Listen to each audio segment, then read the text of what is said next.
Hello, everyone, and welcome to Meticulous Talks on August 3rd, 2024. I'm Chris Court. And I'm Hifrock. You know what time of year it is, Hithrock? Summer, the worst time. I concur. It's been crazy hot here Been, lately.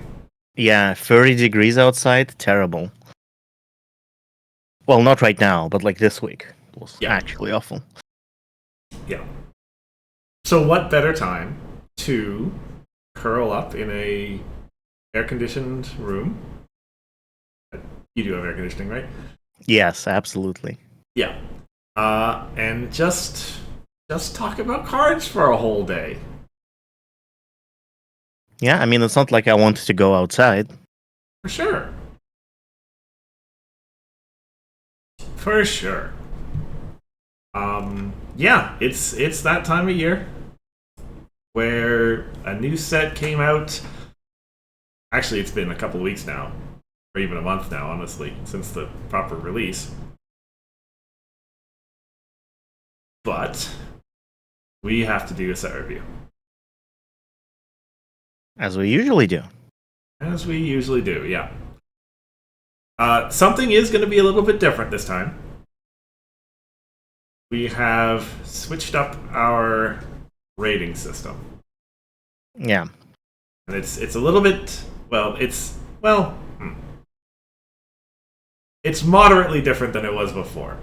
For the longest time, not for the longest time, forever, for as long as we've been doing ratings here at Meticulous Talks, we talk about sort of meta presence and how much play we expect cards to get. Whereas Sim on their stream has talked about individual card utility, game impact, as they used to say. And this time around, we're kind of combining the two together. So every card is going to have two sub ratings, one for utility, one for meta presence, both from 1 to 5. And we put them together by taking the lowest of the two numbers. That is the sort of true rating, as it were. Yeah. And this change kind of came to be when me and you were chatting. I brought up a concern that's okay. There's this combo deck that GP is playing in Coco right now, I believe, that uses all of the magic restored problems. And I was faced with a problem with our old system. Do I rate all those problems as 5s because that combo deck is pretty good and like has a good chance of like winning? So like, are all those problems 5s? Is that a useful rating for them? Just because that one deck uses them in the unorthodox manner? Mm-hmm. Well, I guess using them for magic restored is orthodox manner, but not quite, right? Yeah. Like that's and to be honest, even though we spent so much time talking about those particular problems, I'm still a little interested Yeah. to see what we ended up doing with them. But yeah, this rating system is meant to kind of at least give us a framework for how to handle situations like that, and also for the first time again in forever. People will be able to directly compare Us and Sim. Yeah, because I think you haven't mentioned it, but this rating system is exactly the same as Sim. Because when we were chatting about rating system, we kind of talked to Sim about it, and Sim told us like, "Hey, we're updating our system too. Do you want to use it?" And we were like, "Sure," because yeah, it seemed good. I think it's pretty good. Yeah. Yep. Now, I did talk to Hithrock about this as to whether this is going to be like a team game, Meticulous Talks versus Sim, or a free for all, every man for himself. And we treated it as a free for all. He and I did not collaborate on our ratings. I mean, we never did before. Why start now? Yeah. except of course for this. Oh, shoot. Did you accidentally do that? I accidentally did that timeout. Yeah, sorry. I saw that name. Sorry. I'm so used to just automatically timing out first time chatters. Yeah, we get a lot of spam, so sorry. That was one of my friends from. That was one of my friends from work. Oh my goodness. Hi, new friend. So sorry. We will hear from him again in 10 minutes, maybe. Is there no way to untimeout someone? Let me see. Our first tangent of the day.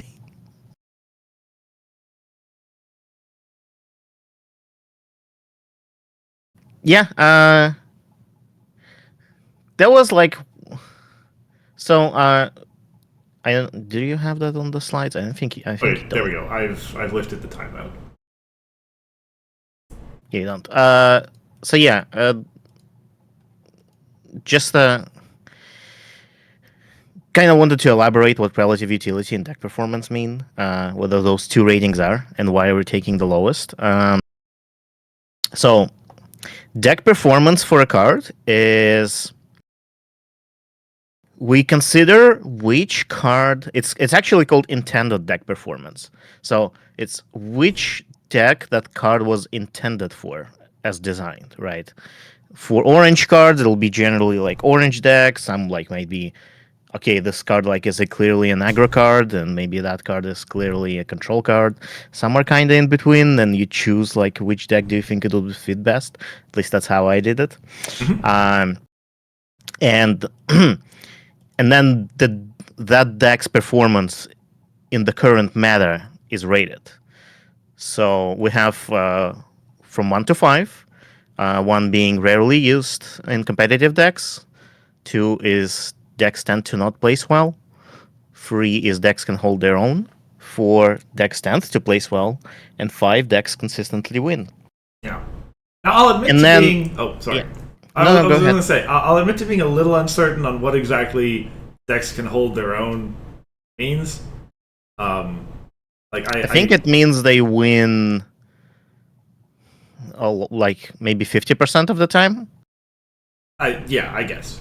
I sort of broadly interpreted it to mean you're fighting for salt cups, not for actual top cuts. But yeah. Like imagine a tournament with all of the decks. You would have 2s on the bottom, 3s in the middle, 4s at like top 4, and 5 at the top. Yeah, that makes sense. And then within that deck, relative utility is relative utility is kind of a weird one, I think. But it basically means how easy it would be to replace this card in that deck with something else. So, for example, if there's like a lot of other similar cards that you could use, and maybe those cards are even better, that's why you're using them and not this card, then relative utility will be kind of low. And yeah, that's pretty much what it is. I viewed it as essentially, if you're looking at a card in a particular, if you're looking at a particular deck, how like on the top set side, 4s and 5s is like you would have to have a good reason for not putting the card in there. And if it's below 3, then I would be asking people to justify why you put that card in that deck. So, yeah. Yeah, that's fair. Okay. Only other caveat to add is that we don't believe in 0.5s here at MT. You know, after doing these ratings, I really wanted to believe not in 0.5s, but maybe the deck performance rating should be from 1 to 10. If we want, that's the thing. If we want to agree from the start that we're using a 10-point scale, fine, that's okay. But we said we were using a 5-point scale, so in between the integers is all just jinxies, and we can't go there. Yeah. Because like I have a lot of decks at 4, and I'm like, okay, this other deck is definitely worse than this other deck I rated at 4, so it must be 3. But then I have another deck at 3, and that deck is a little worse than this one. So like, there's something in between. I think there should be more granular scale for at least deck performance. A utility, I don't know. Yeah, yeah. I like yesterday. I actually worked out what my tier list was going to be for the decks, and then I was at work at the time, and I forgot to put it in the spreadsheet. So Mm. it is all just yeah. Fractions don't exist; they're fake. Yeah. We only use integers here. Mm-hmm.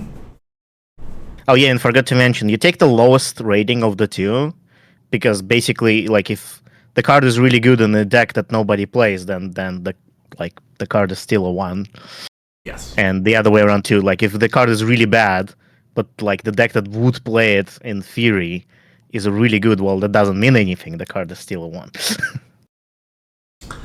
And For it sure. works for the middle ground too. Mhm. Yeah, I'm really interested to like it's the cards that have huge disparities between their two ratings that really interest me. I think there are a few. I think I I have a had spicy one that is 5 in utility and 1 in deck. yeah. I think I had a 1/5 somewhere in there. 1 in utility, 5 in deck. Um, but maybe not. I don't actually see it now that I'm. Maybe I changed that afterwards. But yeah, like cards that have like big disparities between their two numbers are really interesting. Anyway, we've just spent 15 minutes talking about our methodology. Let us, which is only a tiny fraction of the time we spent. We spent much more time talking about the methodology than we did actually rating the cards these past couple of weeks. I would not say so. But also, before we jump in, I'm sorry, I have to say, I think this was the hardest set for me to rate so far, like out of all of we've done.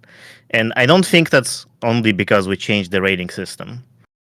I think that's also because I think the set is generally pretty good. That's my overall impression. I really enjoy the set. Mhm.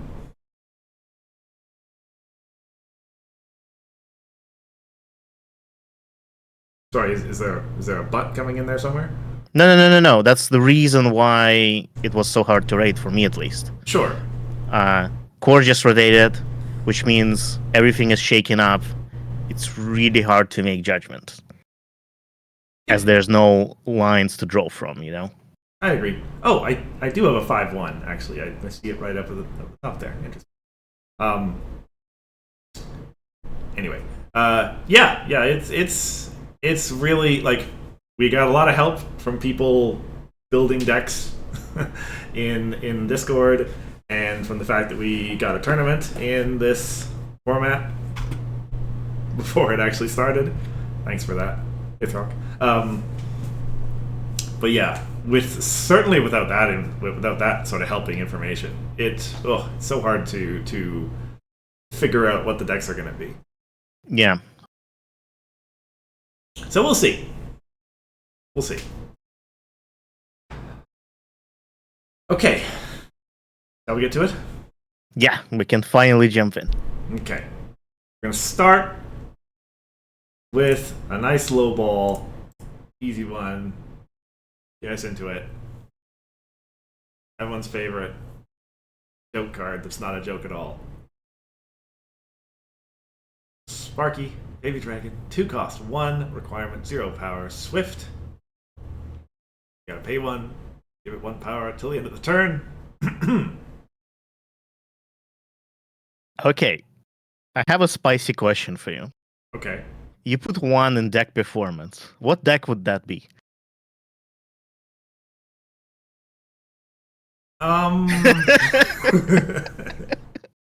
It's a good question, isn't it?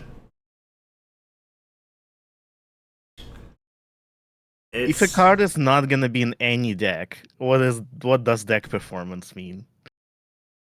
I mean, I guess if a card's not gonna, Oh, we're starting the philosophical question right off the get go, eh? Yeah, this is the perfect card for it. If yeah, because you'd think if a card's not going to be in any deck, that's the requirement for it to be a zero, but that's not actually how a zero is defined, is it? Nope. Well, no, I guess it is. Like on Sim slightly, we don't really have a 0 or a 6 like Sim does, but uh, on their slide 0 was like meme decks, and I get like you would play this in the meme deck. I suppose, yeah. So yeah, really by that definition, this card is 0. I guess it's supposed to be a zero, yeah. First card, first updates of the day. Uh, Oh, that throws off our gradient. yeah, let's keep it at 1. It's fine. I don't want to. I prefer pretty colors. Yeah, I like the reds to be dark red. Okay, next one. Okay, next one. Real card time. Misty Bright Dawn, our blue main. At the start of a face-off involving this card, turn this card over, and win a face-off, exhaust it to score a point. Sorry, pay an AT and score. Pay an AT to score a point. When you lose a face-off, just get that AT back. So Pretty good. seems pretty good. That's actually why I gave it a 4 on utility. I this is a fairly unique effect, I think. That like there are no other blue mains out there that do this. And I think it's like the only blue main we've got that's like I think reasonably inclined to do farm stuff. So like I think if you're building blue farm, you kind of have to go with this one. Yeah. So the deck you think is blue farm, right? That's what I'm thinking of, yeah. And that's why my deck performance rating is a 2 because I don't see it being particularly good right now. I don't think this is a particularly good farm meta in general. But yeah, so it's 2 total for utility. I have belief in blue farm. I gave it free. Sure. Like that is something that I'll admit, and maybe because I know what my logic is going to be coming down through the rest of the cards. I think I actually, in order to keep things internally consistent, I have to move this to a 3 because I know later on I'm going to be saying never underestimate farm. So I guess Sure. yeah, never underestimate farm. Always 3 at least. But later on, I will be underestimating farm. It's fine. Yeah, good main. I guess we are both for free on this one then. I guess we are. Yes. Okay. By the way, we're not necessarily always going to say our sub ratings. Yeah. Will take too much time. Yeah. Shall we perhaps trade off reading cards? Sure. If everyone's voice is a little bit of a break. Sunny Star Scouts, Stronger Together. Home limit free. Main phase, while there are 2 or more friends at this card's problem, and at least 2 of those friends do not share any traits, turn this card over. On the boosted side, home limit 5, free power. Main phase, exhaust this card to put a +1 counter on one of your friends. If that friend is frightened, unfrighten it. It's a shovel on a main. With free unfrighten. It's pretty good. It's not bad. That's why it's a 2. Yeah. Well, so the problem is it's competing against Grogar. Like, yes. that's the problem. Like, in order to rate this higher than a 2 on utility, you need to find me a deck that prefers to play this instead of Grogar main. Yeah, especially since I think this main is really hard to flip. Yeah.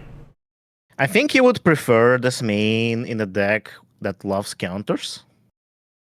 There's a lot of cards that care about counters in the set, especially in orange. Not just magic counters, just any counters. Mm-hmm. And Sunny is a good gateway for that. So for such deck, maybe Sunny would be fine. But yeah.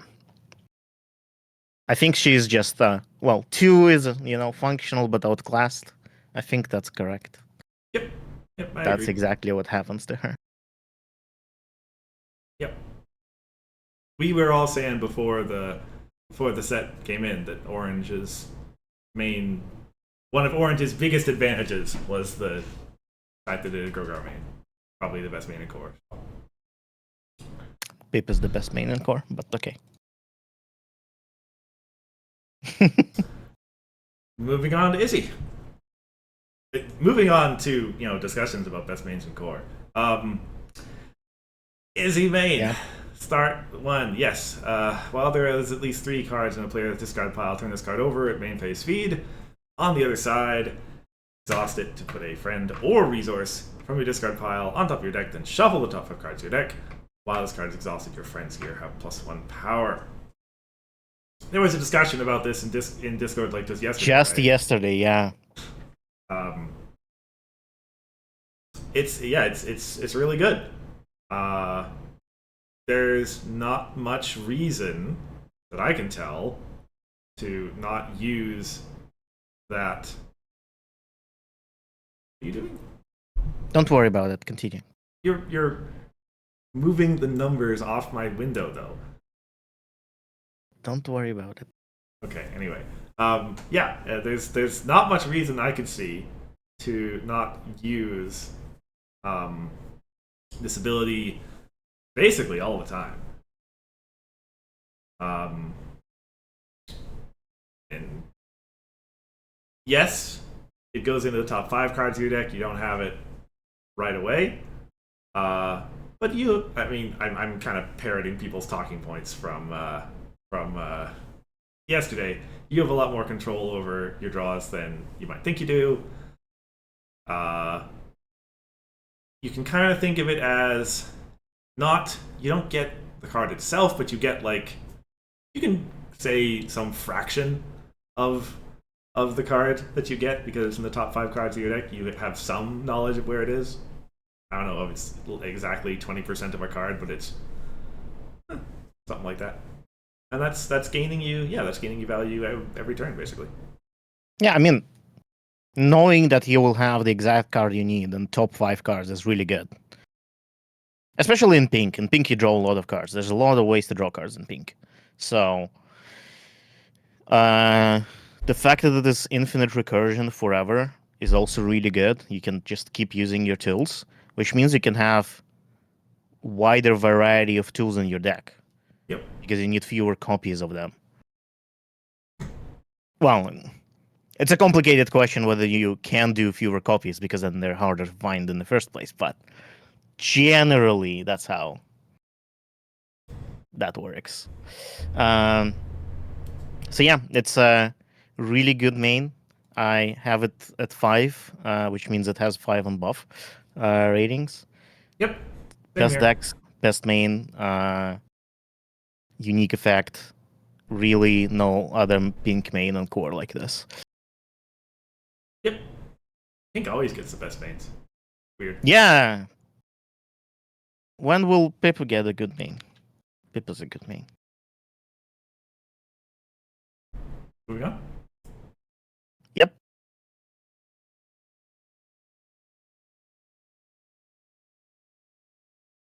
It's Zipstorm, Royal Aerobat. Home limit free, 1 power. At the start of a face-off involving this card, turn this card over. Really easy to flip. Zipstorm, I already read that. 3 power on the boosted side, home limit 4. Immediate. During a face-off, exhaust this card to choose one of your flipped cards. You may play that card as though it has hasty until the end of the face-off. If you do, flip an additional card and give that flipped card plus 3 power. That's a lot of text. Yeah. But what it basically says is that you can play your flipped card, and if you do, you get another one, and you also get free power.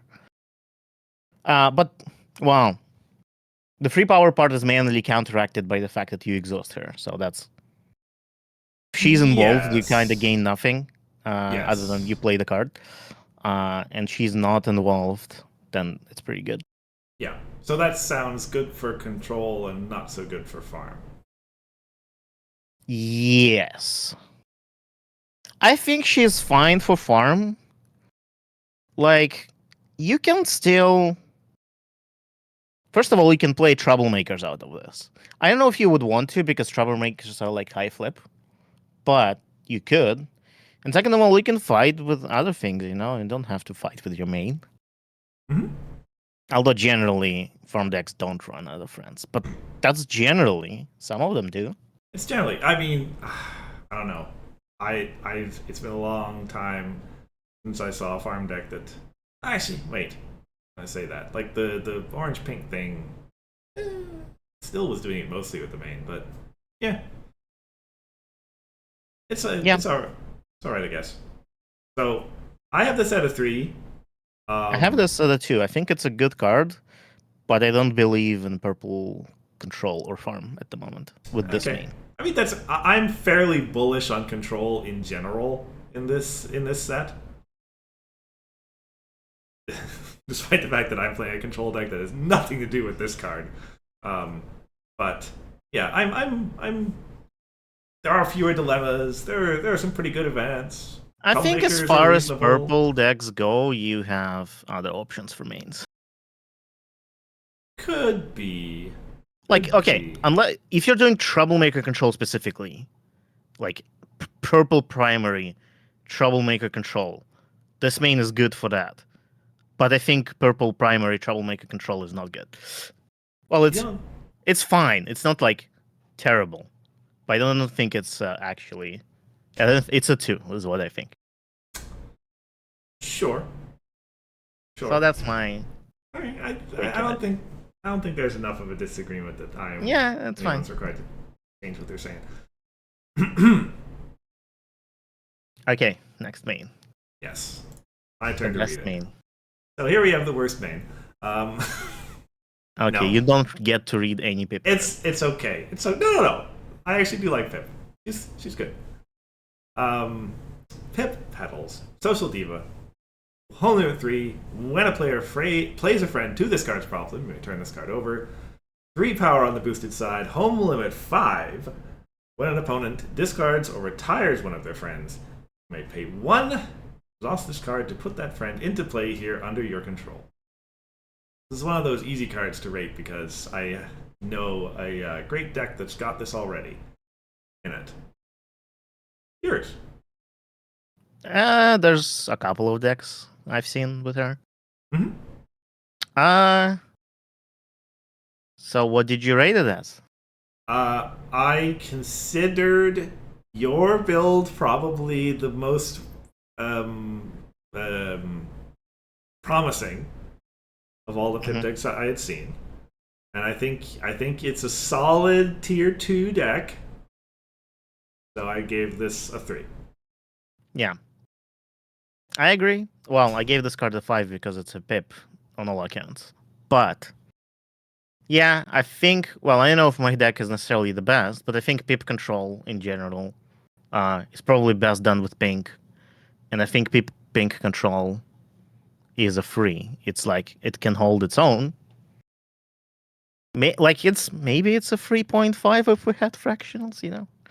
But we don't, so it's a free. And I think utility is 5 because this is a very unique main that so 5 for utility in our table here means defines archetypes or decks, which is a strong word for me. That's why few cards in my ratings have 5s in utility. Pip is one of them because she like attacking home limit and forcing your opponent to retire cards.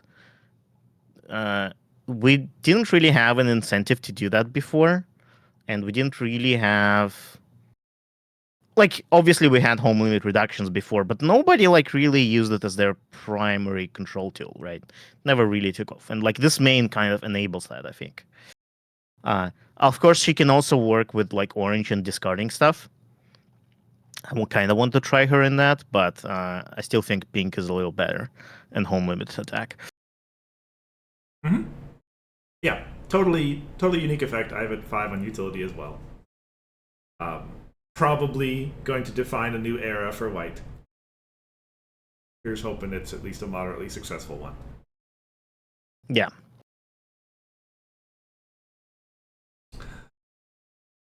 It's for you. that's true.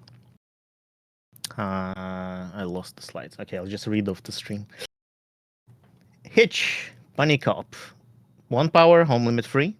When you challenge a troublemaker at this card's problem or confront this card's problem, if you have a creature friend here, turn this card over. Boosted side. 3 power, home limit 5. A critter. At the start of a face-off, or at the start of the score phase, you may exhaust this card to choose an opposing friend or troublemaker. Until the end of the turn, that friend or troublemaker has -1 power for each of your creator characters. I think this is a good card. I don't disagree with you there. Well, it's a pretty good card in a deck that wants it. I just think the deck that wants it is not necessarily maybe that great. That's why my rating is a 2. But I think this is a decent card. Yeah. My major problem with this is that for control and farm, I think this is pretty clearly outclassed by Yuna. You've kind of seen that already, I think. Yeah. And so that leaves kind of aggro. It's competing against the like triple nerfed Fluttershy, and I probably better than that one.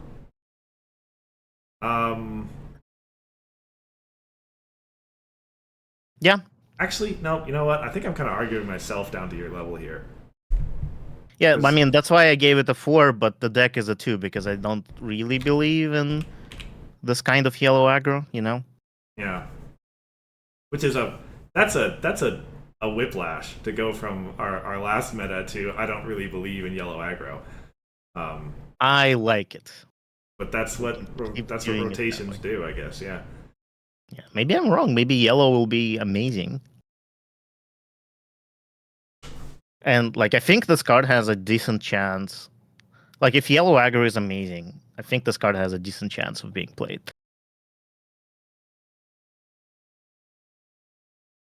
Although Yuna is still an option for yellow aggro too, annoyingly enough. Yeah. And Yuna kind of also gives you power for face-offs and stuff, so. But you can chicken with this. Yes. Yes, you can do that.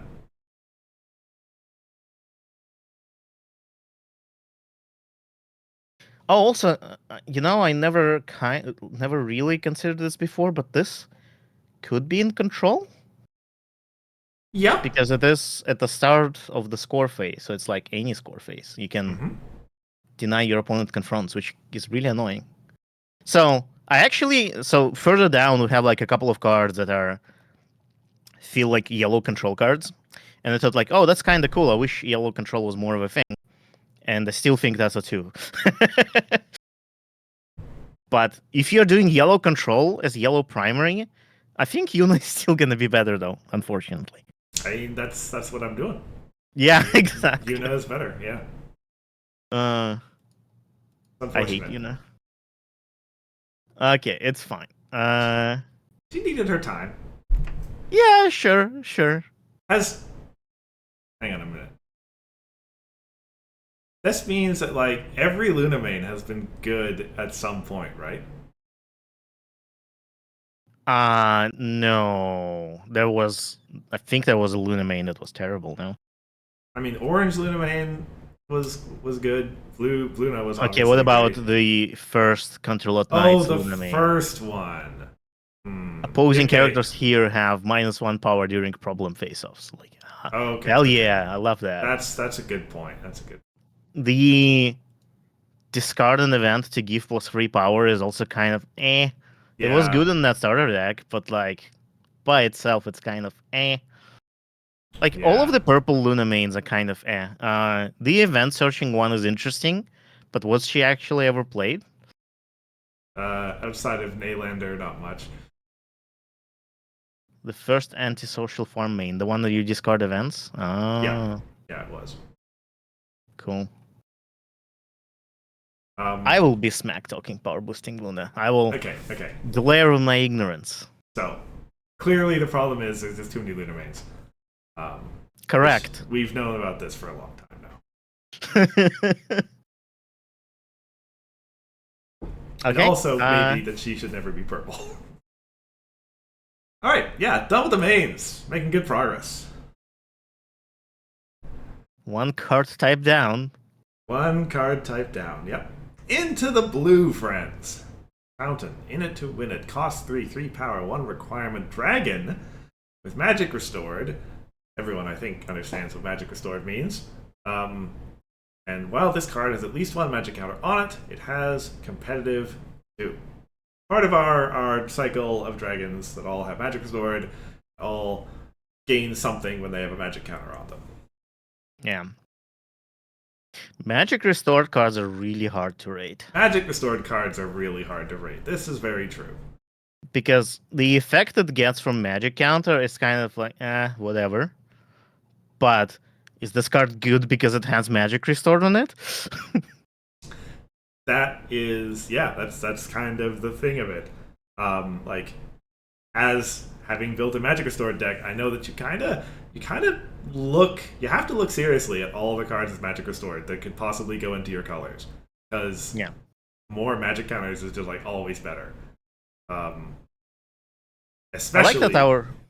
Yeah, no, go ahead. I was gonna say, especially if you have the chance to land Prisbeam Lantern. Oh yes, absolutely. Don't worry, we'll get to Prisbeam Lantern At some point. Yes.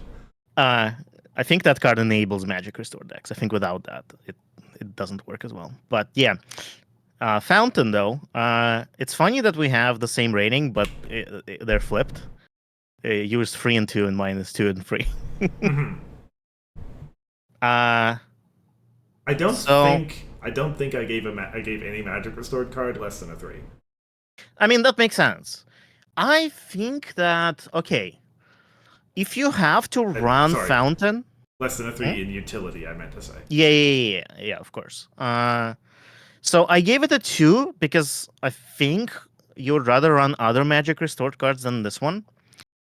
Like, I think the only reason you would run this magic restored card is probably in a deck that's blue primary magic restored deck.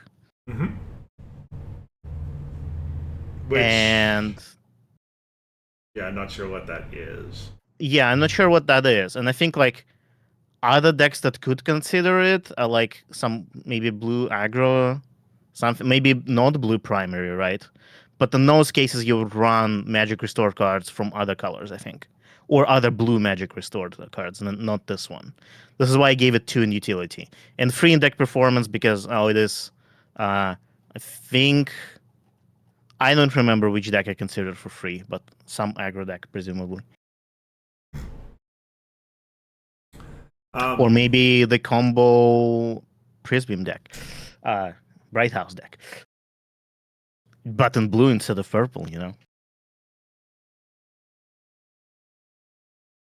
So I'll admit there is a Prisbeam deck that like I came up with while I was doing these ratings. That I'm actually no, I'm still pretty sure it wouldn't run this card. We'll talk about it when we get to the pink cards. Sure. Like yeah, and I guess maybe the 2 is just as mentioned, bearish on blue in general, except for Cadence. Yeah, but Cadence would not run this card. So 2 when you put it all together. Yeah, that's what matters, right? It's the course. destination, not the journey. Okay, next card. Nice card. Okay, I think this is no. Well, technically, we only disagree on by 1 total, but please go ahead.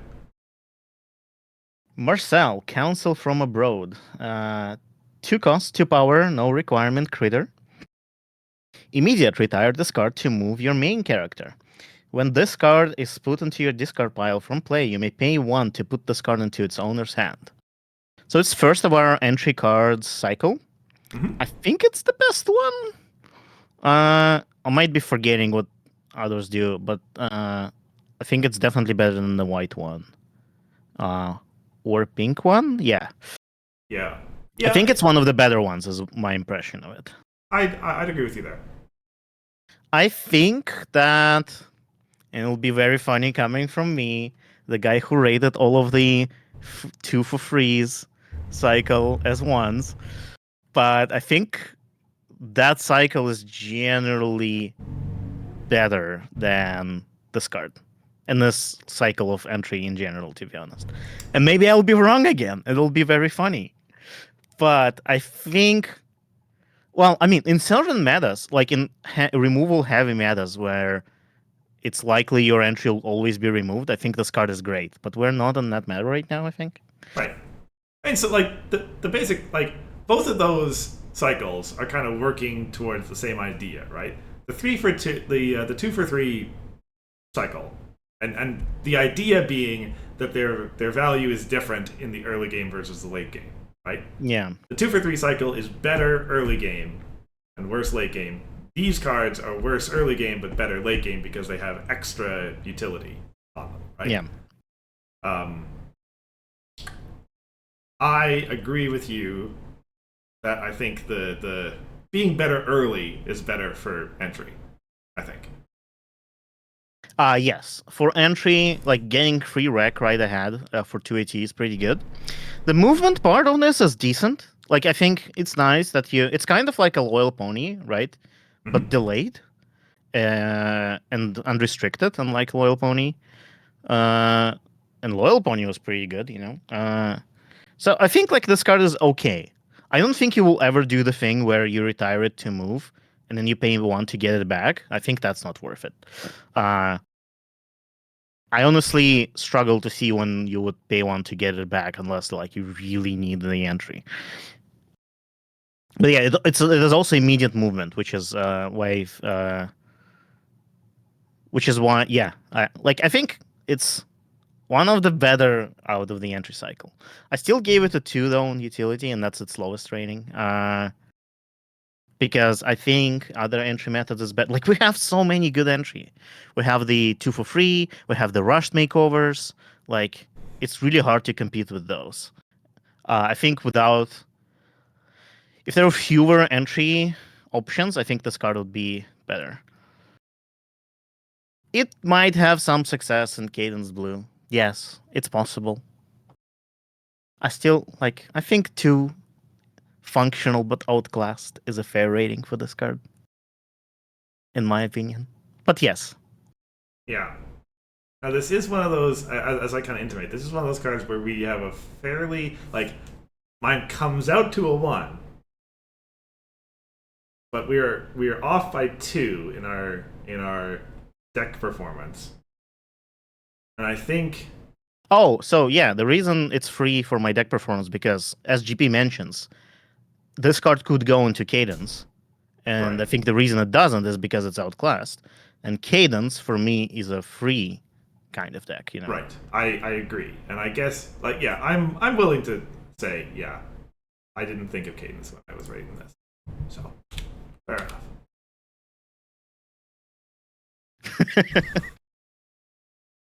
Okay. Next up. Next up. Misty Bright Dawn. Again. No pressure. Cost 2. 1 requirement. 2 power unicorn. In blue. Says at immediate speed, fire this card to frighten an opposing friend. So as has kind of been established by Cadence and other blue decks, there is this kind of Frighten package of cards, Misty, and a bunch of other cards. I don't remember all the cards in it, but they kind of go together as a unit. To say, you know, I want to have some good efficient friends and also be doing a fair amount of frightening in my blue deck. And I kind of rated them together. That's fair. As kind of I being all didn't, but yeah. up on each other.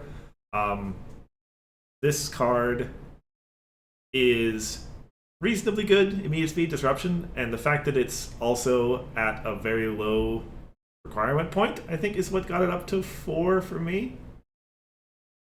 Um, and then it is. Wait, no, I just said cadence is a 3, so I guess this needs to be a 3, doesn't it? See, that's my thing. Yeah. That's it's like you need to keep in mind what you rated the decks before. Yeah. But yeah. So for me, this card is also free, except I didn't give it a foreign utility. It's free on both accounts. It's actually I initially rated it as 4, but then I brought the rating down in the light of when we get to Phyllis, I'll explain. What does this go anywhere besides cadence? I think it does. Yeah, like I think Blue Frighten. I did think of Allure and Twitch.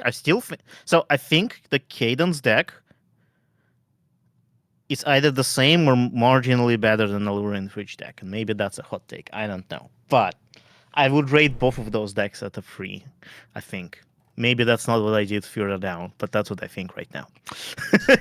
Yep. Um. I'm gonna need a reminder on what the Allure and Twitch deck is. It's a Frighten deck essentially. It runs the Tyrek main. Okay. Right. That deck. Yeah. So, like in this case, it didn't matter what would it go into, Allure, Twitch, or Cadence, because both of them are free in my opinion. And the card itself is free. When I was rating it, I originally put it at 4, but then I got to Phyllis and like, okay, Phyllis is clearly a more important and better card in general than Misty. So I kind of wanted to show that by having Phyllis at 4 and Misty at 3. Maybe it should be 4 and 5, but either way, the final rating is going to be 3, so it doesn't matter that much. See, I don't know, because like the thing is, in general, and I say in general to cover up the fact that I'm just coming up with this right now. I think cards at lower requirement points are going to necessarily be harder to swap out than cards at higher requirement points, because they mess with your requirement curve. That's fair. More. That is fair. I'm still standing at 3 though. Yeah, sure. But it is a good card. Very much so. Yes. I don't know if I said that it came out to a 3 total for me. Yeah. Okay, next up we have. I need to switch to the slide. Pastry Crest, Baking Prodigy. First of our not CMC cycle. I think, right? No, that's not. Is it? It is, right? One of the Pipsqueaks. Two cost, 2 rack, 2 power. Friend Pegasus Fall, Hasty. When you play this card to a problem, radio one of your other characters and move it to that problem. So this is kind of like a mini mullet, you know? Yep. It's a decent card. It is. I've had this played against me and it felt real good. But, for the opponent. Felt pretty bad for me.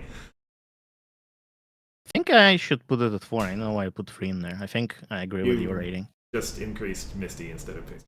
Oh, whoops. So again, for me, the total rating is 3 because I think Cadence is the best deck for it, and Cadence is a free. So There we go. Yeah. But it is a generally very good card. On utility, it is a 4. I think if Blue Aggro rises again to the top, this card will be on the spotlight. It'll be in there, for sure. For sure. I guess I must have forgotten what I was rating Cadence, because... Maybe your Cadence is a 4, and that's fine. But, I mean... Then I would have to go back and remember all the other cards I lower than that, because I thought Cadence was a... Yeah, I think I'll be changing dex ratings as we go, because I noticed that I actually don't have a single deck as a 5, and that's not correct for sure. Like, if you scroll through my ratings, the only 5s are Pips, which are not, Uh, the deck that runs all the pips is a 5, clearly. that's true. That's true. That's the only criterion.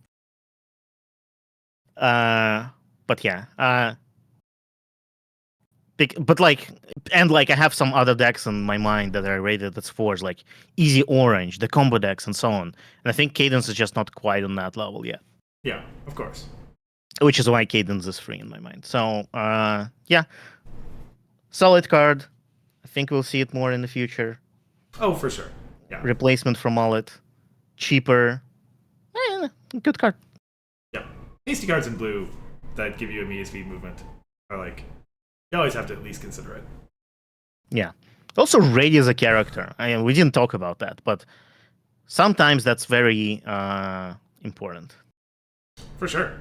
Actually, it's relevant, I would say, for this next card, which also shows up in like the blue Frightened package and is like likely to be exhausted often. Phyllis, Cloverleaf, to be scared. Dot dot dot. Cost 3. 2 power, 1 requirement. Earth Pony. When this card enters play, may frighten a friend. When a frightened is frightened, you exhaust this card to gain 1. So, broadly speaking, 2 cost to play. Since you're going to get, well, it's 3 cost to play, but you'll get the AT back. But she'll be exhausted, so it's not quite the same as 2 costs to play. Yeah. Yeah. It's weird, but like it gets used. Like I know the Cadence deck uses it in that sort of broad package. So I guess I need to go and change that again. It is like, the Cadence deck nowadays is more of a mid range, is a little bit slower, and so is fine with sometimes playing a card that's a little bit more expensive just to be a little disruptive. It's one of your roads to getting a Cadence trigger and getting some cards or some counters or whatever. And not like that deck isn't chock full of Frighten anyway. You are going to keep getting value out of this, even if it's just sitting at home and it's some AT again. So like, yeah, it seems solid. I think it is of like the pieces of that Frightened package. I think it's a little bit more optional than the other ones. Not. Oh, I think the opposite. I think this is one of the ones that you definitely run. Like if Misty just gives you like a Frighten, okay, well, there's a bunch of other cards that give you Frighten. This card is very high in utility. It's your AT gen for all of your disruption on Frighten. Like, yeah, so like GP is saying in the chat, this is the reason you run Frighten package. I completely agree. I only said it a little bit, not a lot. This card is between 4 and 5 for me. I don't think it's R5 as defines archetype. I don't think it's quite defines it, but it is very close to there. That's why I have it at 4. And this is the reason I brought Misty down to 3, because I rated Misty at 4 at first, and then I rated Phyllis at 4, and it's like, well, that's not right. Phyllis is definitely a more important card than Misty, so I brought Misty down. Right. Like, this card enables, like, if first of all, even if it was 2 AT, 2 power, Frighten the Friend, I think that would still be a good card, but it is also an AT gen on top of that. Like, imagine removing second paragraph. What would you rate the card as? A 2? But sorry, what would I rate the card as in total? No, on utility. Like, without the AT gen. Okay, no, I get what you mean. Yeah, that's really good logic. But with the AT gen, it becomes amazing. Yeah, that's a good point. You have successfully convinced me to not change my rating at all, but also put a 4 in there. But also change it. Yes. Yeah, it's still a 3 because the best deck is either Allura or Cadence, and like both of them are free. But this card is real good, and if at some point in the future blue will see more light, I think this will be another one of those cards that's like there. This enables Frighten. Maybe this should be a 5 in my book, honestly. A 5 on the utility. It's still gonna be a 3 in total, but So the problem is that that's not a deck. It's just a package. I think any blue deck that wants disruption will run this package. Yeah, perhaps it is. Perhaps it does qualify. I'll keep it as 4, but it is on the edge. That's saying a lot when Hithrock might be willing to give a card a 5. Yeah, I don't give 5s easily. Although I have a spicy 5 take later on. It's a 5-1, and it's very spicy. Also, this is a low rec card as well. Yeah, that's a good point. Like you said. I just made that argument, didn't I? But that logic had not yet occurred to me when I rated this card. So. Okay. They will move on to the next card. Okay. So I'm getting ready for you to tell me which card this is, which deck this is in, so that I can change my rating. Cool. Twitch on patrol, 1 AT, 1 power. Chaos. Friend Critter Chaotic. Chaos.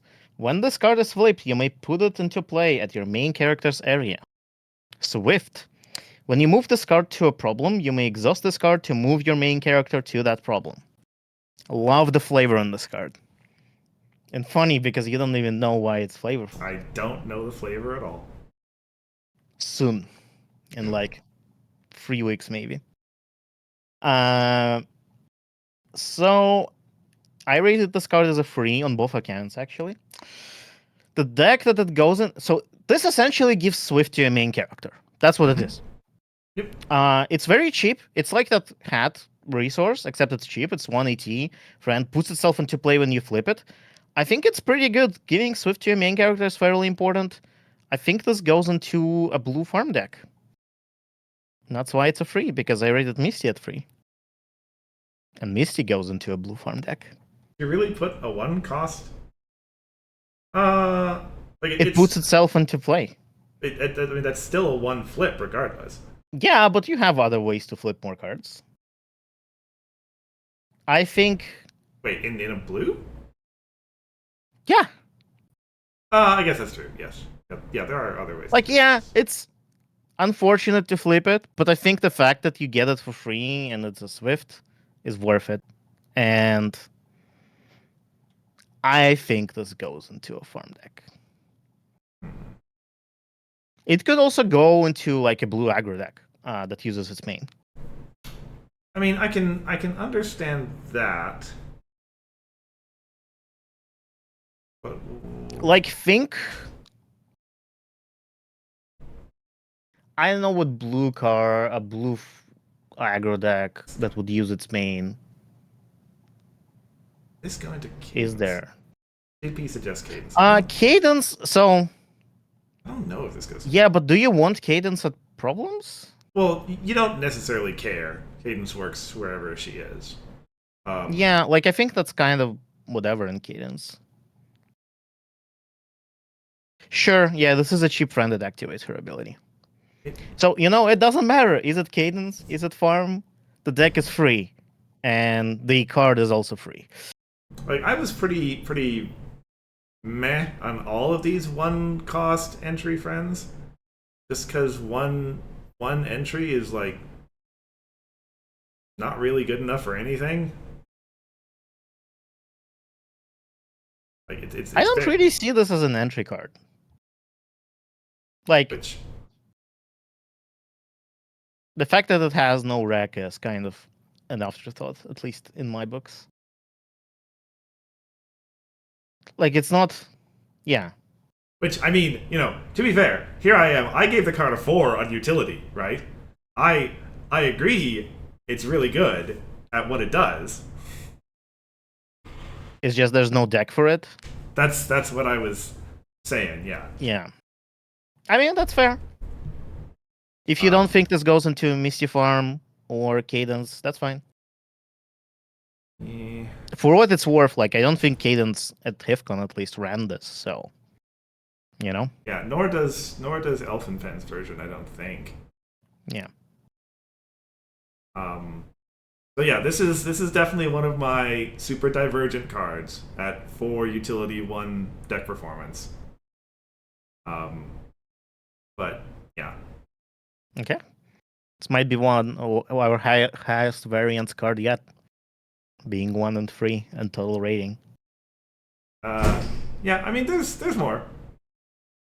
As usual, it's the ones that are 2 apart that are the really serious ones. Yeah.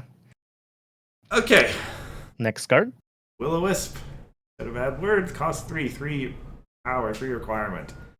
Magic restored, and opponents play 1 more to rally friends for each magic counter on this card.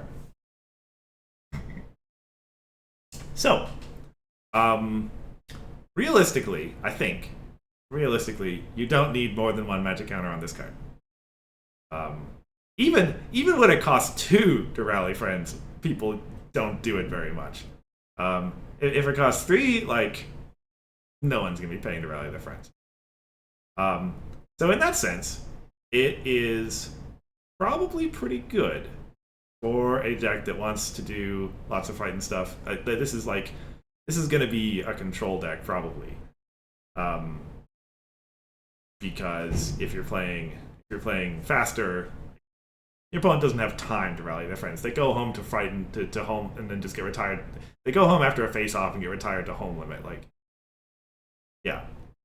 Um, so I have it as a 4 on utility for that reason.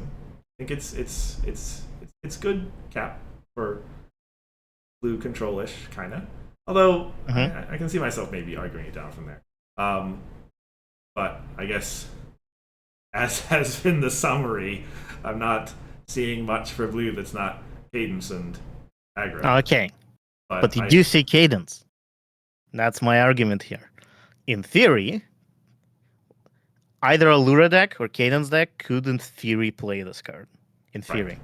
You think that which is why the deck performance is a 3. But I don't think this card is good enough for them to run down. That's why utility is 2. And here's the reason. So it has Magic Restored, which is amazing, but I think it has the same problem as Fountain, where I think there are better Magic Restored cards that you might run. Like even if you're running the Frightened package, +1 to rally friends is kind of whatever. As you mentioned, generally people don't rally friends unless like they really need to. And I think it's just like historically, I don't think any of the +X to rally friends ever saw play. Like cards like that, you know? Mhm. Um, so I think the effect is kind of whatever. I don't think you put more than 1 magic counter, like you said, on this card. Maybe you do, maybe you don't, but I think you don't. So this is why Cadence in theory could run this, or Allure Twitch, because you don't need magic counters in like deck for this card to work. You can just put the magic counter on itself, and that's what it does now. It's just +1 to rally friends, you know? Right. But 3 Uh, is like, sorry, I shouldn't be interrupting you. no, continue. Yeah, I was gonna say, like, 3 means, at least that's certainly the way that I interpret it, that it's a personal choice, right? The version of Cadence that has this in it is just as viable as the version of Cadence that doesn't have this in it. It's all kind of a Sure. wash. You agree with Yeah. that? Well, yeah, but I gave this card a 2 in utility. So. Oh, right, you gave this card too. Yeah, sorry, I got the number mixed up. Like, Yeah. I think this card is outclassed by other. Like, in a Frightened package, you just use other cards. I think whatever deck you use for Frightened stuff, I think you just use other cards. And in the Magic Restore deck, I think you still use probably other cards unless you literally have no other options. Interesting. So we are in kind of polar opposites. Yes, you gave this card a 4 and a 2 in the deck, and I gave us 2 in the free. Yeah, I thought the card is good but doesn't go in Cadence. You thought the card is bad but does go in Cadence. The card is bad, that's why it doesn't go into Cadence, but in theory it could. Yeah. I think the best deck for this card in this meta is either the Allura deck, or Cadence deck. And either one of them is free, so the card gets free in deck performance.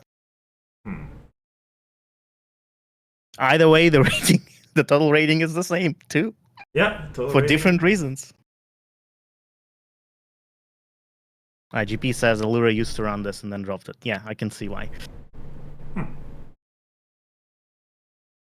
Oh, All well, right, next card. nice card. Okay, this is our. We're being speedy. I think. I feel There's. like we're.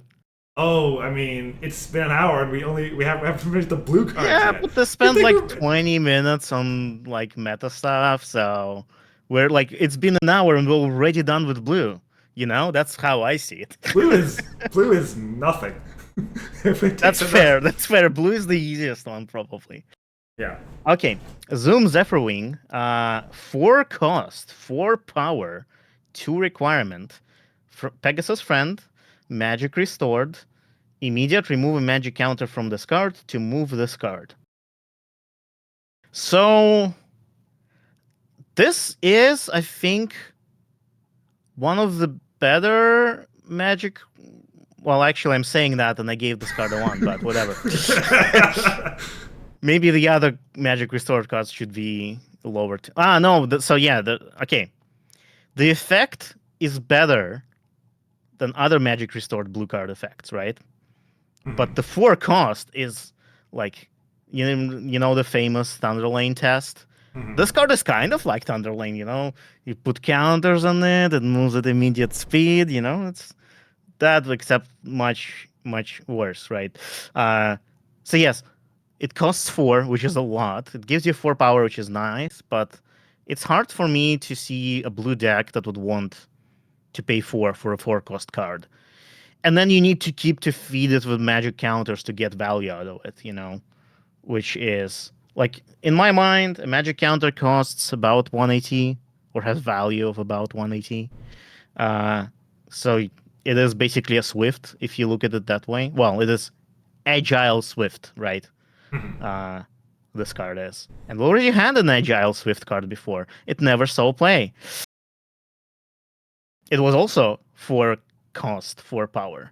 I think it also frightened friends, so this one doesn't even do that.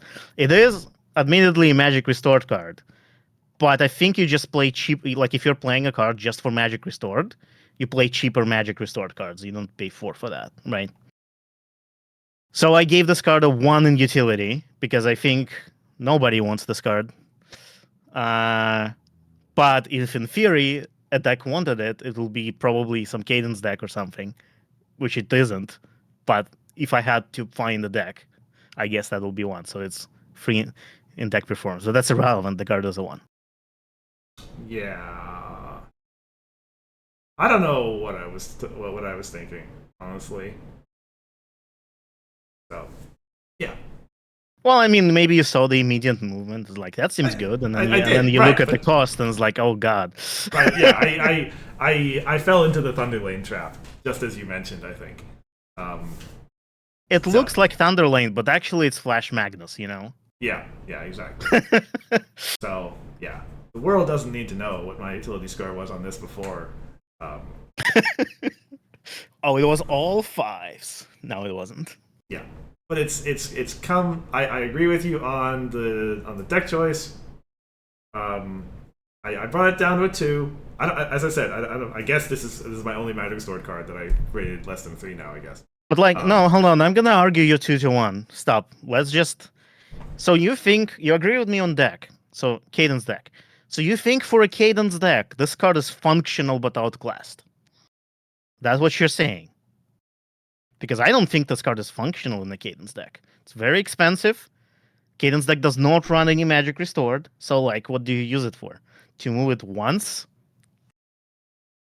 Hang on a second. We just got finished arguing that a card with Magic Restored could go in a Cadence deck. Yes, because that card had a constant effect that you just put a counter on itself and then that's fine. That card just has that text. So this is a one-time move. If we're considering functional but outclassed cards, apparently Cadence does run Magic Restored. No. Wow. I mean, my point there was that card is functional because you don't need other Magic Restored cards for it to be useful. This card absolutely needs you to go more into Magic Restored. That the Rally Text card goes on Cadence? Sure.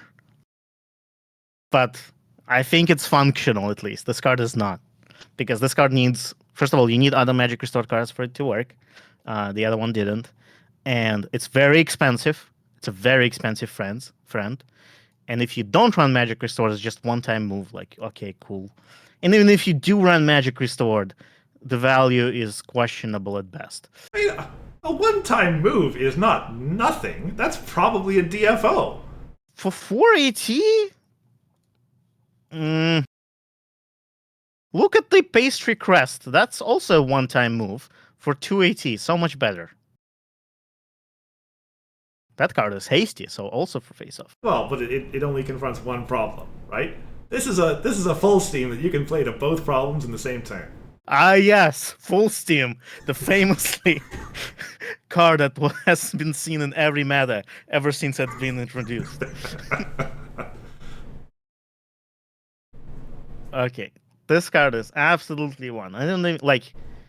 GP says, please show me a 4AT friends that you're happy to include in the Cadence. And like, Cadence is just an example. I don't even know what deck this. Okay, maybe it's not Cadence. Maybe the deck for this card is like some aggro blue deck. That's like, but that like I don't even know. Like, I don't think any deck runs this card. That's why I gave it a one. It's kind of Flight Instructor, maybe, because you can, yeah, you can move your main with it afterwards. But even then, it's so expensive. I think it's a Yep. one. Okay. You've argued me down to like the high side of one, but decimals don't exist, so it's a 2. Okay, sure. uh, Ultimately, it does not matter what deck performance is for this card because it's a one based on utility.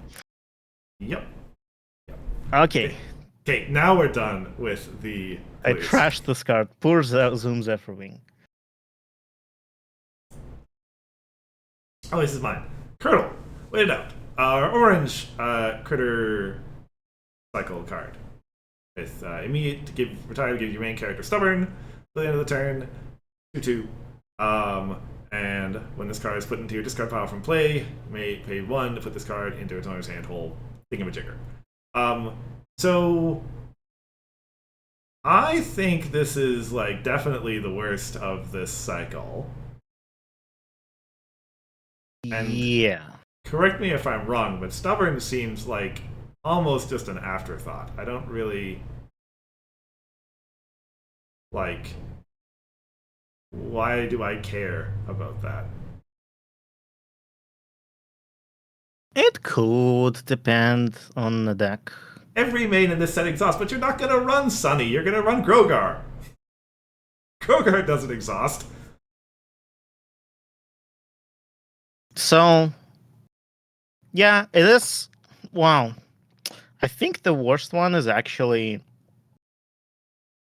the white one. But maybe, like, I don't know. This one is also not amazing. Limited as a format. Not in this rating, it isn't. Oh, that's right. We did give the white one the worst rating. Yeah. But yeah, this card was a 1 for me on utility. And as you said, the development. So the reason, the white one is 1. Spoilers, but this one is a 2. I think in theory, this could be considered as an entry card. Like, yeah, stubborn is whatever, but it's still an entry card, 2 for 2, and it is the one you can get back. So that's also some utility there, which is like, again, the name removal having, but I guess the same arguments could be made about it. No, but like I think I should. There are like other, like with blue, not with blue, yeah, like with blue and some other colors. I think there's aren't as many. I don't know. I don't know. So I'll just stop talking. Yeah, you make a good point that, like, on some bare bones level, any card that is equivalent entry is necessarily quote unquote functional in terms of being entry, and so I guess by definition can't be lower than a 2. But I don't know if I agree with that. I think that's silly logic. Entry cards have to be allowed to be 1s. So. No, yeah, entry cards can absolutely be 1s.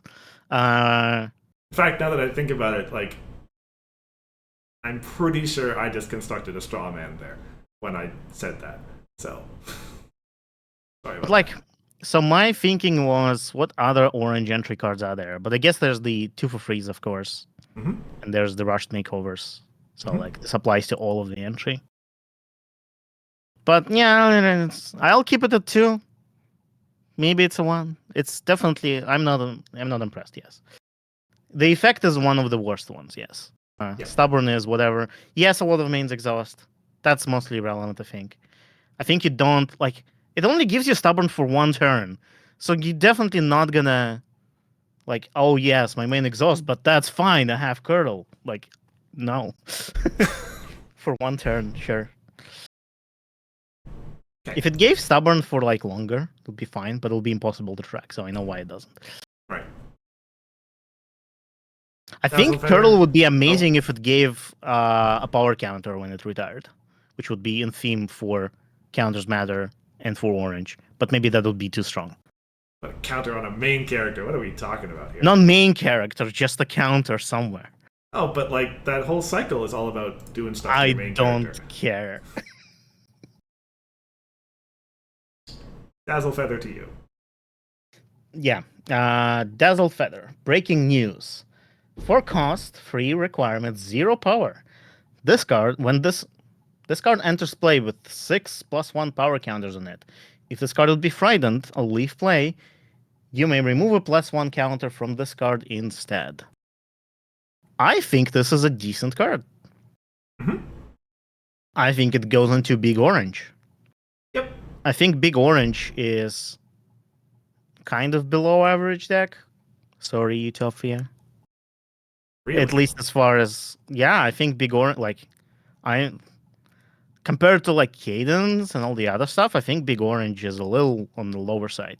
I think it can win some games. It's not terrible, but it's not like above 50%. That's what I mean. I think like Big Orange was already doing pretty good before the rotation. I don't think it loses much on the rotation. No, I don't think it does. But I don't It think it's is like this is likely to be a bad meta for it with all of the control and combo running around. I certainly would agree with you there. Um, but I don't think it's a 2. I think it's a 3. okay. That's fine. We can just agree to disagree there. I think it's a 2. And on utility, it's a 3 for me because it is ultimately a 4 for 6. It's kind of Rescue Party, but a little worse. Uh, well, it's better in the fact that you can protect it, like if it leaves play. But the Yeah. Rescue Party was double flips and can't be frightened, right? Which was so much better. Like yeah, I guess I'm on for utility simply because I expect there to be removal all over the place, and Sure, that's fair. That's fair. the protection is like legitimately That's useful. fair. That's fair. Either way, 2 for Okay, me.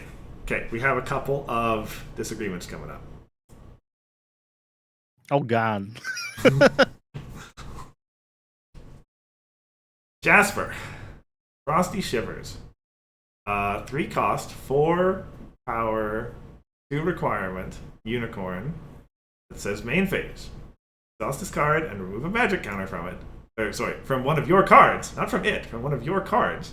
Yes. To have each opponent discard a random card. Now, I guess let's get started with me making this a 3. Because I just got finished arguing. Like, I'm pretty sure this goes in Big Orange. Does it? Actually, does it? Big Orange runs magic counters? I mean, it could. No, it doesn't. Like it Okay, could, but no, not no, to no, the no. extent that you're gonna use on this card. Okay, yeah, sorry. I don't know why I just said that. Like the no, power I think your curve and original cost rating was curve correct. says it Hold should. on. What? Not correct. Well, you changed the other thing now. It used to be 3-4 for you, and now you changed it to 2 and 3. Did you mean that? That's right. The 4 went down to 3 because I just got finished arguing the Big Orange is a 3. So there's there. And then You still think it's in Big Orange? Okay, cool. Yeah, well, yes. I don't think it is. It's one of. What else is it going to go in? Pip orange. Oh, wait, does it? Is this in Pip Orange? It could like it's discards a card. That's pretty good. From the opponent? Yeah, if it's a friend, you get to steal it. Oh, you said Pip Orange, right? Sorry, Pip orange, yes. I apologize. My brain replaced Pip's name with Izzy. Wow. Okay. Okay. Well, yes, actually, I do have this as a 4 on deck performance because, in theory, it could be in an easy orange deck, maybe that has like magic counter. Maybe I don't know, but like it's not useful there. I give this card a 1. Maybe that's wrong. Maybe it should be 2 and 2 actually. Hmm.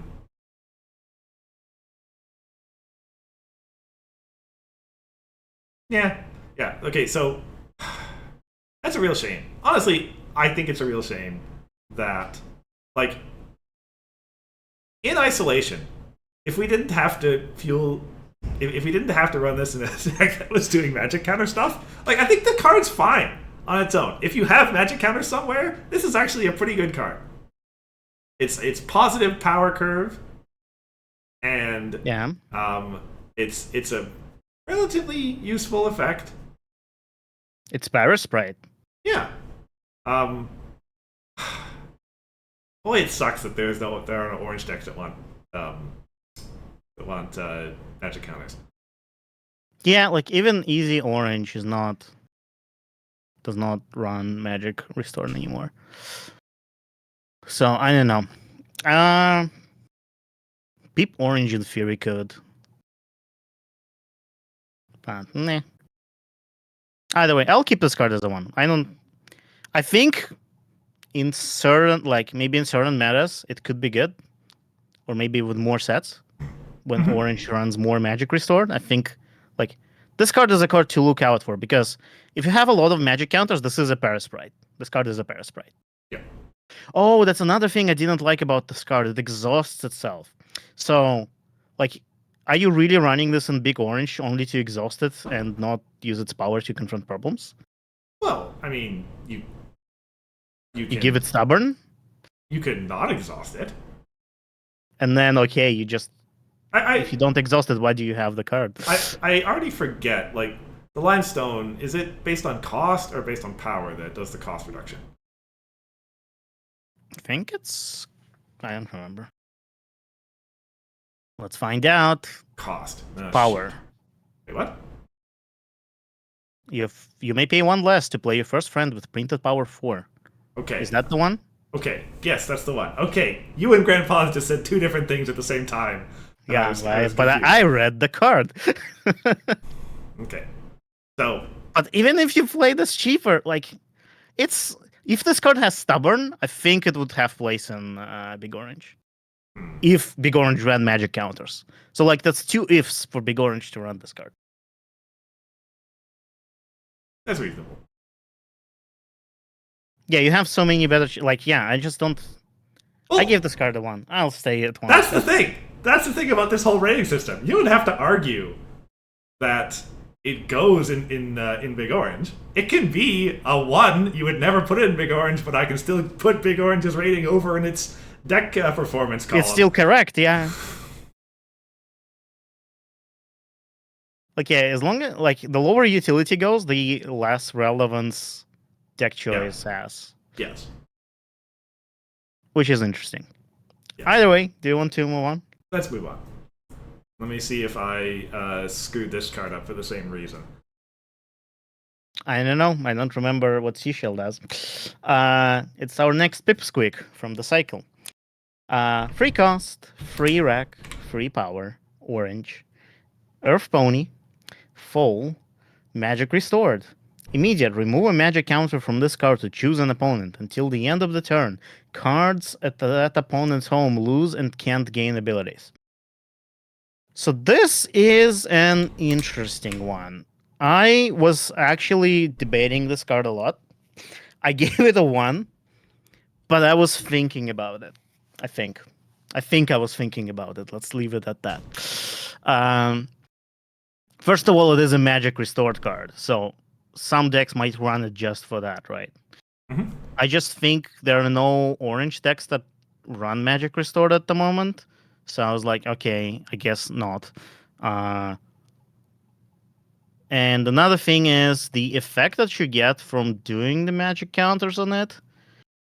It's kind of meh. Like it sounds really cool. Oh, all of the opponent's home cards are disabled, but it is a cloud. If they need a certain effect, they can just move the card out, and it's temporary. And you need to keep filling it with magic counters to keep disabling the thing that what kind of removal is that?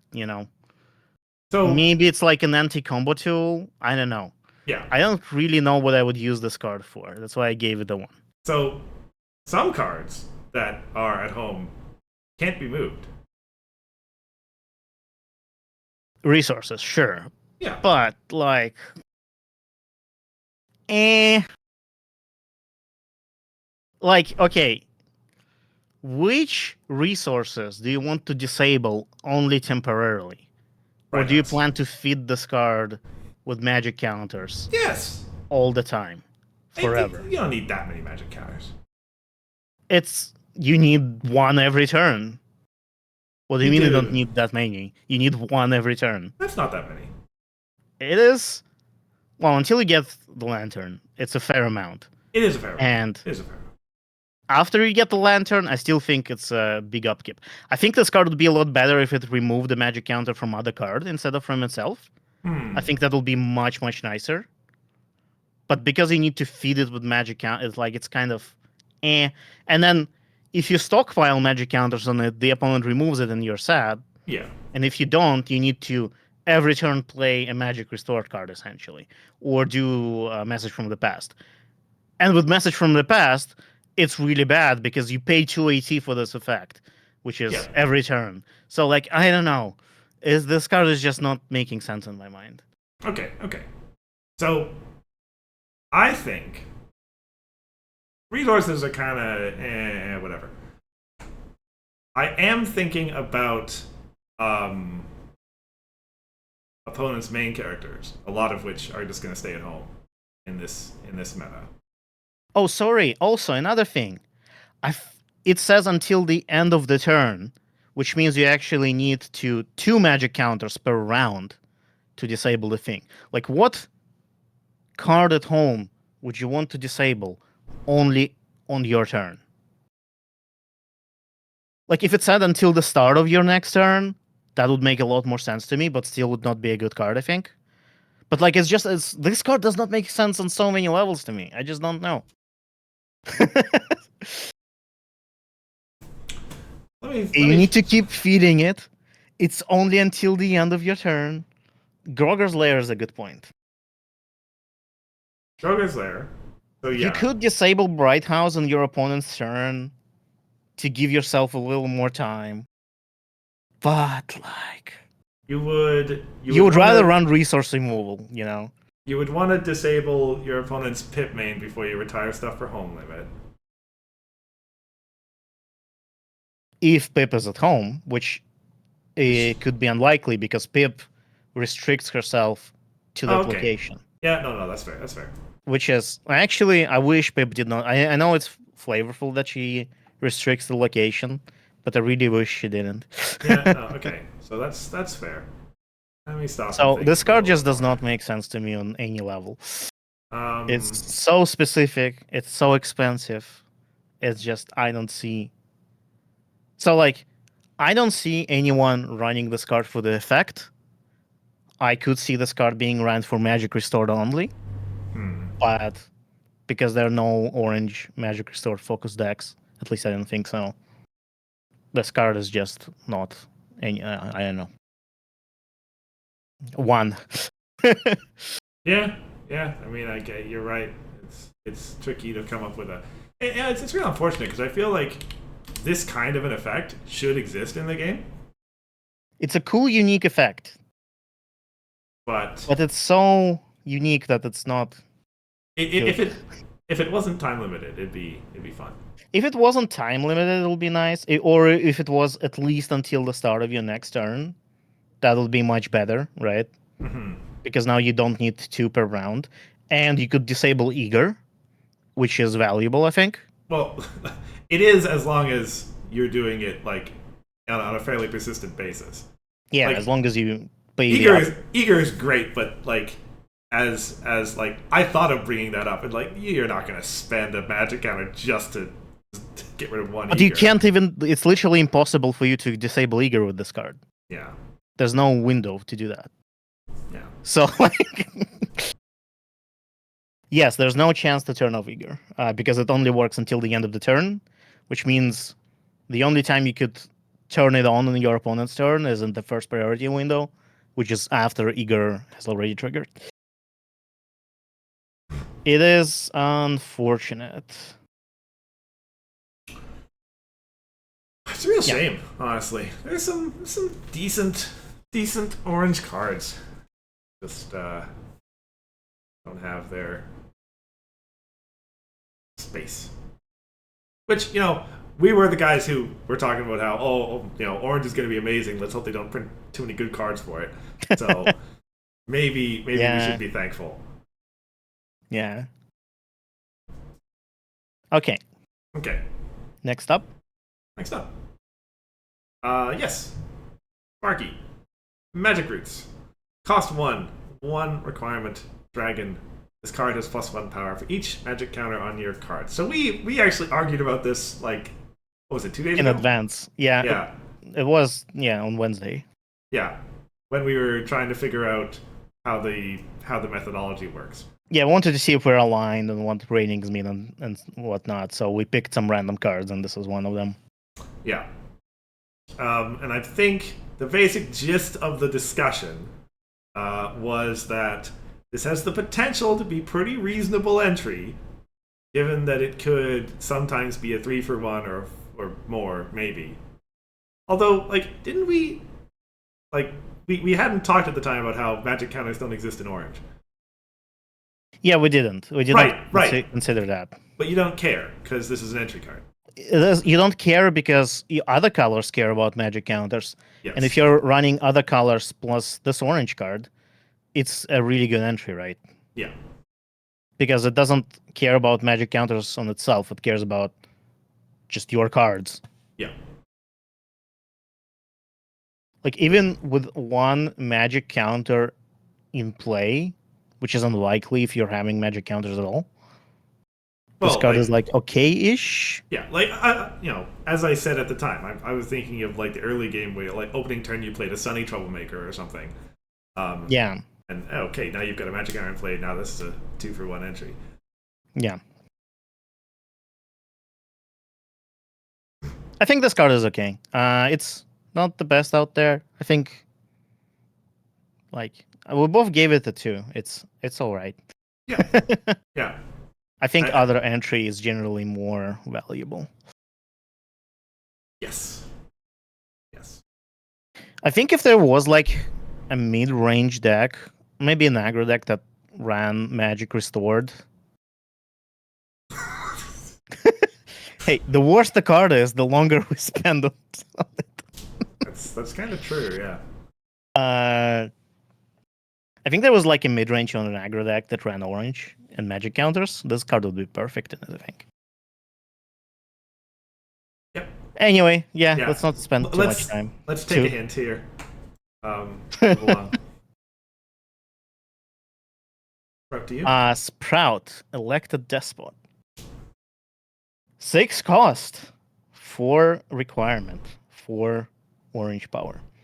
As an additional cost to play this card, banish any number of cards from your discard pile. For each card banished this way, you may pay 1 less to play this card. So the way I see it being played is that it's actually 0 cost, 4 power. Now that's infinite value.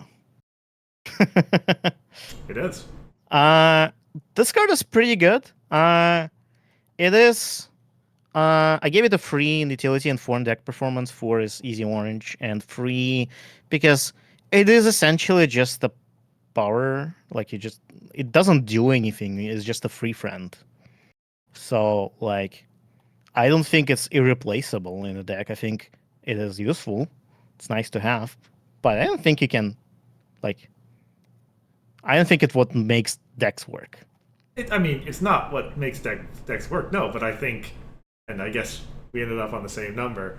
I didn't. Okay, if I actually didn't realize that Easy Orange plays this, so I'll throw this up to a 4.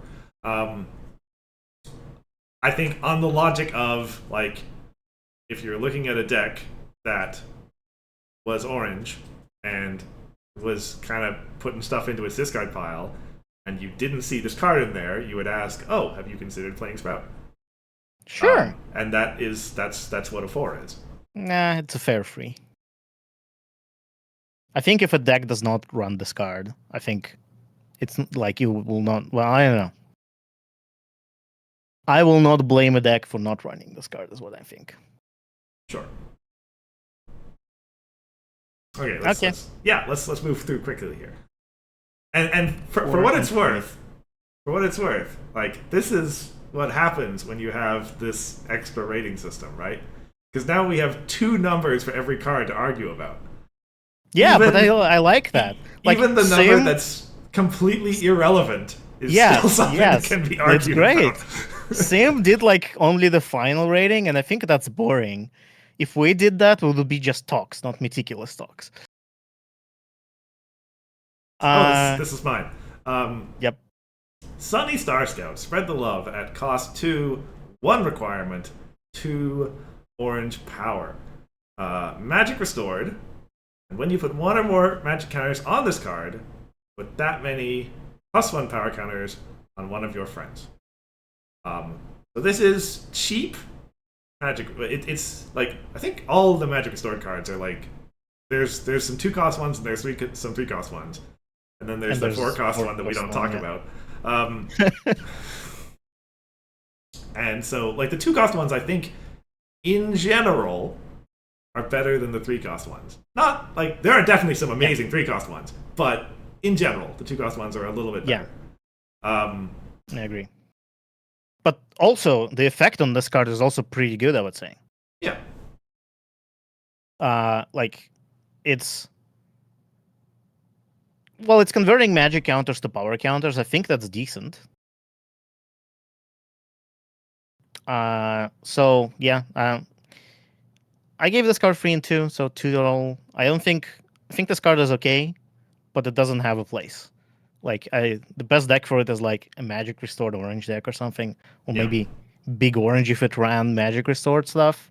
So I think it's kind of that's what it is. Like, probably the best that you can do with this card is like you would do this, and then you'd have some other mechanism for moving those counters to something else. Yeah. So that you could then remove them from somewhere.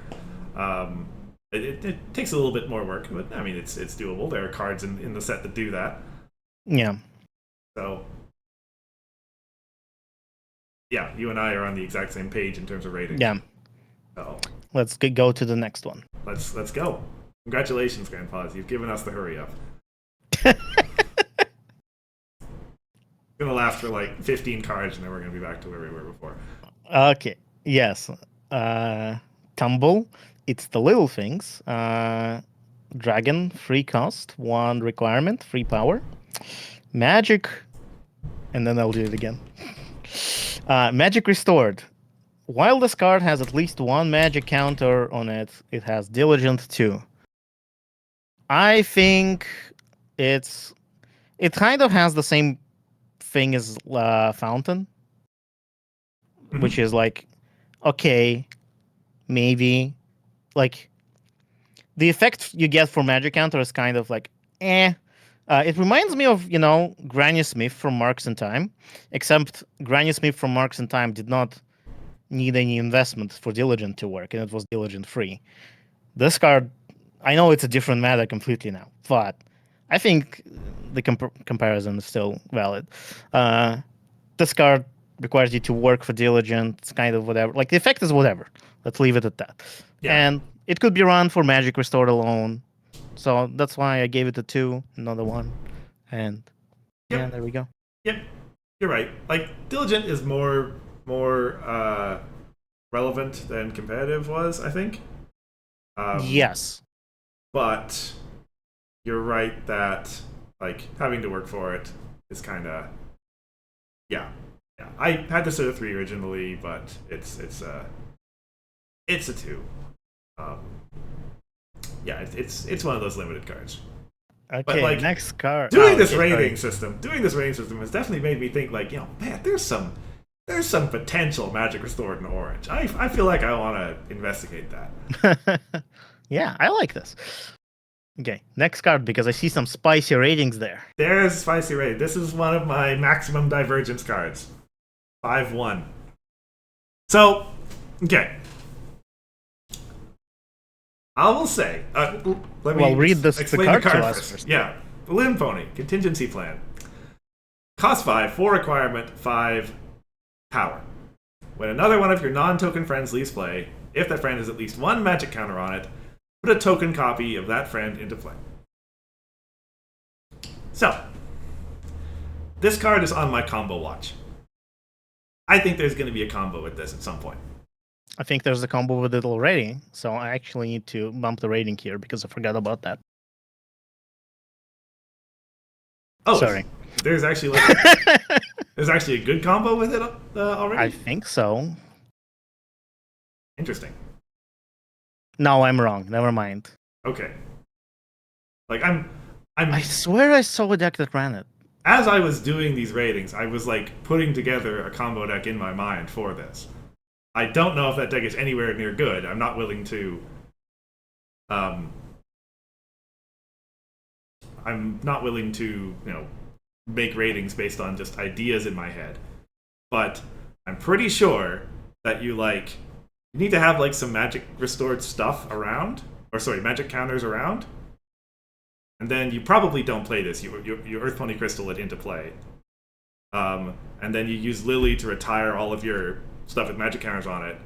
You need to have a Prism Beam out, and then you just so you re-trigger all those magic restored, stack a bunch of counters onto Bright House, and then score like 8, 9, 10 points or something like that. Is the thought in my head.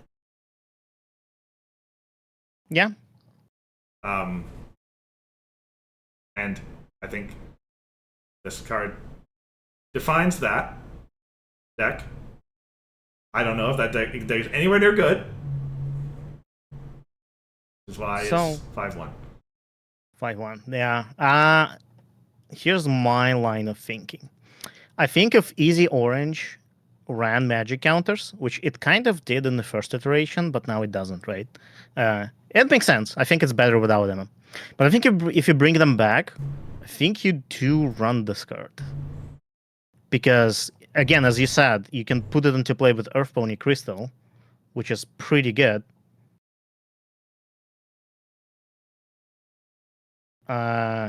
Sorry, distracted by GP's comment there.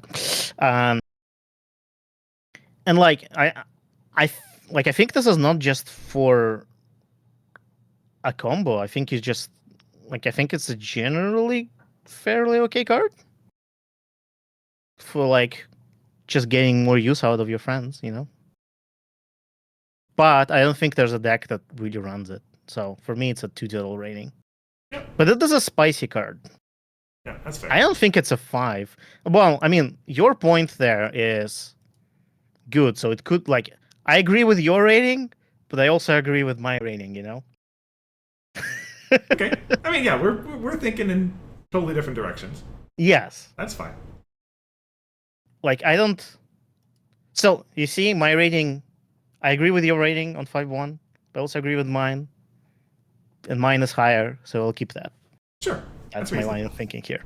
Yeah, that's reasonable. Anyway, it's 1 and 2 total, so whatever. yeah. We're not even really in disagreement here. Not really. It's a really cool card, though. Yeah. I want I'm really excited for further sets and see how they advance the magic counters, what other tools we will get for them. That's what I'm excited about. Anyway. Dazzle. Sorry, wrong page. You were still Blaze. orange. Yeah. Laugh it off. Another dragon, free cost, 1 rec, free power, pink, magic restored. While this card has at least 1 magic counter on it, it has eccentric 2. So, what did I rate this as? Oh, yeah, I think I rated it the same as the other one we had, which is 2 and 2. I think eccentric is better than either diligent or competitive. I think, Mhm. especially since everybody forgets it, and now there's like it's even easier to forget about eccentric here because it's conditional. Yeah. That card could have magic counter and it could not have, so it's deceptive, and this is why I think one of the reasons why this card is marginally better than the other ones. But it's still kind of average, kind of whatever. Uh, I guess if you're doing pink magic restored cards, it's probably okay for that. But then you have the other pink magic restored card that Mhm. is like just blows us out of the whatever. So I think this card is functional but outclassed. So I gave it a 2, and the deck for it is also a 2. So deck for it is a 4. Maybe you're right because your deck could in theory run it, Yes, right? that was exactly my logic. I know I considered putting this in my Opaline deck, Okay, yeah, so that's it fair. That's has to fair. go to a 4 for that Does not reason. Yeah, change the final rating, but does not change the final rating. It was absolutely functional but outclassed in that yeah, particular choice. So yeah, I it's completely agree. yeah, I guess we can just move on. yeah. Izzy, and I see she's misspelled in the spreadsheet. Let me just quickly. There were a couple of cards. I missed this one, but I fixed some others. I mean, yes, I was typing those out quite quickly with an injured finger. So You should have just, wrote a program that fetches the API and just gives you a CSV. I should do that at some point. Yes. Okay. I've done it this way for every set so far. It's been okay so far. Izzy, You're being very orange and not purple. Sorry. Izzy Moonbow, all according to plan. 4 cost 2 pink, 4 pink. Sorry, 2 pink requirement, 4 pink power. Unicorn. When this card is put into your discard pile, you banish this card to shuffle your discard pile into your deck. When you play this card, draw cards until you reach or exceed your maximum hand size. So, we've had cards that draw you a big mint full of cards when you play them before. There was Yak, Pinky, even that Gabby. But that was kind of the way that I thought about this. Is that like big lots of card draws is like kind of thing you want in aggro decks, and this card's way too expensive to be really useful in that archetype style.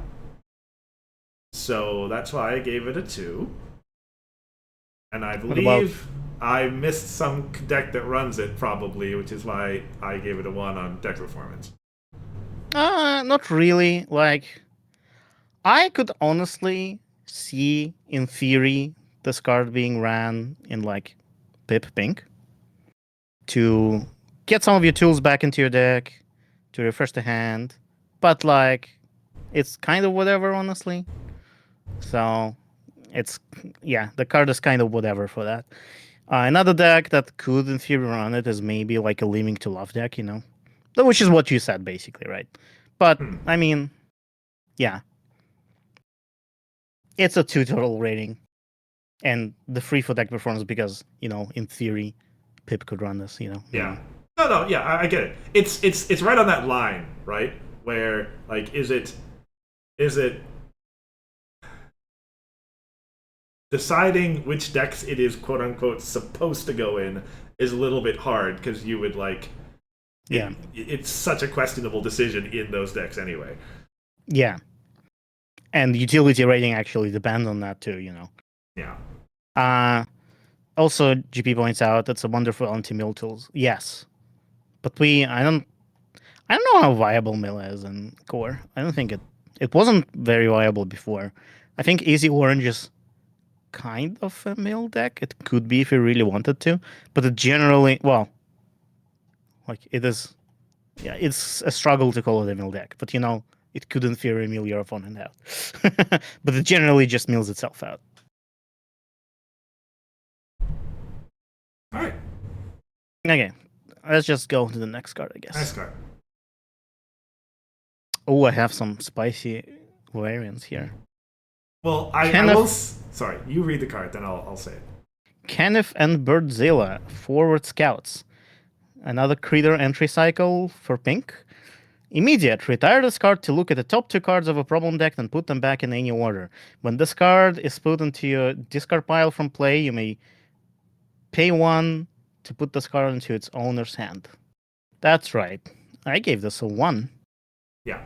So, um, I gave this card a 3/2, and like I certainly noticed. I think I was starting, and then this is a bad sign. I think I was starting to get tired doing the ratings as I started as I got here, because I know 3/2 was my kind of default. I don't know what to say about this card rating.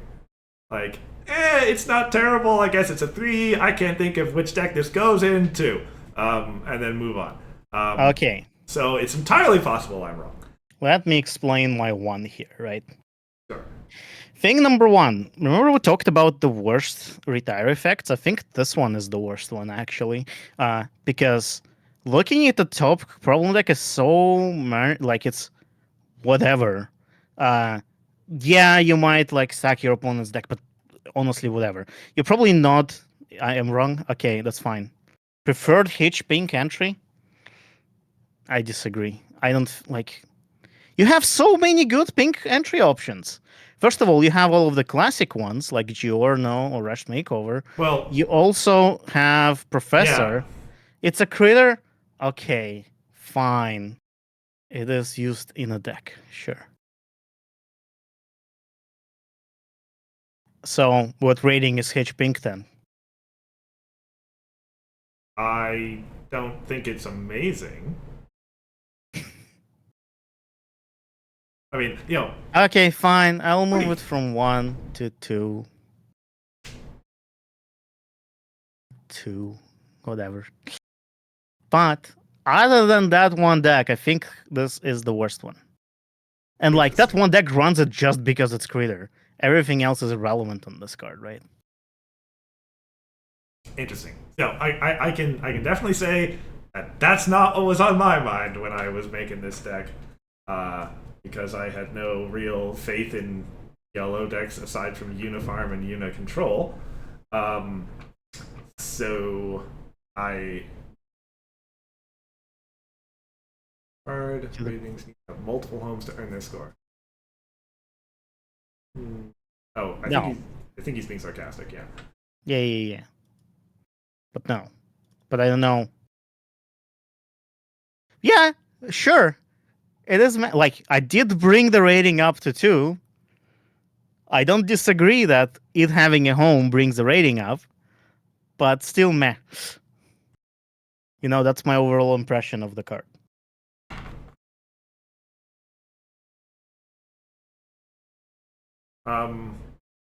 Yeah, I guess we're settled on 2 across the board, even though my utility rating was a 3. Um, Absolutely goes in that deck. I mean, technically, if we're considering that deck for deck performance, it's 4 for utility and Right. Yeah. 2 for deck performance. Always willing to make changes to my rating that don't change the actual rating. That's yeah. That's so fine. easy to do, right? Yeah, absolutely. So yeah, sure. But in any other deck, I think it's a 1, honestly. Sure. But in that deck, sure, it can be a 4 and 2 total. That's fine. That's okay. I'm okay with that. Okay. Next card. Lily, Bright Future. 1 cost, 1 power, Earth Pony.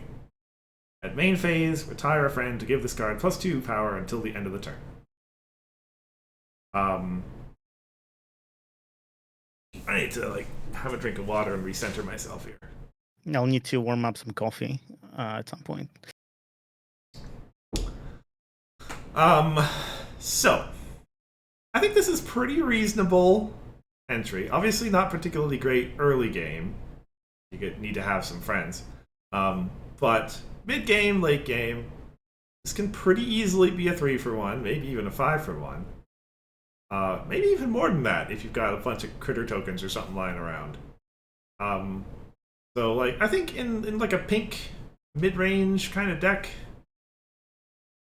it's yeah, it's like a solid 3 of like yeah.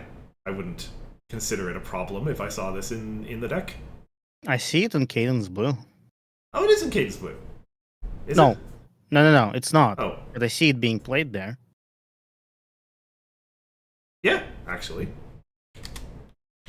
I will take Like, this all I think across. it's a reasonable card to have in it.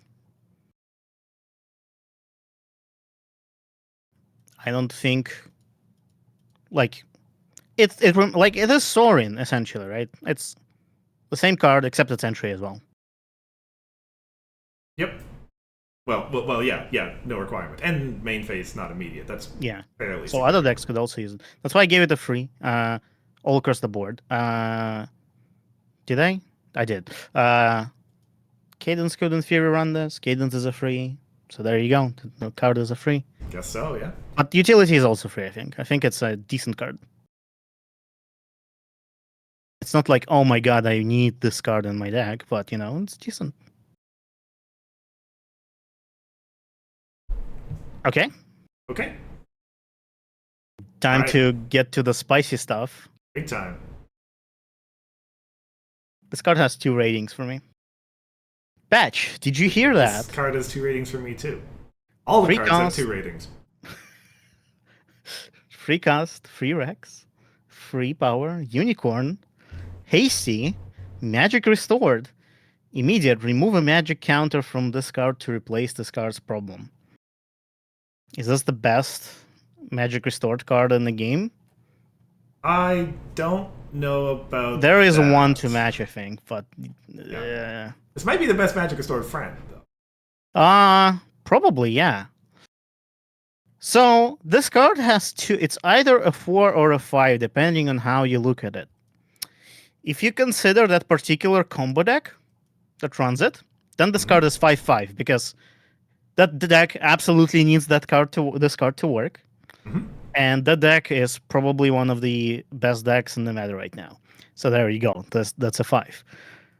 But I don't, as I brought up in the beginning of the stream, like it's kind of random what certain like combo deck, like this card was not designed for a combo deck, is what I think, right?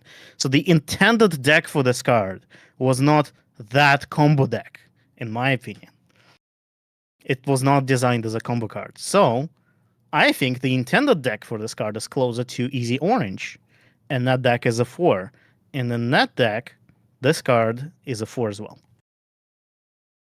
So the rating is 4. But if combo is considered, it's 5/5. That's reasonable. I think so. Like, I was thinking of the combo deck when I did the ratings. That's fair. I also think that like this is one of those cards that I would ask for a special dispensation on, because like it's not just Izzy Orange. Like, or yes, Izzy Orange. Like this is a 4 in my deck too. Like it is. Yes.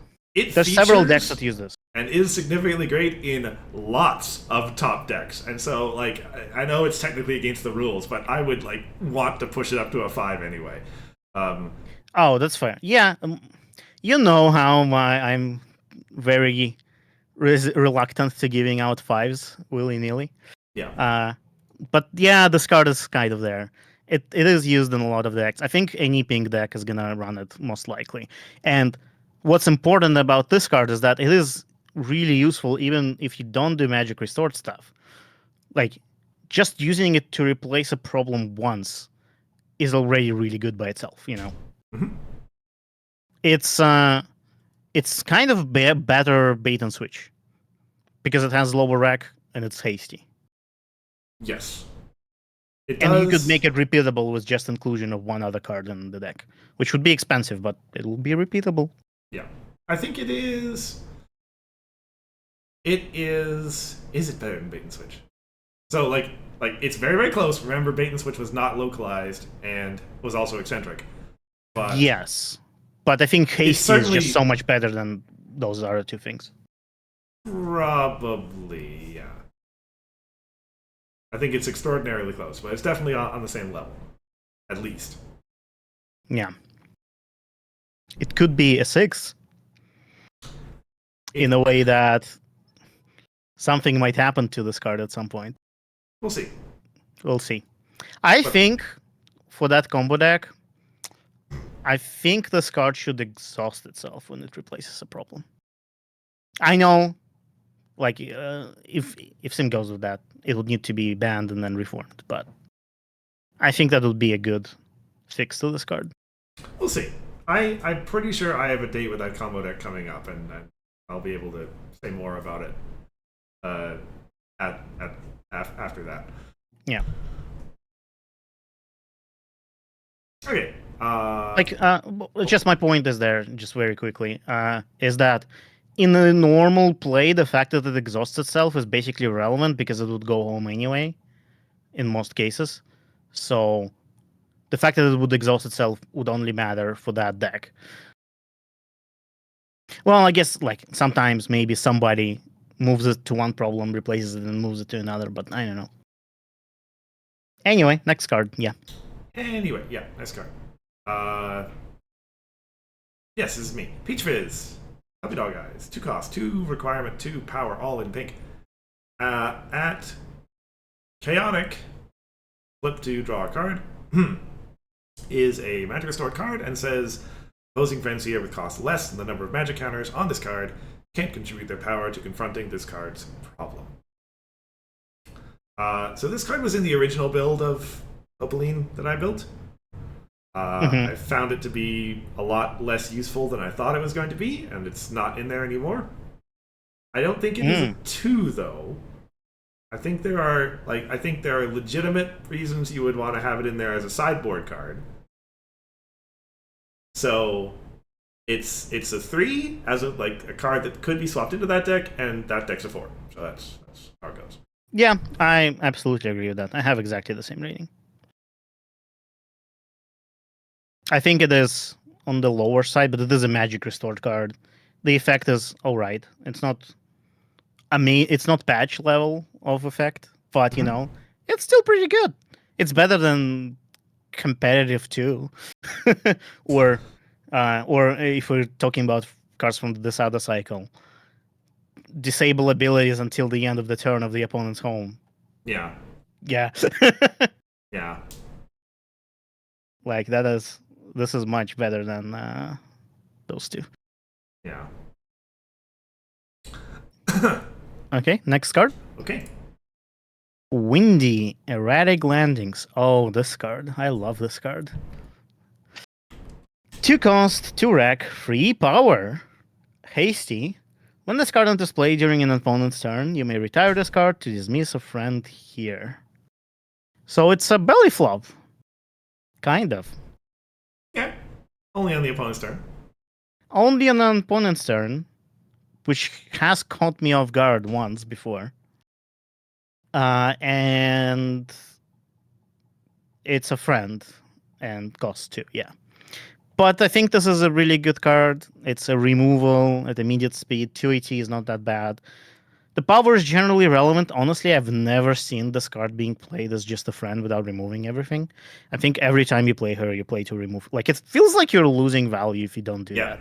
I think I have played it once not to remove something.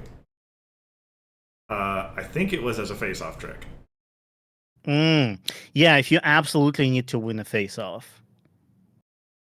But then you would probably remove something. Oh well, if it's your face-off, sure. Yeah. Yeah. It's rare, but it is good that you have that option. Yeah. But yeah, I think this is a really good card. Very desirable. I think any pink deck runs this, honestly. So it is a 4, and a lot of pink decks right now are 4. So there you go. Yeah. I had this as a 5 originally. Sorry, a 4 utility, 5 deck performance. I don't remember why. I don't. Well, I think does the combo deck run it? I think it does. I think it's fair to put it 5 on the deck performance. Yeah. That would not change its rating anyway, but Yeah, I don't know. Okay, so I'm gonna take a quick break here. I need to take a bio break. I'll be back in like a minute. okay, I'll get some coffee. Oh, Let's sure. just take a minute break. Let's just do that, sure. See everyone in a second.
Okay, I am back. We are through 30 cards in 2 hours. So we are, right about on track for a 10-hour stream.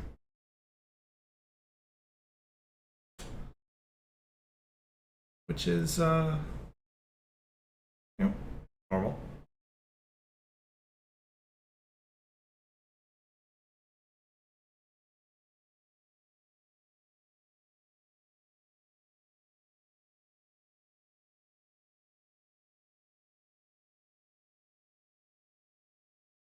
Okay. Okay. I just said to the stream, we're through 30 cards in 2 hours, so we are on pace for a 10-hour stream. Yeah, I mean, about what to be expected. Yeah, of course. So, GP says Easy Orange does run Windy, of course. Easy Orange is 4 in my rating, so there we go. Mm-hmm. Purple? Through to purple. I'm going to preface this by saying, as much as I hated to admit it, oh yeah, unicorn aggro isn't a thing again.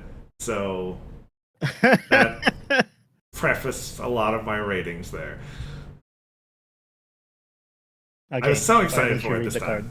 But yeah, Dapple. Volga Beatnik. Cost 1 power, purple, unicorn. When you play a card, this card gets +1 power until the end of the turn. So this is fairly reasonable entry. You can probably expect this. Well, I mean, so unlike Sparky, this one you need to play it and then play a bunch of cards to get somewhere with it. So it's a lot less useful as entry. But well, it depends. You could still play non-purple cards. Also, importantly, this enables tranquility, so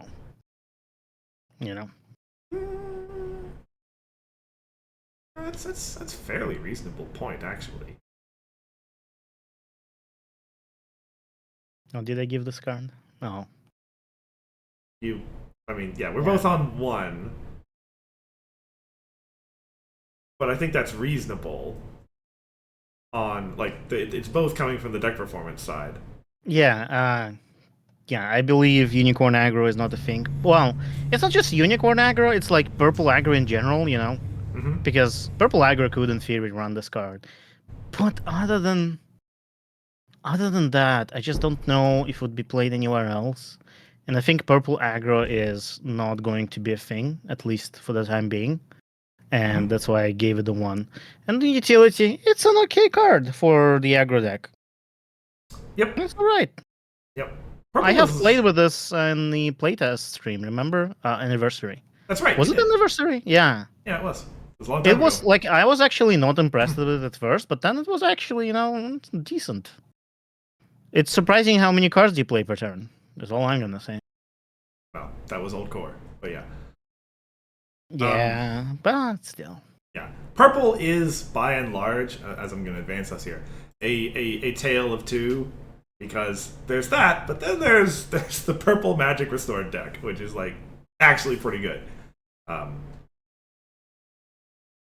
Moves us into Elderflower here. Yeah, so for me, oh yeah, I should read the card first. Elderflower, Wind in her mane, 2 cost, 2 rack, 2 power, eccentric 1, magic restored. When an opponent plays or moves a character, you may remove a magic counter from this card to move that character home. So there's 2 things here. So far, we only heard easy combo being rated a 5 for a deck performance. Can we get spoilers on other decks? I did mention the beginning of the stream. I don't think I have a lot of decks that are 5s, like if any. Yeah, So maybe I should maybe that should be readjusted. I It's but like I don't know if I have any other decks at that rating either. yeah, it's really hard to give a 5 to a deck. I Because, find. like, I don't know, that deck seems a little bit like it's in that nebulous area of like people are already talking about adjustments to make to bring it under control. So Yeah. I think Easy Orange is a solid 4. This is why I think we need 10-point scale for deck performance. yeah, Because I think Easy Orange is a little above 4, but it's not quite 5. And no, like we're not using fractionals. yeah, my tier list had it was like tier 1 decks and then tier 1.1 decks for all the stuff that's like top but not the combo deck. Basically. Yeah, I agree. So back to this card. It kind of has 2 ratings for me. One is if it's in the Bright House combo, and another one if it's without. I think the correct rating is the Bright House combo because that is the best deck. We're not using fractionals. I think we should just like if you're using fractionals, just use the 10-point system. It's the same thing. Hey. Tier 1.1 doesn't mean anything. Doesn't mean anything. That was just in my notes. I'm not going to put It's not a fractions fractional in my because that's ratings. not a number. It's a subsection. Yeah. Anyway, like 1.10 is a thing that's different from 1.1, right? So that's not a fractional. Anyway, no distractions. BAP. I think the best correct deck for this card is the Bright House combo, which is I think a 5 and a 4, because Bright House combo absolutely needs this card, but it only uses it for Magic Restored and Eccentric maybe. And the deck I think is a 4, honestly. I think it's below Easy Orange, but I think it's a 4. It's not a 3. And outside of the Bright House combo, I think this card is kind of it's fine. In a like purple control magic restore deck, maybe. Like maybe Pip purple, Mm-hmm. Could run that card in theory, maybe. I don't know. Have you thought of pip decks for like every color? Purple, pink, and orange, not blue or yellow. Hmm. I should. Well, there is. Yeah. Anyway, I think the rating for this card is either 4 or, well, 4 or 2 if it's not the combo deck. Right. I mean, I definitely rated this like kind of purely based on the magic restored combo.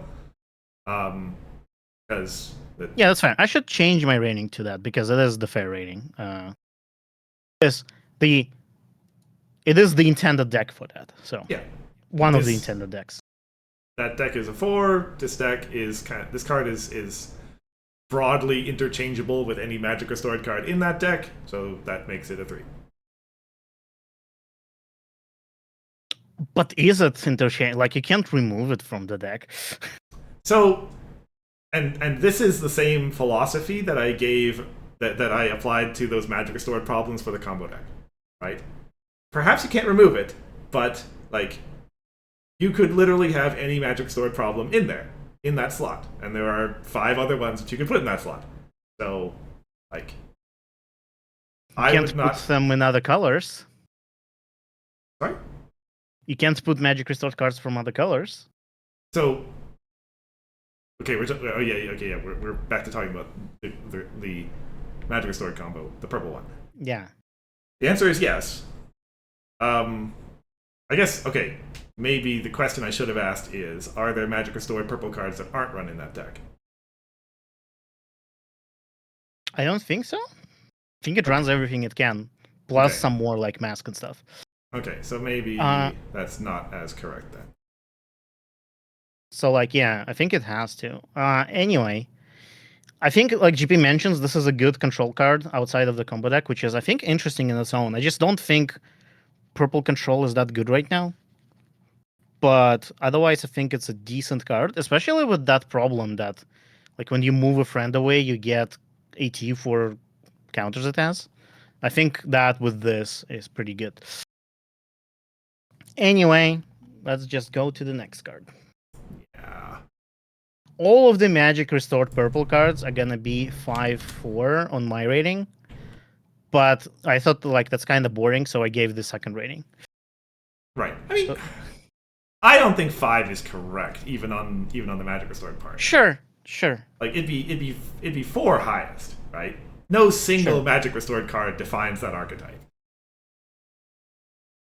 Sure. Um, like yeah, so like, okay, I should read the card. Lava, no stone unturned, cost 3, 1 requirement, 3 purple, power, magic restored. While this card has at least 1 magic counter on it, it has Meticulous 2. Let me try to remember what the one of them is showy. What is the yellow dragon again? Is it carrying? No, calming. So this is the best ability off of Yes. these dragons, right? Yeah. Yeah. By Absolutely. by far, probably. Meticulous 2 is crazy. It's really good. Yeah. But Now, they had Luna. That well, is basically this. it's true. Man, that is true, isn't it? Yeah, like Meticulous 2 on its own is not enough to, but Meticulous 2 is still by far so much better than the other stuff. And even then, I still think it's kind of average. So I gave this card a solid 2 outside of the combo stuff. Sure. Sure. In Yeah. combo stuff, it's a 5 and 4. All 4 Yeah. and 4, whatever.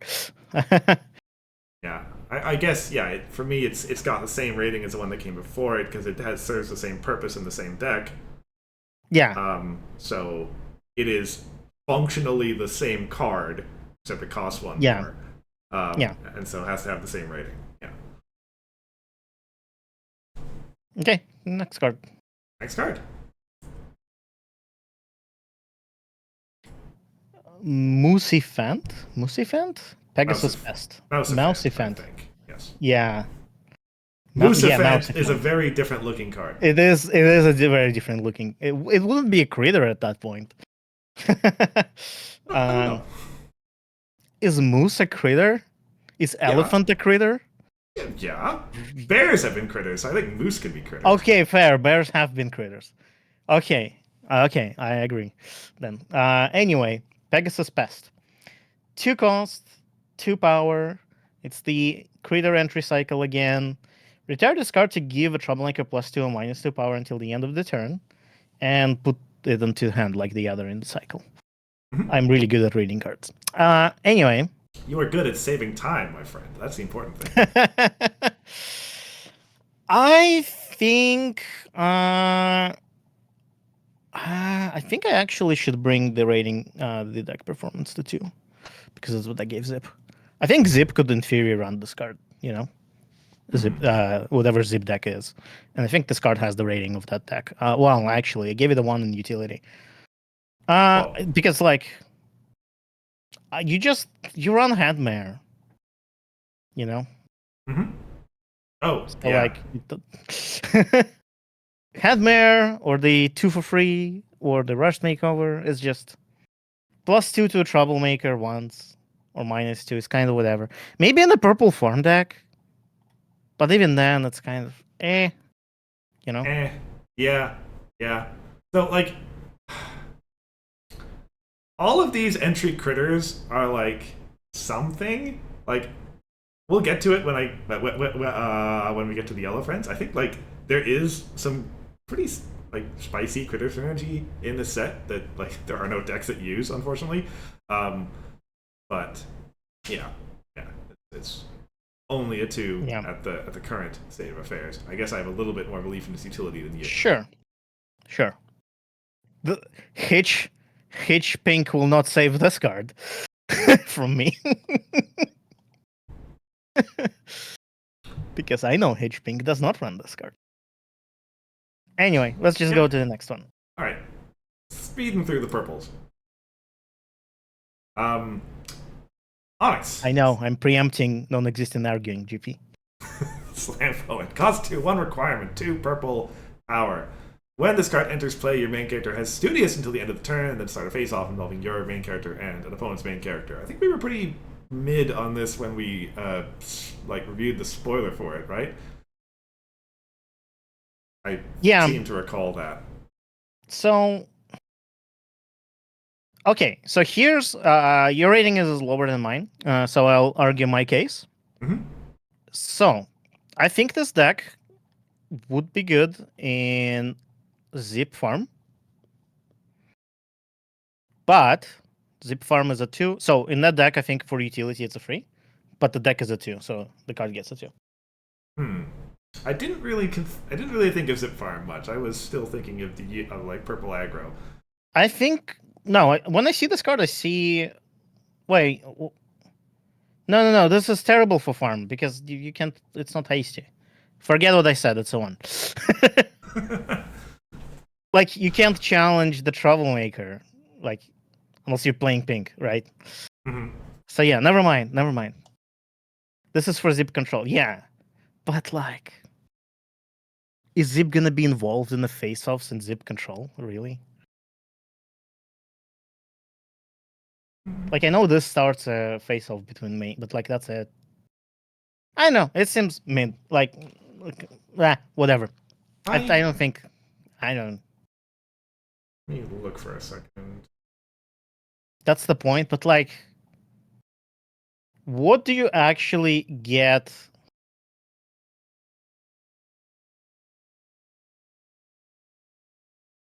No, hold on. This means of doing some while stimulating. But like, at best, you're getting 180 back out of this card, right? I guess it's a way to start face-offs if you really wanted to. And you could play the card of your main character, sure. But like, I don't know. I am not convinced. Either way, the rating is still going to be the same because even Zip Control, I think, is like a 2 deck at best. I don't. Does boost Zip? Sure. That's fair. Anyway, I think the rating is the same 3 and 2, despite that, because That, hmm. Zip Control is a 2, utility is free. So there you go. That is a fair point on the. It is a fair point, yes. Yeah, I mean, you've got How About You for that as well. Yeah. Yeah. Anyway, that's just. No, Unless you okay. want to change your rating. I'm willing to do the old change but not change, and move up the higher rating by 1.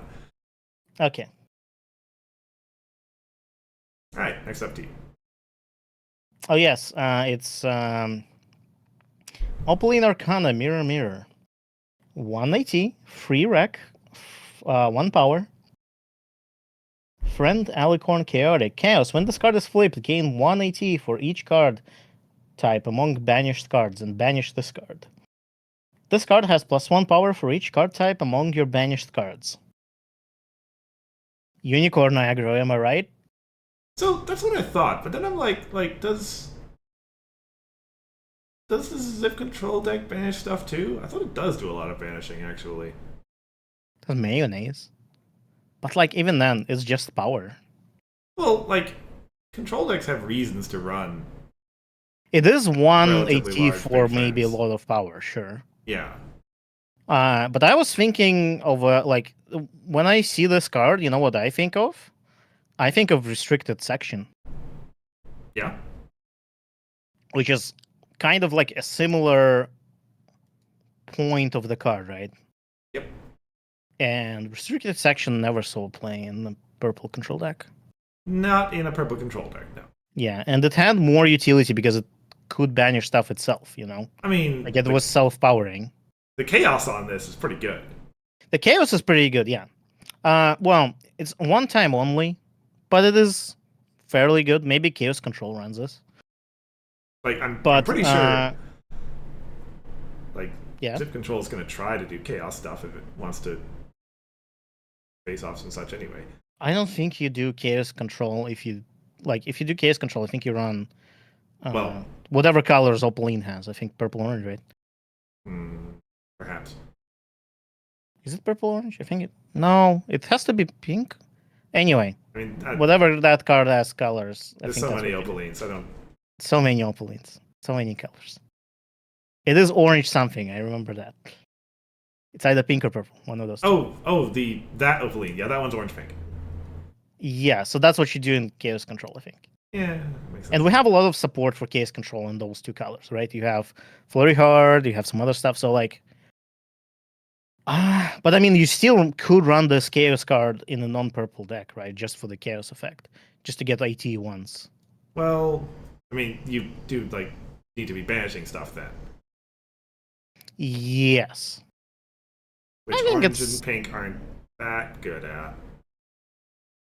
yeah. Well, I mean, you have the Sproticus, not Sproticus, Sprout, Was the that? orange one, Oh, one yeah. that Okay. reduces the cost for banishing stuff. No, that's fair. That's fair. Anyway, I think Anyway, you also have the parachute. Like, there's plenty of ways to banish stuff. Anyway, I think this card is the 2. yep. I was like, you opened that conversation with Unicorn Aggro, and that's exactly where my mind was when I was viewing this. Put it down as a 1, same place as Onyx. Yeah. Anyway, just get to Pip. Sure, You get all of the Pip cards. That's not fair. Do I get all of the Pip cards? Well, we only had 2, and you got both of them. Well, I'm gonna get the I get yellow the white one, Oh, and you get the yellow one. yeah. All right. Anyway, I mean, you can have it if you want. No.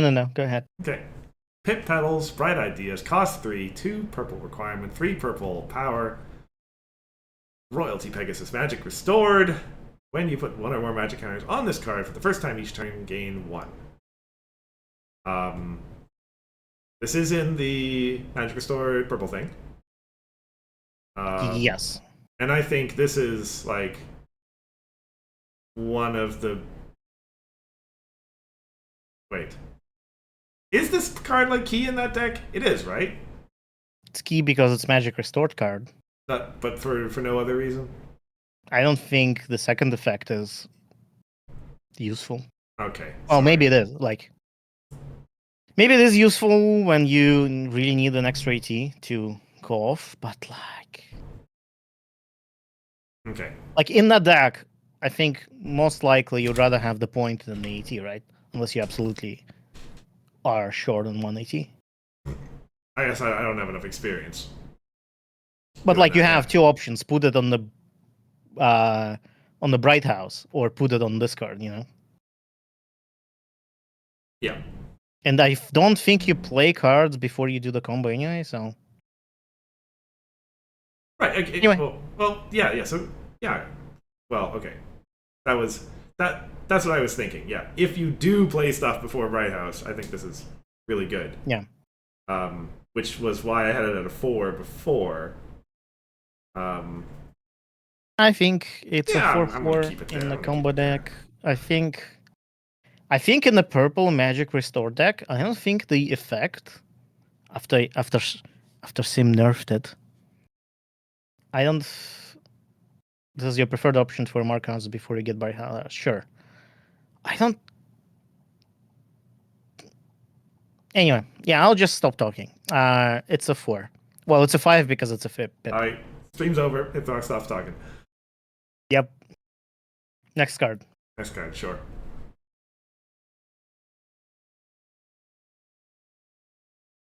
Oh, it's me. Sander, Unicorn Sided. 2 cost, 3 rack, 2 power. Friend, Earth Pony. Main phase, exhaust this card and pay 3 to put an opposing friend on top of its owner's deck. You may pay 1 less to activate this ability for each of your characters with at least 1 magic counter on them. I think this card is really good in a deck that wants it. Yes. Actually, I know why I gave it 3 and 3. I think it should be 4 and 2, actually. Yeah, let me change that. So Pip Purple actually wants this. But Pip Purple is kind of whatever. Like, okay. The reason I think this card is really good, it is a repeatable removal, right? Mhm. Yeah, you need to like they will draw the card, whatever. You deny them like even if you don't do a face off or whatever, you deny them a draw. They have to play it again. That's pretty good. Oh, does Magic Restored combo run this card? In that Oh, case, it it should be a does? 4 then. Oh my goodness me. Look at I that. didn't know that. I didn't know that either. Yes, okay. So yeah, this card is really good. It's repeatable removal. I think even if you don't do Magic Restored primary, like as your primary thing in the deck, this card is still good. Paying 3 is kind of average, but like as long as you can get at least 1 magic counter somewhere, somehow on your main, paying 2 to remove a friend is pretty good, I think, right? Two is okay. One is amazing. The 3 is incredible. Three is incredible. Yes. Yeah. So like you could have 1 copy of Message from the Past, and just invest a little bit into magic counters. Mm-hmm. And have like other cards that like the Fry Brains one, for example, and if you're playing purple pink or something, Yeah, I think I used to have this at a 3. It was at a 2 until someone mentioned that this is actually in the Magic Store deck, and now that went up to 4, which made the rating a 3, and now actually, yeah, I mean, it's I think it's a pretty good key decent card, yeah. it's a decent card, yes. Yeah. It's very desirable in a deck that wants it. That's what Yeah. I think. Yeah, that's reasonable. But yeah, I didn't know it was Ran and Mark combo, but that makes sense, yeah. So sure, it can be 4. Okay. Oh, next one is heartbreaking for me. Zip Storm, 4 cost 3 requirement, subtitle with enhance, 4 power, Meticulous, 2 persistent, vexing. That's really good. It's really good. Yeah, I think it's good. I think it's. We spent a lot of time before the stream in our other streams talking about persistent and vexing being 2 wonderful keywords to go next to each other. And Meticulous 2 is unfortunately not enough to make a card, but is great sauce on another wonderful card. Sauce is, Yeah. I don't know why I said that. Topping. Great topping. Great on the side. Yeah. You can tell me I'm getting a little hungry. All those were food analogies. Cards. Anyway. So I gave it the 2. Well, I gave it a 4 in desirability, and I gave it a 2 in deck performance because I don't believe in purple control as it is right now, unfortunately. I want to. I really want to. I think purple control runs this card. It's expensive, but I think it's worth it. The only thing that kind of brings it down is that the Frightened package in blue kind of destroys it. But otherwise, That's pretty reasonable. I think I was giving purple control a little bit more uh, respect than you. I think just because it's fine, but I think like doing pink is just generally better. But is it is it on the same level as other decks I have at 3, like Cadence? That's a fair question, and I don't know about that. Yeah. Need 10-point system. We're doing 10 points next set. Okay. I'm putting my foot down.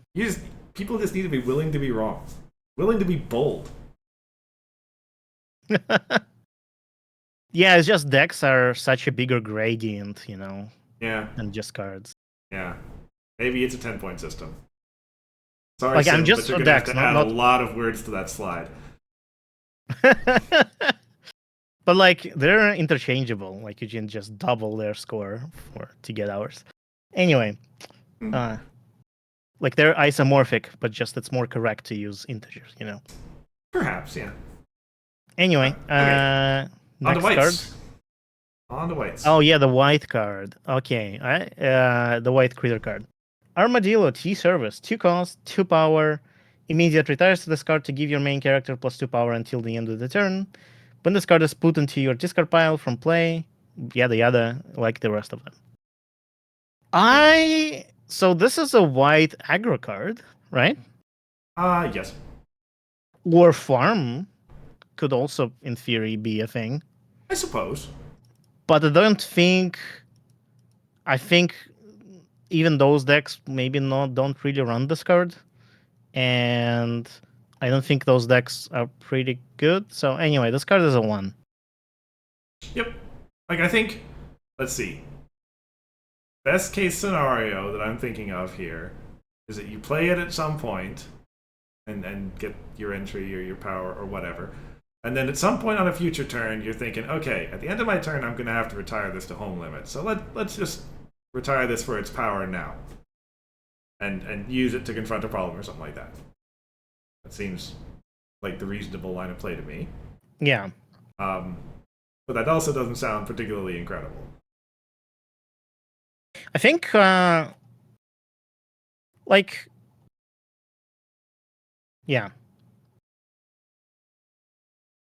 It'll be a little bit better if it had requirement, then Yona would like it a lot more, which is hilarious. That is interesting. Yeah. Yeah. I don't think white aggro is a thing. So, or farm. So there we go. That's now. Hey, for what it's white. worth, Yeah. There is some impressive white stuff in this set. White's actually Yes. got some reasonable cards. All right. Yep. Moving on. We're going to just move on to Fluttergust. 1 cost, 1 white. Breezy Friend. I remember this card from the preview. Yeah. You play this card, reveal the top card of a player's deck. If that card has greater power than this card, put that card into its owner's discard pile. Give this card +1 power until the end of the turn. Then repeat this process. So I'm pretty sure I missed something, right? Because I'm way lower than you. Yes. I guess this goes in a pip somewhere. No, it doesn't. I think it's a decent entry card. Like, you're most likely gonna have 1 for 2, maybe 1 for 3 here. Like, I think this might outclass the 2 for 3 white card,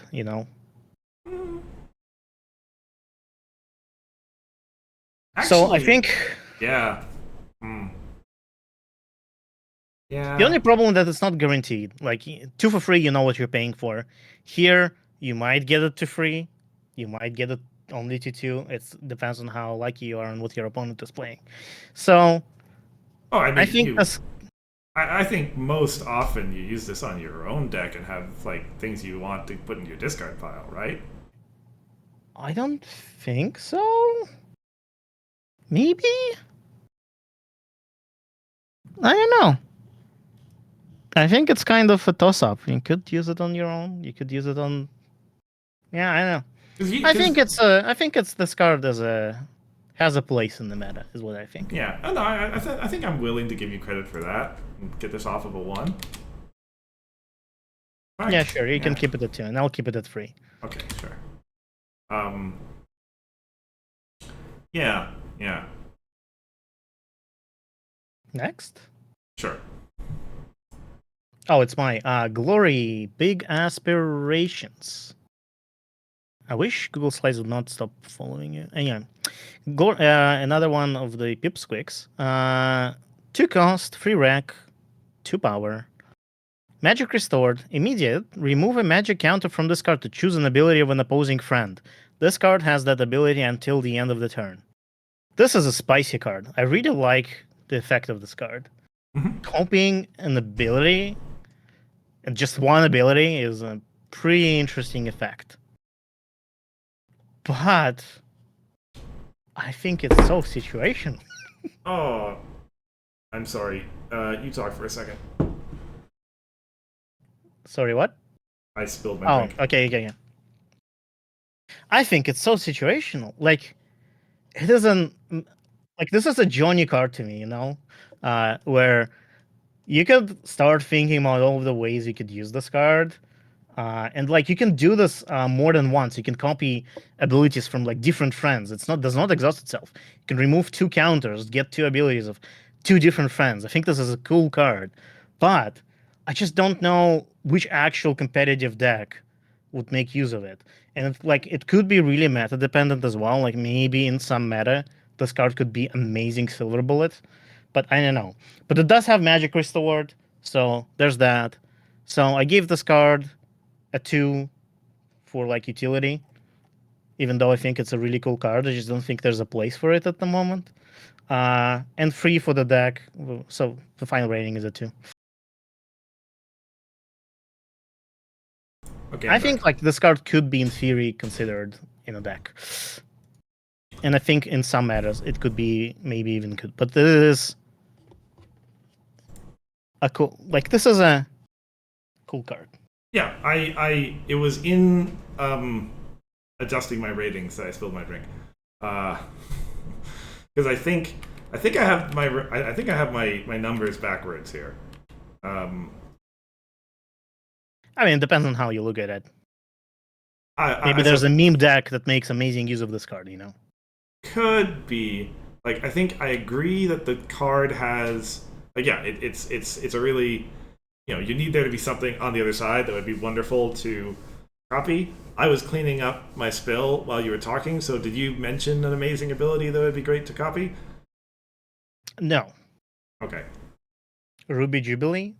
But like, okay, but like the cool thing about this card is that you can copy abilities from different things and have them on one card. Like this thing is repeatable. It's not like you don't choose one ability. If you have 2 magic counters, you can choose both, which is what makes this card cool. It's just it's not practically useful. Yeah, that's 2 magic counters. Yeah, but there's some cool abilities out I there. mean, Maybe there like are. There considering what 2 abilities in combination could be amazing is really hard. there Like are. you could steal Chrysalis's ability, the one that banishes a friend and makes and takes its abilities, and then use that. Like there's so much stuff you can do. It's Right. hard to say what exactly would be good, and like it really depends on what your opponent has, which is why this card is not really practical. Well, I Maybe mean, this should be one because it is too niche in that sense, right? you need to. Oh, we're talking about core. Right. Yeah, we're talking about core, In but adventure, I'm you talking need about to Chrysalis be core. donating stuff to your opponent so you can steal it with this card. Yeah, but Donate is a core card. Is it? I guess it is. Yeah. Yeah. I mean, if your combo comes from having 3 of your cards on one card, that still sounds terrible. But I love this card. It doesn't get a good rating, but I love this card. yeah. Okay. Okay. I want to go to the next card that I also love. Mm-hmm. I love it too. Izzy Moonbow. Unicycling delivered 2 power, 4 cost, 3 requirements. Unicorn friend. When you play this card, choose a card from your discard pile. Put it into your hand.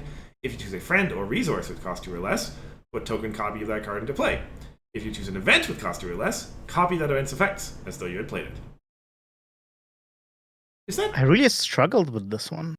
Is that necessary, that text on the end? What do you mean, as though you have played it? Yeah. Probably. I don't know. Anyway. I really struggled whether to give 5 or 4 to this card, Mhm. to utility. Because, like, this card kind of replaces certain aspects of what Mistmain did in the previous meta, right? It is a really, really good recursion. Yeah. It's really good. A lot of useful stuff costs 2 or less, so you get double use out of it. You get one immediately as you play easy, so that's immediate value. And then you get something later, maybe, because you can still play the card. This card is really, really good. And like 5 is defines archetypes or decks, and it's kind of like it helps control so much. I think like toolbox Yeah. kind of control Oh yeah. that it is like very close to a 5. I still gave it a 4, but and that doesn't even matter because I think the best deck for it is a 3. But So is the best deck for this one of yours? Or is it I think it's some sort of white control deck, and I think some sort of white sure? control deck is a 3. That's what I think. Right. Maybe I was thinking of a different Izzy. I feel like Is it interesting that 2 cards with 5 rating, well, that I consider to be 5 ratings, are so far easy on utility at least? I don't. I think the Izzy cards in this set are just pretty good. Yeah, we can see who's being favored among Sim. Anyway, I think this card is really, really good. I think Yeah. the final ratings for it were 4 and 3 for us. So, Yep. And I was just above it at 5 and 4. oh, 4 and 3 and meant our final ratings, but yes, it's also my utility index. So, Yeah. okay, Oh, that's what you meant. Yeah, okay. Sorry. yeah, let's go to the next one. Let's go to the next one. This card is good. If white becomes popular, this card will be in every control deck. Sorry, you're talking about Izzy, right? Easy, right? Yes. Okay. Jade. I had already switched the slides and I had some what do you mean? cognitive Showy is very dissonance important. there. Go ahead. Jade, Mountains from Molehills. 3 power, 3 cast, 1 wreck, dragon. Magic restored. While this card has at least 1 magic counter on it, it has Showy too. And as we know, Showy is the best keyword out there. Do you even ever? Well, I mean, maybe sometimes you put magic counter on it. Anyway, I'm not very impressed with this card. Maybe in the magic restored white deck, but like, I don't know. Right. So I like the two of us have the same rating, but we flip the columns around. And I think we probably mean the same thing, just in two different ways. Because I say basically, if there was a magic restored deck and you needed some, and you like in white, this card would definitely be an idea to consider. Thus is 3, but that deck does not exist. Thus, deck performance 1. And I think you're probably going the same way, just different columns. So for me, well, kind of. This card, in theory, could be in Pip Pink. Because Pip Pink runs patch, and this card could put a counter on patch. But it's pretty bad, so it's a 1. The best deck for this card is the Pip deck, I think. Okay. Or maybe some other white control deck that runs patch. Doesn't have to be Pip.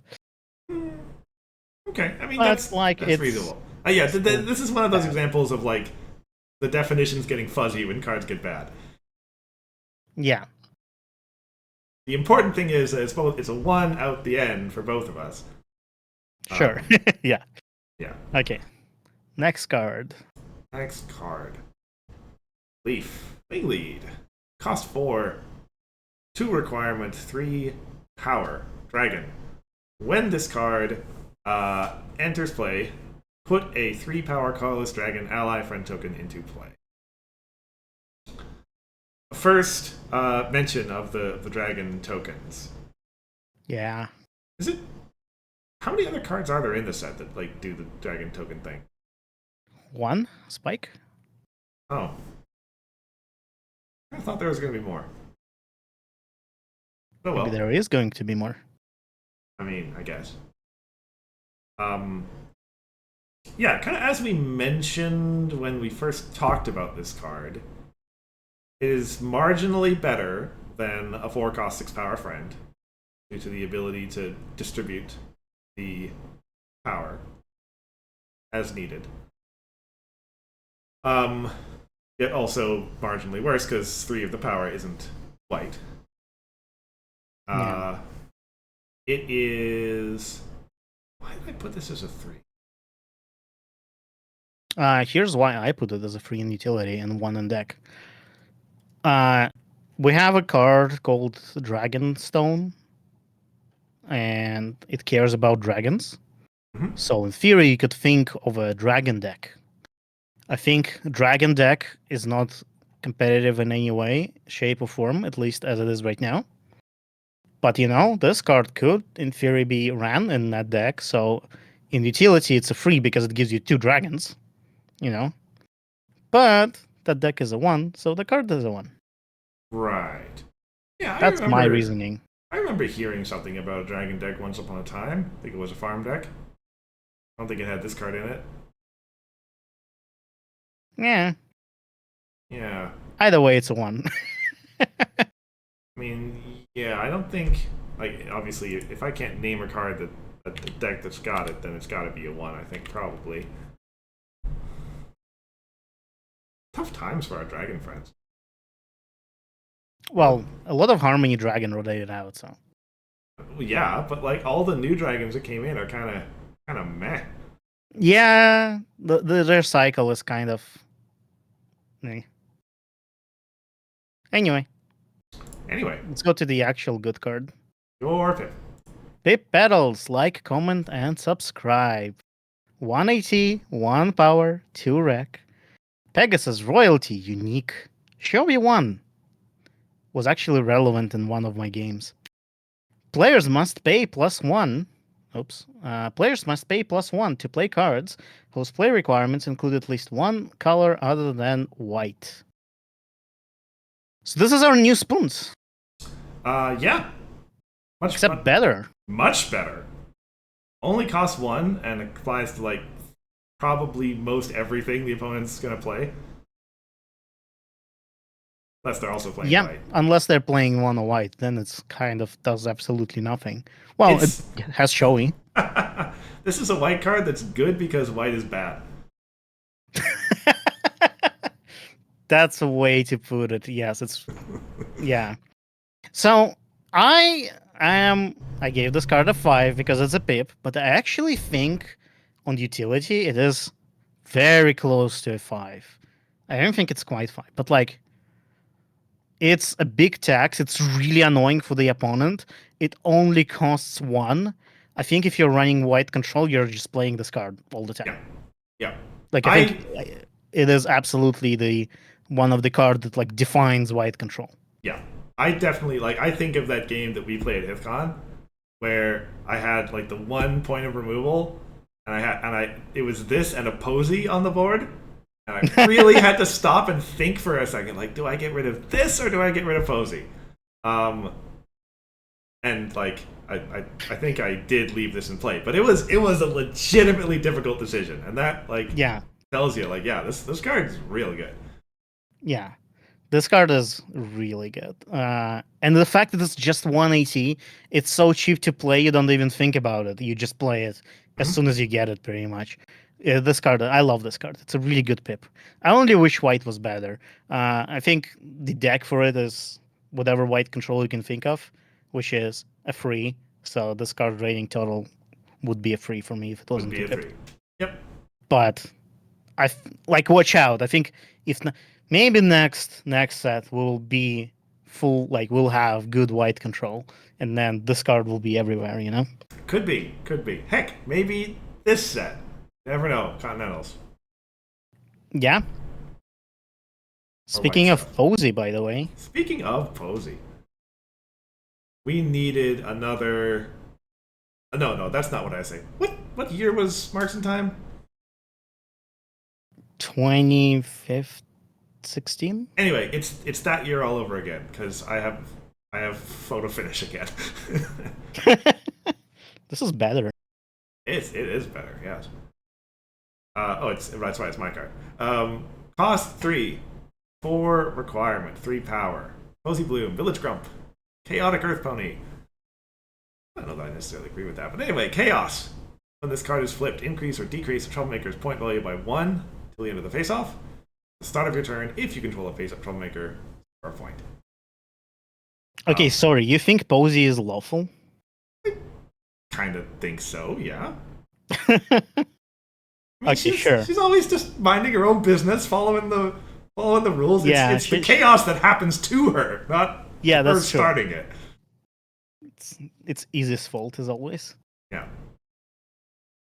Anyway, yeah. This card is white. Control needed this, and it's got it, and it's great.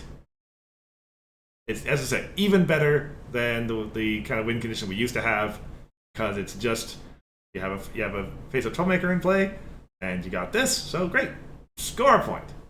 Just like blackmail, it's not even optional. Gotta do it. Gotta do it, yes.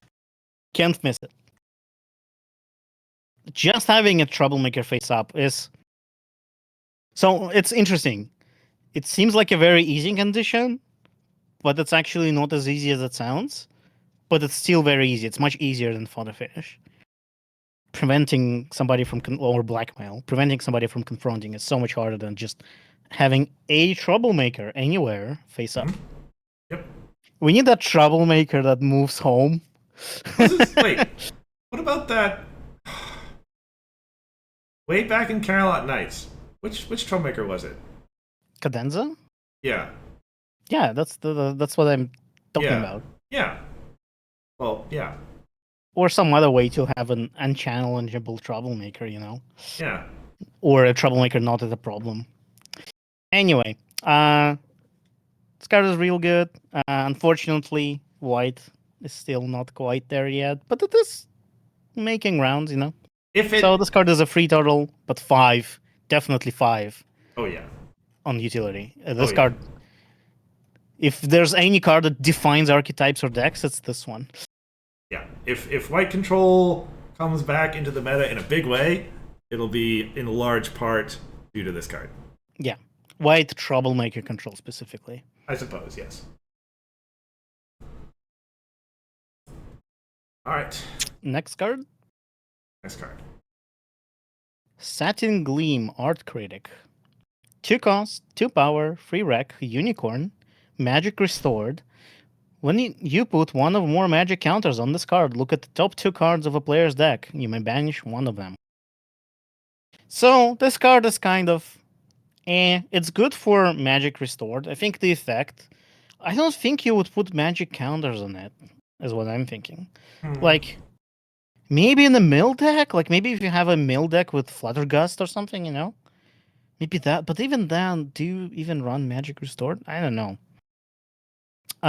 So, like, you could run this card for Magic Restored, but I think it's a cheap Magic Restored card. That's pretty good, right? But otherwise, it's kind of meh. So I gave it a 2. Yeah, I think white is like one of those colors that can think about Magic Restored. It doesn't have any amazing stuff to do with it, though. Yes, well... You can get some amazing stuff in pink. If you're playing white pink, you could consider this card, you know? Right, yeah. That's a good point. Yeah, maybe 2 is right. Yeah. I had the utility up on 3, same Magic Restored thing I give everything. But yeah, the white pink point used to be 1 deck performance. He's argued me up to 2. You can tell I'm not very hard to argue up on cards. I think it's kind of... So Magic Restored is... Like, the thing about it, I think, is that a lot of colors have, like, kind of average or below average cards for it, like the effects on it. And then you have Patch, which is, like, I think the best Magic Restored card. One of the best. It is the best, and the Lantern. Those 2 Magic Restored cards are the best cards in the set, I think. So, and then you... and another one that kind of comes close is the Sander, purple one, right? Right. So, it's kind of like, I wish every color had like one really good Magic Restored card or something, instead of two. Because like, what is like if you had to name a really good white Magic Restored card, what would that be? A really good white Magic Restored card. The Magic counter interaction card. Let's Sure. Sure. Yeah. Yeah. Yeah. or like really good blue one, Yeah. That's a shame, honestly. I wonder if there's the reason why some colors got really good ones and some didn't. Anyway. Know. Yeah. Quick update. 3 hours in, 50 cards down. We're on pace for a 9-hour stream now. Yeah. We're almost done with all of the colors. Almost. For friends. Bunnycorns. Summoning spell. 2 cost, 3 power. No, 3 requirement, 2 power. Critter friend in yellow. At the end of your turn, choose one of your critter friends with at least one magic counter on it, and put a token copy of that friend into play.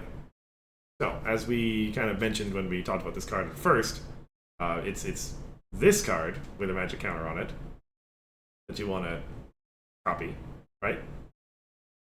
Pretty sure. Sorry, what? It's like you want to be copying this card, right? At first, maybe. Not necessarily, but you could. Well, okay. I mean, this is like, yeah. As I said, I was rushing through this, and who knows, maybe I missed another critter friend that you're supposed to be copying. Fluttershy. Oh, yeah. Yeah. She's not unique, right? She's unique. Never mind. Okay. There are critters you get coffee. Like, so the thing is that, like, you need to be getting your magic counters from somewhere, is still the thing, right? It's another whole business. Like, here's a spicy one for you. Oh, no, never mind. No. Don't. Everything's continue. Unique. Yep. No. It doesn't do anything. Okay. So, like, that's my main kind of issue with this, is that, like, it's interesting, but, like, the magic counters have to come from somewhere. It's not all in the same package, right? And we all know, I guess I'm fairly down on yellow aggro in general in this set. Maybe that's bias because I'm really up on yellow control. So here, okay, I think it's still valuable to copy Fluttershy actually, so you can use her once again, but that removes magic counter from her, which is unfortunate. Like you can exhaust her to like double use her essentially, right? Right. Another card you could copy is Antuan. I think it's a fair card. It will give you 2 critters out of that. Guard Geese is a fun option. There is stuff you can copy that's nice. What's the Luna? Is the Goose Luna? Is a fine card to copy. There are options. I think this card is like utility wise. If you're doing magic counter stuff, I think you'd probably run this card. Just value every turn, Right, but like, what deck are you pointing to that's doing the magic counter stuff? Yeah, no, you're right. Let's do that. Okay. So we're at 2s across the board then. Yeah, but I think utility is free. Yeah. Yeah. Okay. But it's a fun card. It's same fun as not quite the same, but like as the Pipsqueak card, the white one. It's unique effect. Pretty cool. Yeah. I can see that. Yeah. Okay, next card. That's me. Ferris, assistance required. 1 cost, 2 power, 3 rec. Unicorn Foal. When an opponent puts 1 or more counters on one of their friends or troublemakers, put a -1 power counter on that friend or troublemaker. So I think I gave this card a 3 on utility and 4 on the deck. The deck in question is your deck, actually. And I think you could conceivably run this card in the sideboard. I did. Sideboard. Interesting. So I did consider running it, because I just like copied up. I just searched Better Archive for every card that mentioned -1 power counters, right? Um, and it's in the right colors. It was a fairly early cut though. Um, uh, Imagine a mirror match. well, And maybe I this card should be just considering. costs a 1. Maybe I should be considering. Like, how much counters am I expecting to face on the other side? Is the thing. Well, Like, yeah, so so mirror the match, only deck yes. really is mirror match. I think other decks you don't like. Well, This doesn't help against combo at all. And other decks don't do power counters as much, I think. well, like not power counters. Like, yeah, it would be Well, any counters. other magic restored stuff on the other side of the board. So, yeah, like, what other decks are we thinking of here? Like, Bright House combo does not It help. doesn't. Yeah, it doesn't help against Bright House combo. So, anyway, in the current meta, I think it's marginally useful against Cadence, maybe. yeah, it basically negate. Like, well, Well, then you play this card and Cadence just draws every time. draws the Because, like, cards. Yeah, what's the point? yeah, yeah. So Which, I mean, in itself is still useful to deny them the choice. yeah. So it's. So I think I'm gonna stand by 3. I think it's just in the current meta, it might not be as useful, but I think it's still good utility as a sideboard card, like in It's general. interesting. Like I think if I was more interested in like in counters on the other side of the board, I would run the Opaline villain. As Do my buff. counter. Like this just costs you 1 and gives you 2 power. Like I don't know. I think it's decent card. And that's the thing about this ratings is I don't know how to rate silver bullet cards because silver bullet cards they have good utility, so the rating for utility must be fairly good. But silver bullet cards might not be good in the current meta. But I think for this rating system, it's kind of irrelevant because it is utility in that deck. Yeah. And like this is I think utility for this card is free because of that. Yeah. Even though in this particular meta, it might not be that good. For the moment, I'm going to stand by my choice of not putting it in the card, in the deck, yeah. No. I think it's correct that you don't have it in the deck, but I think it's still free in utility, you know? Okay. Anyway. Next card. Hitch, Trailblazer, Critter Corner, Cafe. 1 cost, 1 power. Caretaker. Your other friends here have Caretaker. Yeah, I think this is a pretty solid 4 utility.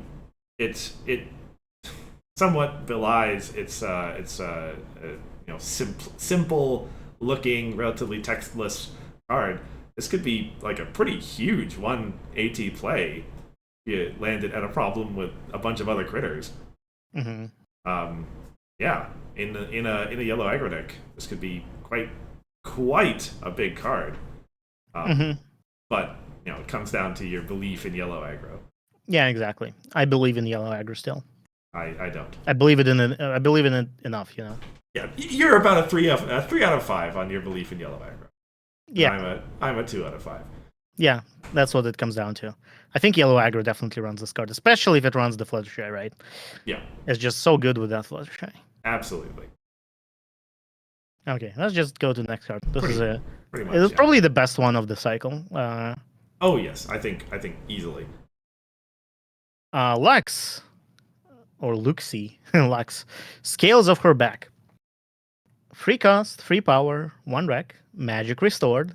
While this card has at least 1 magic counter, it has Calming 2. So it's funny how our ratings are symmetry. I think you and I are like saying the same thing in reverse columns again here. Yeah, so no. So the 4 in the deck column is your deck. and the 2 because it has Magic Restored, and the 2 because other Magic Restored cards are better. That's my rating for this card. Yeah, I can see that argument. I can see that argument. It is outclassed by other Magic Restored cards that he could have been running. Yeah, you know what? No, that is very fair. So I was 3-1 on like 3 Magic Restored, 1 no deck. But yeah, that's a good point. I think that's a fair way to read it. Yeah. Coming 2 is whatever. Although Coming 2 also has like the surprise factor, Coming is great against creature decks, but we're not quite in that meta anymore. And like I don't think there's a yellow Magic Restored deck per se, so other than yours, which does not run this card, so Yeah. it's fine. This card can be at the 2. Yeah. I got to this small tangent here. I got to this around this point in the set doing the ratings. Before I started to wonder, like, did Ara just pick the yellow dragon to be yellow and the blue dragon to be blue and etc. for the art? So did he? I don't know. I think they've all matched the color of their cards so far. Well, I mean, you haven't seen the part with the dragons yet, so you don't even know what their personalities are like. It's true. It's true. But it was kind of interesting that the dragons kind of all matched the colors of their cards. Let's see. So we have Lux is yellow, Leaf is green, but a white card. Jade is pink, but a white card. Lava is red, but a purple card. Right. Blaze is, I guess you could see that, like it's kind of raspberry color, I would say, but I guess that's kind of pink. Tumble is pink, but orange card. And Fountain is blue and blue card. Okay. So some of them match. I'm gonna play the colorblind card here. Sure. Okay. Okay, next card. Nice card. Pearl. Feeling sick. 2 cost, 2 power. This is the immediate critter cycle that is it is putting a resource into its owner's hand. Is its thing. So we both have this card as a 2 on its final level. I think I remember thinking, oh, resource removal, that's a huge thing in this set. Obviously, of course, just 2 on his hand, but like I think given the and yellow is actually kind of hurting for resource removal, funnily enough. It all rotated out. I think this is, well, went back to owner's hand. Yeah, bouncing a resource is fairly useful, and like you essentially okay, you bounce the resource and then this card goes away, and then what? Well, it is useful against like Bright House combo to delay it by 1 turn, maybe. Especially after they put the counters on it. Yeah, but they will remove this card first. Like, it's proactive, it's proactive. It just bounces. It's pretty bad, I think. And another thing is, so I have this card as a 2 and 4. 4 is your deck, actually. Again, I'll play your deck card again. But I don't think your deck needs this card, even though it's like yellow entry. Do you need yellow entry? Probably not. No, my main Sienna. Yeah, and like it is kind of a resource removal, but it's so temporary and so expensive that I don't know. Utility is pretty low in this one for me. I think bouncing a resource removal once is whatever. I didn't really consider. Does Great House enter exhausted? It does. Got nerfed that way. Okay, that's better. But still,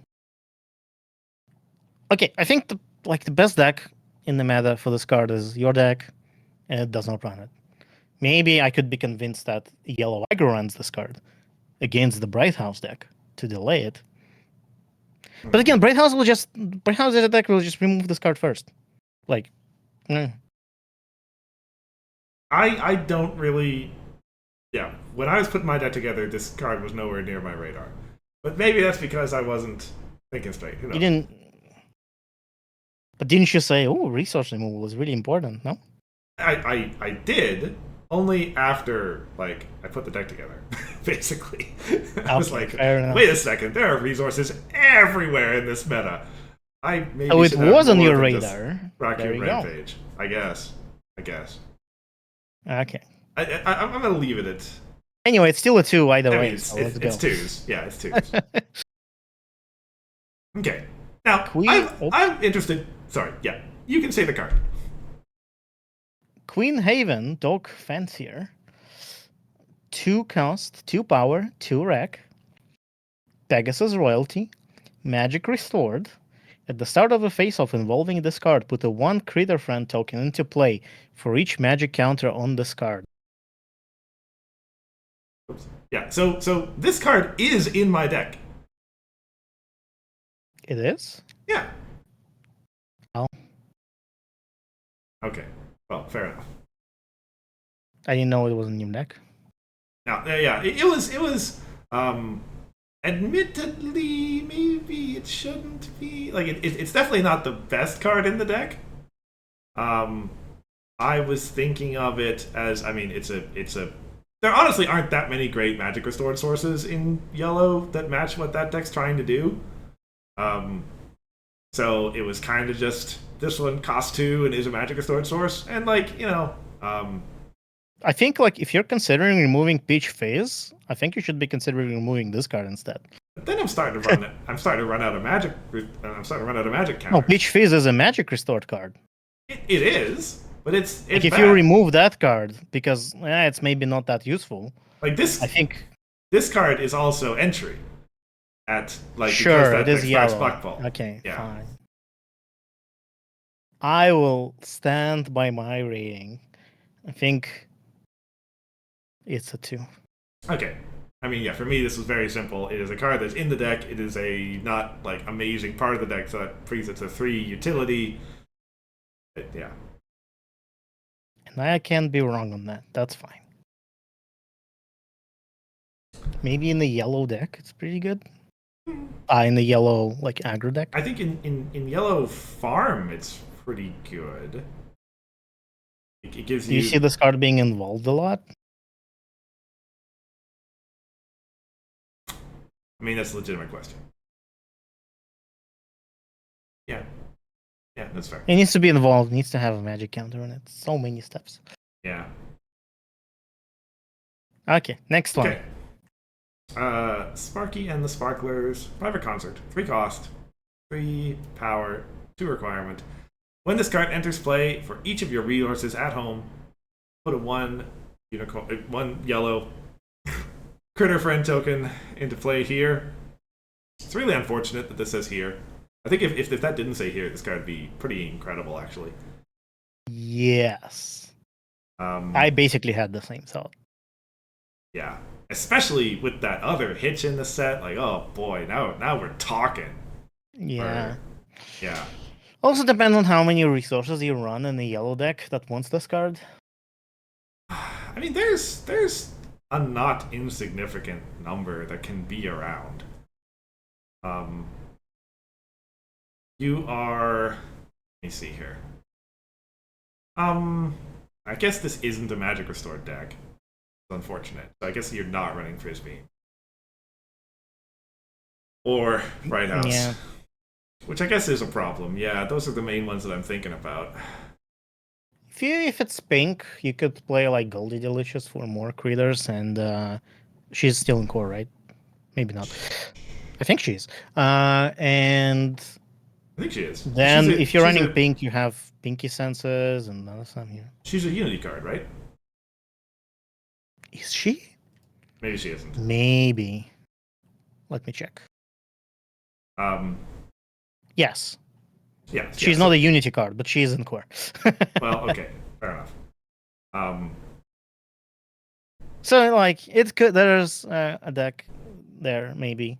But I think yellow aggro could, in theory, consider this depending on how many resources it plays. And I have belief in the yellow aggro. It's a 3. but the card is a 2. Interesting. I have belief in the card, but not in yellow aggro, and we end up in the same place. Which is good, I think, right? That's like, Yeah. that's how it should be. I suppose. Okay. Okay.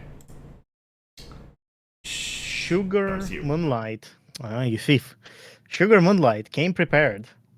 Free cost, free power, free wreck. Magic restored. Remove a magic counter from this card to put an opposing friend or troublemaker with 3 or more power into its owner's hand. This card is pretty good. Yep. Yep. I don't know why I have it at 3 utilities so far. Yeah. The fact that it can hit troublemakers is the thing that's caught people off guard for sure. A lot of times that I've played this. Yeah. Yeah, it's useful. Of course, with troublemakers, you get the 2-turn delay most of the time. It's a magic restored card in yellow, which is great. Opaline loves it. I mean, just in like, I think you would play this even if you don't do magic restored stuff. Like as an anti-farm tool. You can just bounce an epic. Yeah. If you're playing control deck, you can bounce opponents. Like, you don't even have to run magic restored, magic counters in your deck at all. Even one use out of this card, I think, is a good reason enough. Maybe. I don't know. No, I mean, like, we used to, like, bouncing reanimated stuff, still a thing. Big multicolor cards. Yeah. It's a 4. Good use of a magic counter if it goes on here and then comes off at some point. One of the best uses of a magic counter, I'd say. I think this will, like, it's not quite the patch level of good, but it's pretty good. One of the better magic counter cards. All right, next card. Okay, last card in yellow. 7 pip. Wish Day Carolers. 4 cost, 2 requirement, 4 power. If you would flip a card for a face-off, you may add this card's power to your power in the face-off instead. When you win a face-off, if you didn't flip any cards for that face-off, score a point. It's a shame, honestly. I think this card would have been great last meta. In a world where, like, yellow just wins all the face-offs anyway, I don't care about flipping. I'll just take an extra point. Thank you very much. Yeah. Not as much. Like, I love the effect. Scoring extra points. Yellow, honestly, does not want to flip 4s these days. I'd much prefer to just flip all the 6s that are in my deck anyway. But I think Sorry? No, continue. Yeah, I think it's quite solid in terms of its utility. There's a 4 on there, but it's got the usual. This isn't in Unifarm or Unicontrol, so what even is this that I've been doing for the whole yellow thing so far? Yeah. Do you think yellow aggro runs this? I think it certainly tries. It's a difficult question. Like, the effect is really good, but it's also a 4, which is a huge investment. It does cost 4, but, like, I think yellow aggro probably wins the face-offs it gets into for the same reason it always did, right? Yellow aggro is just always about having massive power when it's going into and confronting problems. And that has not always been the case. It has not always been the case. Opposite, where, like, okay, I'm probably losing the face-off as yellow aggro, but, at least I'm being really fast with it. Right. But, like, yellow aggro, such as it is around here, is going to be running these big critter cards like Hitch and probably that are, like, incredible amounts of power for the AT that you spend on them. Yeah. So. Yeah, I have this card at a 5 because it's a pip card, but I think. And honestly, I don't disagree with you. The art's fantastic. Yeah. Zip and Pip is always a pleasure. We need, like, I can't believe this is the only Zip and Pip card. Come on, where's Portrait Day? It's a little surprising, yeah. Give us Portrait Day. But yeah, Anyway, we can move on to the next card. Okay, we're into the multicolor cards. Ooh, this is my one. This Oh, I'm reading this card. Sunny Star Scout, Unbridled Fury. Free cost, free power, free wreck, yellow-orange, stubborn, immediate. Exhaust this card to challenge an opposing epic troublemaker here with this card. If this card has at least one magic counter on it, challenge a troublemaker with all of your characters here instead. opposing or epic troublemaker. Opposing or epic, yeah. So, the thing about this card is, so one of the cards that we got at random on Wednesday was another orange blue card, and we kind of concluded that orange blue is not a thing, just not. And we kind of gave that card a 1, so this card should have a 1 for the same reason. I think it's a fine effect. Yes, but you can change your opinion. I think orange blue does not exist in current competitive meta. I just don't see it. Maybe I'm very wrong, but I don't see it. And I think this card also, like, it's not. I don't think you run this card if you don't do magic counters. So you need to be an orange blue and you need to be doing magic counters, in my view. So it's kind of like, what kind of deck is that? So it's a 1 on deck and 2 on utility, because there's a card that straight up defeats a troublemaker if you retire Pegasi. You'd rather run that in blue, you know? Yep. Okay, so I was waiting for Grandfathers to excoriate you for saying orange blue is not a thing, and he hasn't yet. So we might be right on that front. Yeah, my experience has been that people can't defeat troublemakers anyway. So with all their characters there, so yeah, I don't. That's because you play Yuna. That's not fair. So what? People are gonna be playing Yuna. Yuna is too good. Sunny can't even defeat herself when her friends are around. So, yeah. Sunny can't even defeat Sunny. Yeah. It's unfortunate. So yeah, you might be right on the one there. I had forgotten that we gave the other orange blue card 1.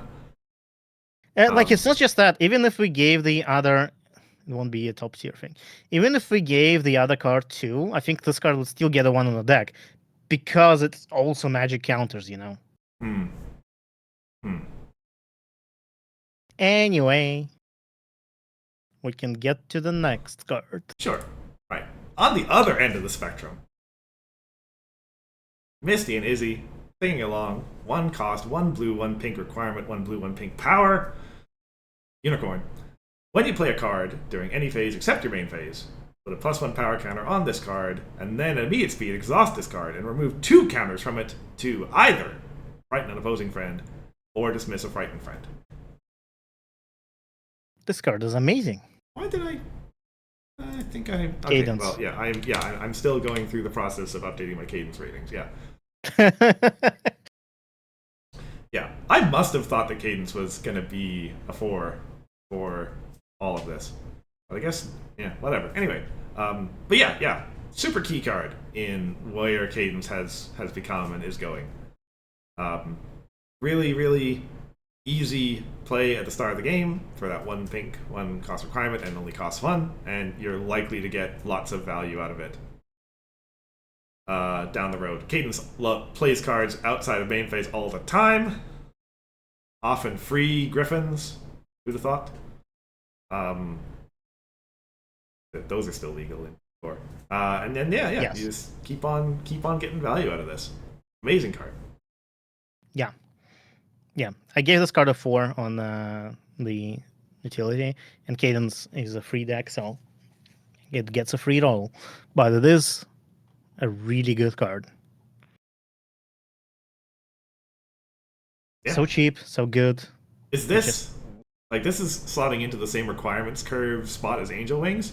It obviously does very different things from what Angel Wings did, but it feels like I wonder if this card's going to become as synonymous with blue pink as Angel Wings used to be. Yeah, maybe. Okay, next card. Speaking of cards that might become synonymous with blue pink.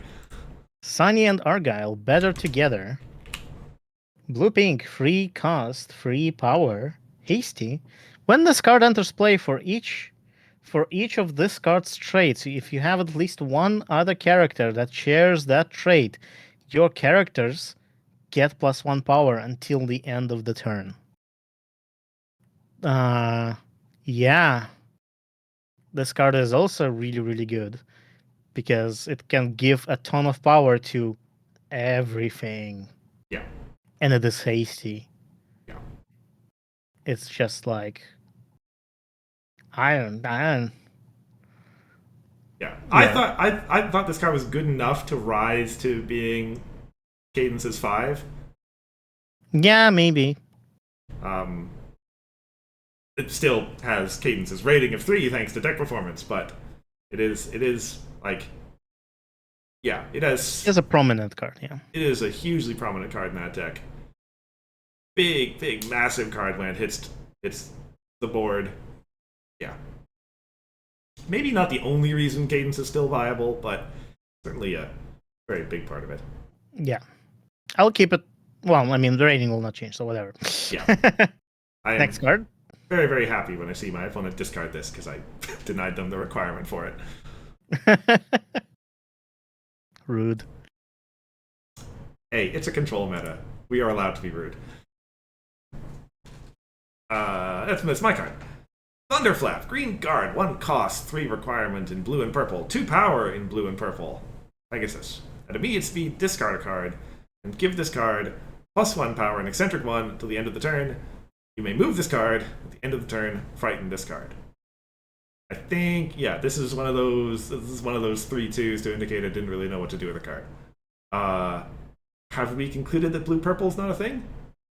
I am pretty sure blue purple is not a thing. I don't believe in. I so don't believe in blue purple that I gave this card a 1 in deck performance. Okay. That's how much I don't believe in blue and purple. And they are both colors that are kind of leaderless at the moment. And like, even if blue and purple was a thing in the deck, I think this card is 2 because like,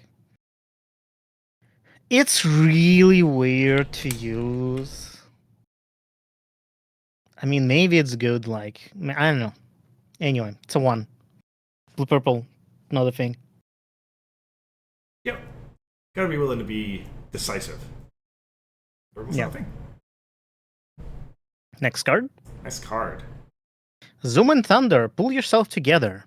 2 cost, 3 rack, 2 power, Pegasus, Pegasi.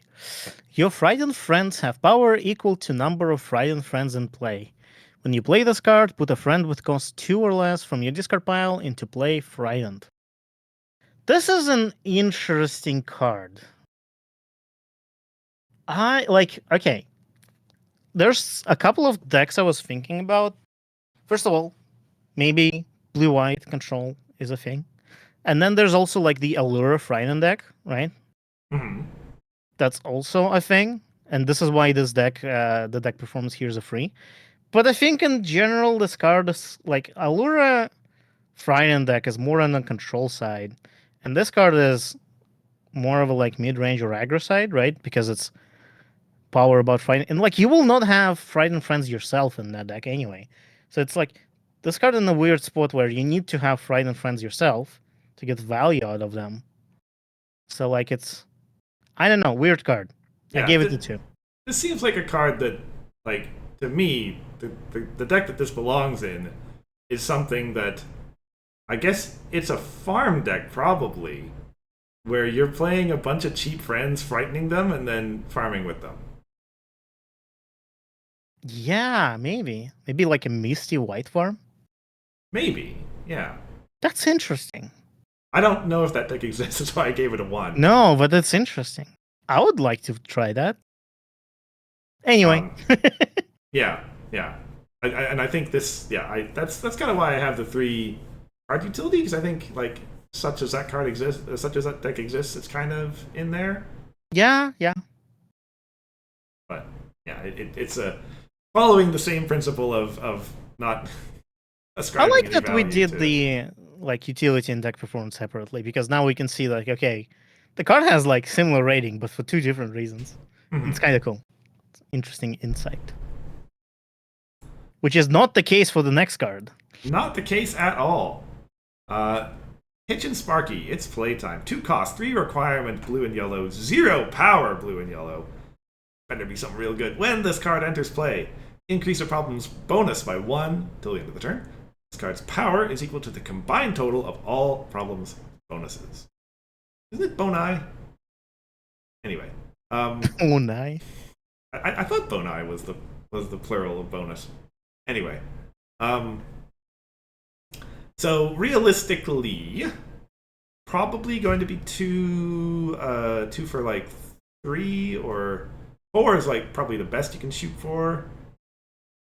And honestly, there's some low bonus, even 0 bonus out there these days. So it might even be just a 2 for 2 sometimes. Yeah. And in these colors, you don't have a whole lot of control over your problem deck. Well, aside from like just running all 2s or something. Yeah, I think this card essentially scores you a point though, right? When you play. If you win the face-off. Well, I'm hoping you play this card to win the face-off. Yeah. If not, you don't play this card, I think. Yeah. So, yeah, I don't believe in blue-yellow in this meta, so it's still on deck. But I think even in the blue-yellow deck, it's kind of whatever. It scores you a point. It might have good cost to power ratio, but like it doesn't really do anything beyond that. So I gave it a 2. I think there are better cards you can put in your deck, maybe. Yeah, it's like I'm a little scared that we're sleeping on too many color combinations. Just because I didn't see any blue yellow stuff get made at the in like Discord chat or whatever. I think a lot of good blue-yellow stuff rated out, and consider that even in the previous meta, blue-yellow was not really a thing anymore. It was just mostly mono-yellow. Yeah, that's a fair point. Yeah. Okay. It was 2s across the board in case we just kind of went through that. Opaline Arcana. Tear the place apart. Free cost, free power, free rack, pink, orange, alicorn, chaotic. When this card is flipped, exhaust an opposing character. That character doesn't ready during its controller next ready phase. Immediate. During a face-off, retire this card to search your deck for a discard pile for a chaotic card and reveal it. Shuffle your deck, then put that card on top of your deck. So I gave this card a 5 in utility because I think this card, it doesn't necessarily define what a chaos control is, but if you're playing chaos control, I think you're guaranteed to play this card. Mm-hmm. It's a tutor for any chaos effect you ever want, either from your discard pile or your deck. I think it's just you're definitely playing this card if you're playing chaos control. However, I don't have very high belief in chaos control. Maybe it's wrong. Maybe chaos control is better than I think it is. So 2 on deck performance. Yeah, well, like orange pink is a farm combo right now. It's not a chaos control thing anymore. And I guess Could be both. It could be both. I guess yeah. I have this as a 3 on deck performance purely due to the never underestimate farm. What do you call it? Heuristic, I guess. Like, sure, Pancake is pessimistic about farm, but in other news, the sky is blue. Yeah. So, I only think that chaos control could be the pink orange chaos control could be maybe good. I'm sleeping in it because I think easy main is also good for that deck. Like easy main, wow, it's kind of hard to like. You can recycle this card with easy, you know. You could, yeah. And there's like I think there's a room for it, but still, I gave it a 2. So there you go.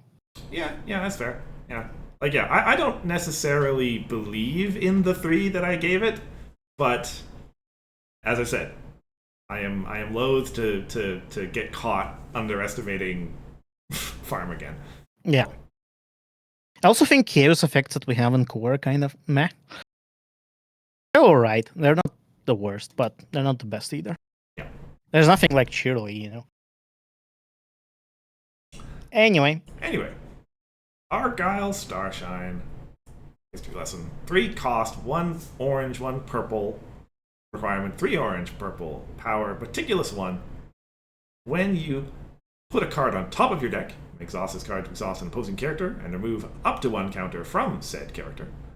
When you put a card on the bottom of your deck, exhaust this card to gain 1. So I didn't think of orange and purple stuff. I don't remember seeing a deck around that was doing a lot of orange purple stuff. yeah, I don't think we've seen a deck. Okay.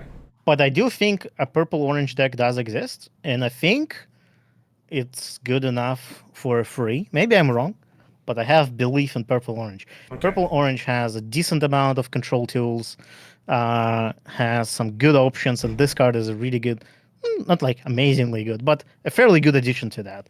It's a Meticulous card that gives you AT sometimes, especially if you have other Meticulous cards in play. It's a 1/1 rack. I think the only thing that brings it down is a free cost. That's kind of expensive, but it's pretty good at what it does.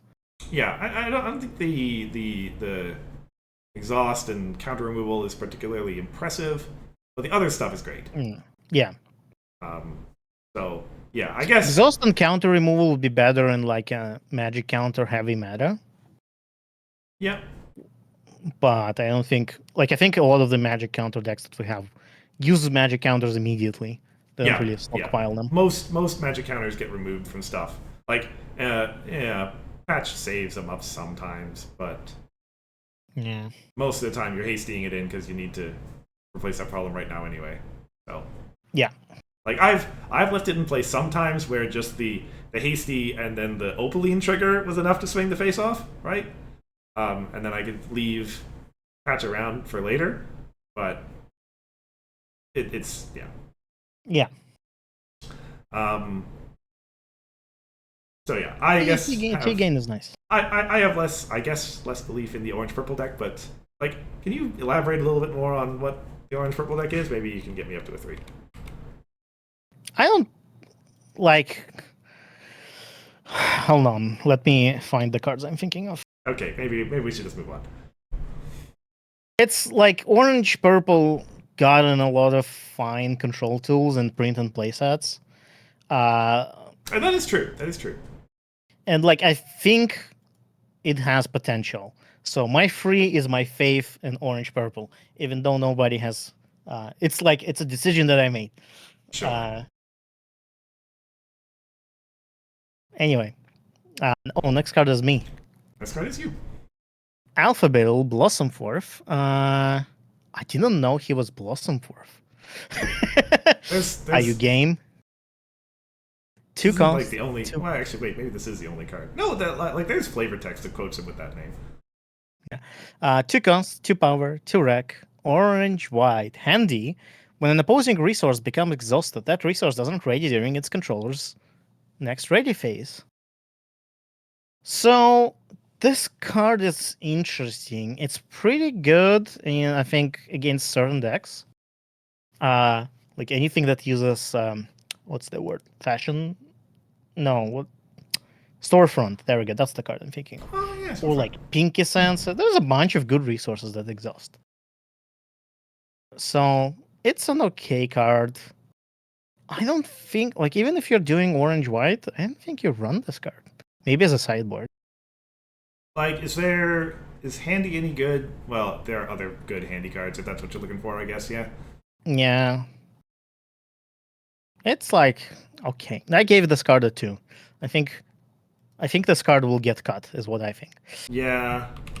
Oops. I remember where my window focus is. And I don't have great belief in orange white, which might be wrong, but gave 2 on that as well. I've seen some orange white stuff that looked kind of semi interesting, but it didn't have this deck in it. So this card rather. Nemo says, I feel like Pinky Sense decks tend to have multiple Pinky Sense cards in play. Yeah, but this card affects all of them. Like once they exhaust Pink Essence, they can't use that for 2 turns. Yeah, good point. Good point. I think in certain metas, this card is really, really good. I think current meta is not quite that right now, you know. Yeah, yeah. I don't like when it comes to say, oh, so this does actually double delay a Bright House that comes into play. That's kind of interesting. Like that Does it? is right. It well, does it actually? It's a fair point. It enters play exhausted. Does it? Yeah, that's just a modifier that applies to it immediately. It never became exhausted, right? Yeah, well, I guess it never became exhausted. It's just that's how it enters play. That's Yeah. a semantics question. I don't actually know. Anyway, Although, I mean, if you think about it, right? Remember, exhaustion is actually a marker. So, like, you had to put the marker on at some point. no, it enters with a marker. When a card enters with power counters, do you put them on? Do you? I don't know. I think it's just how the card enters play. I guess. Yeah. But Anyway, I mean, it's still gonna minor be a 2. quibbles. Yeah, still a 2. Yeah. Okay. Queen Haven, gracious host. This is one of my favorite episodes, by the way. This is a good one. Anyway, 2 cost, 3 power. The 3 requirements in yellow and orange. 2 power in yellow and orange. Diligent one. Your friends with at least 1 counter on them don't count against your home limit. So that's I think that's a broadly reasonable ability. It's going to help out your home limit a fair amount after face-off. Orange decks are pretty good at putting counters all over the place. Yellow-orange decks especially are pretty good at putting counters all over the place. You know what I'm thinking of? You play Ruby Jubilee, you do a face-off. Now everyone has a counter. Then your opponent removes Ruby Jubilee, you play this card. Not quite on the same level as Ruby Jubilee, but still fine, yeah. Yeah, but like now you don't have to retire all of your friends. Yeah. Yeah. Although, like... And like, I don't think the opponent is going to remove this card. They'd rather save remove or other things. For another Ruby that you're going to play at some point, probably. Yeah. Yeah. Yeah. Well, we have the same utility rating, so I don't know. But I have more belief in orange yellow. I think there's a place for orange yellow, and by that I mean it's a 2 and not a 1. Right.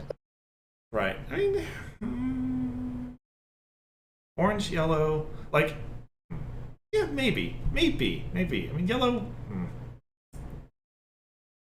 I'll accept you on a 2.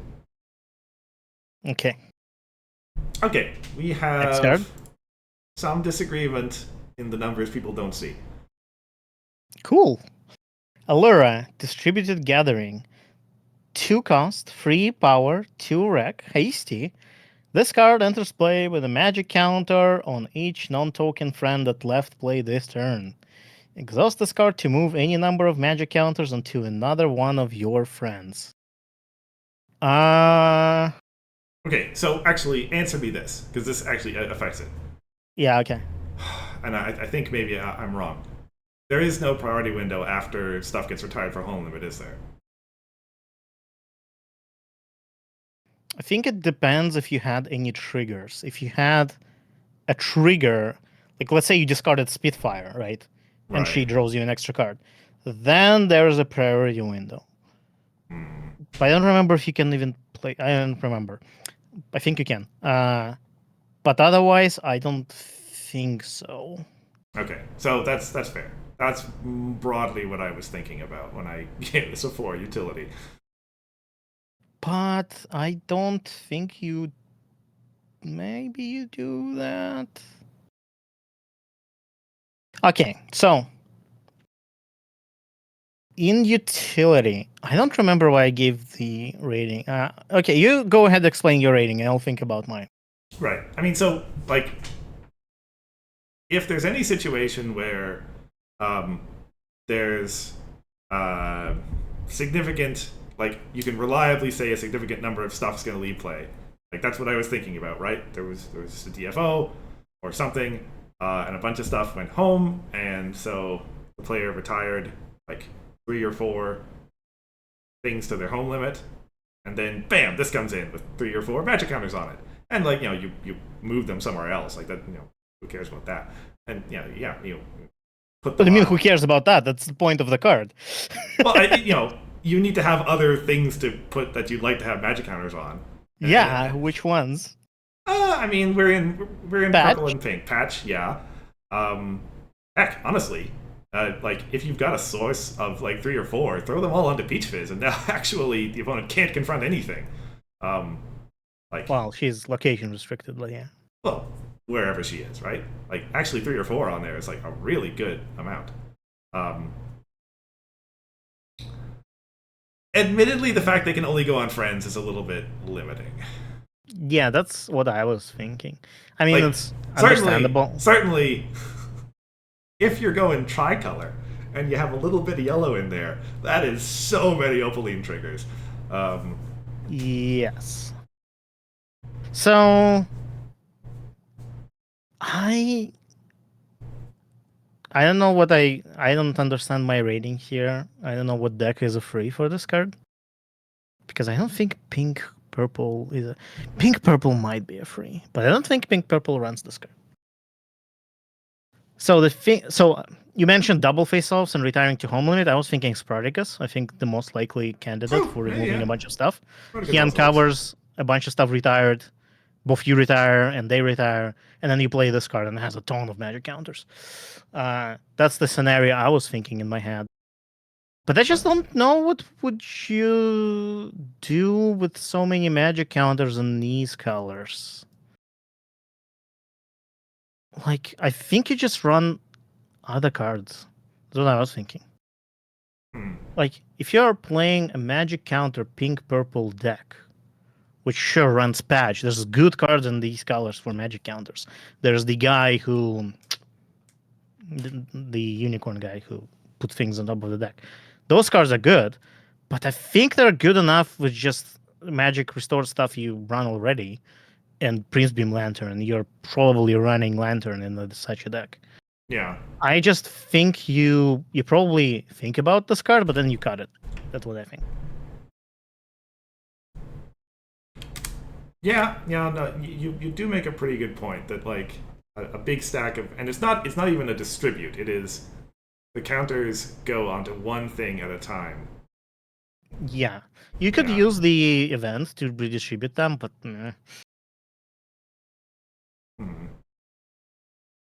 okay, it's hard for me to imagine what would you use like 5 magic counters for. On friends, yeah, that's the thing. On friends, yeah.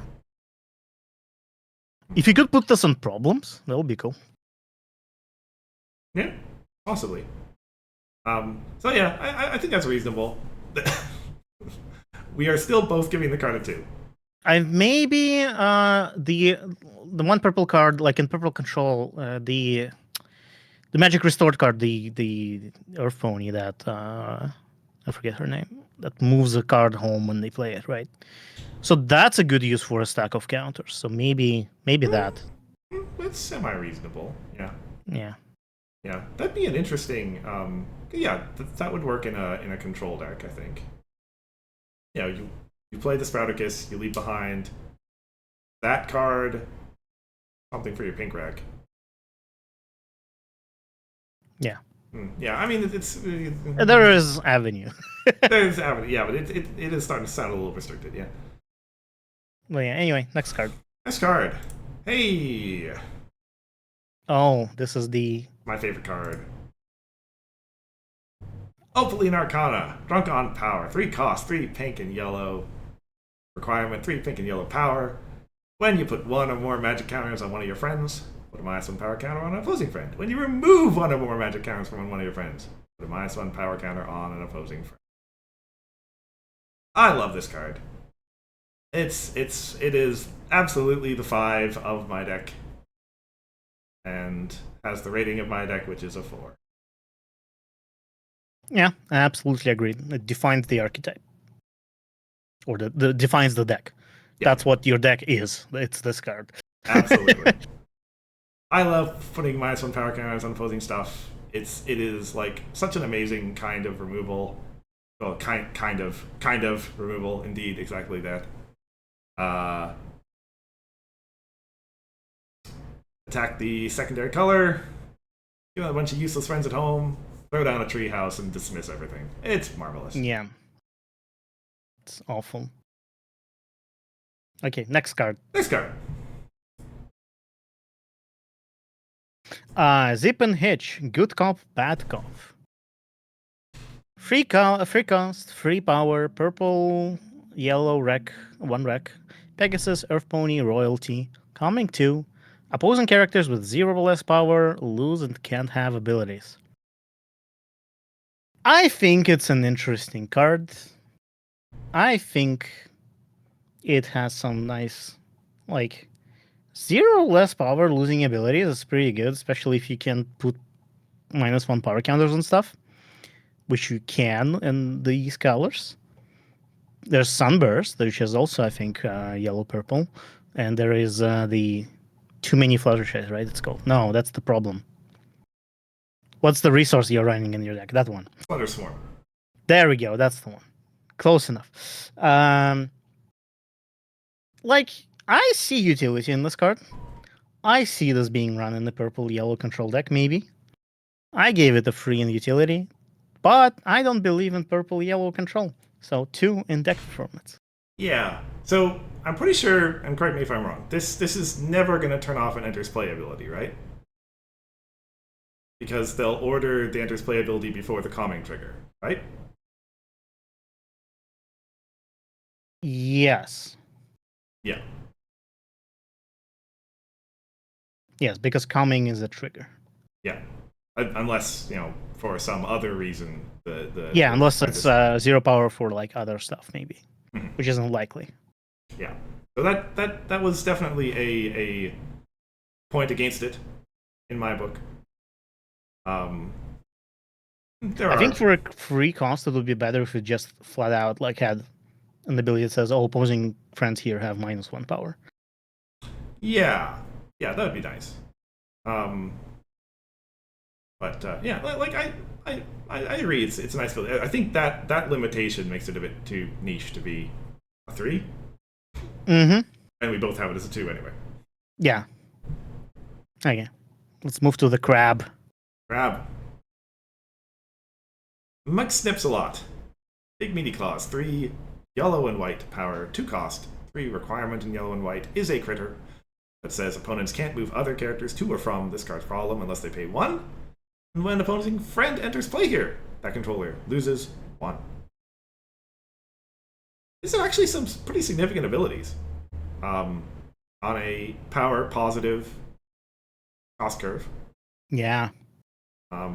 Yeah, cards actually. This is why this card is 1. Well, yeah. Like, card is really, I think, great in isolation.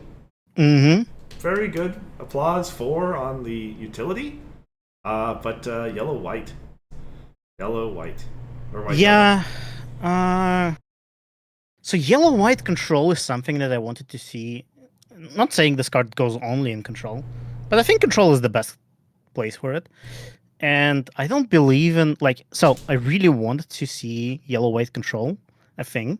I've been saying that for many years now, right? It's like, oh, I really like yellow-white as a combination because it's a color combination that can be both control and aggro, right? Mm-hmm. But control yellow-white has not really been a thing for a long time. I would love it to be a thing again. And this card fits very nicely into that. And in that deck, I think this card is absolutely in the yellow-white control. But yellow-white control is not a thing yet, so I give this card a 1 on deck performance. But maybe in the future. This is like the beginnings, I think. Yeah. I hope. I was just kind of a little unsure. Like, maybe there was a yellow-white deck out there somewhere that I just didn't know about. That's why I gave it a 2. On that front. But yeah. No obvious need. Yeah. It's good this card is in the meta, is what I think. Like, not it's in the wonderful. meta, but like in the pool. definitely In the future, maybe we'll see it. Man, a It's white one of yellow the- control deck being good. That'd be a wonderful future. That would be great. Hope. Maybe Pip yellow, you know. Pip yellow. That sounds interesting. I don't know if those really fit together, but who knows? They could. Anyway. All right. Oh, the spicy card. Explain yourself. Okay. Oh, do I read this one too? Cool. Yes. Crush Test Pony, interchangeable parts. 1 cost, 2 power. Immediate. Reveal a friend from your hand to choose any number of that. Reveal a friend from your hand to choose any number of that revealed friend's traits. This card has those traits until the end of the turn. I gave this card a 5 in utility and 1 in deck performance. I'm explaining myself.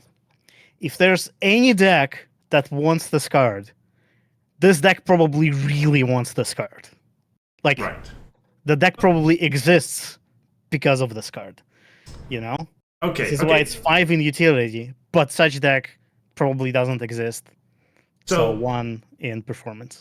What I'm hearing is that this is this sounds a lot like the shopkeep rating we did for Prize Wheel, right? I don't remember. Like I gave it like a 5, and that was broadly my logic at the time too. Like, you know, I can't name the deck that wants this, but any deck that does want this is going to do amazing things with it. Yes, that's my take on this card. I don't know if such deck will ever exist. I don't know. The final rating is still a 1, which is a fair rating. Mhm. But I think in utility this is a 5. If any deck wants this, it probably wants it for a reason, and probably wants it because, yeah, this card needs to be in that deck. Like, this card enables that deck. That's my take on this. Yeah, it's reasonable. Yep.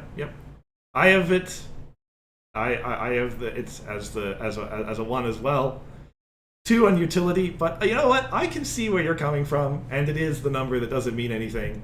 So yeah, it doesn't change the final rating at all. I'm willing. I'm not going to go all the way to 5 for you, but we'll give you a little. This is one of my spiciest takes in this rating shit.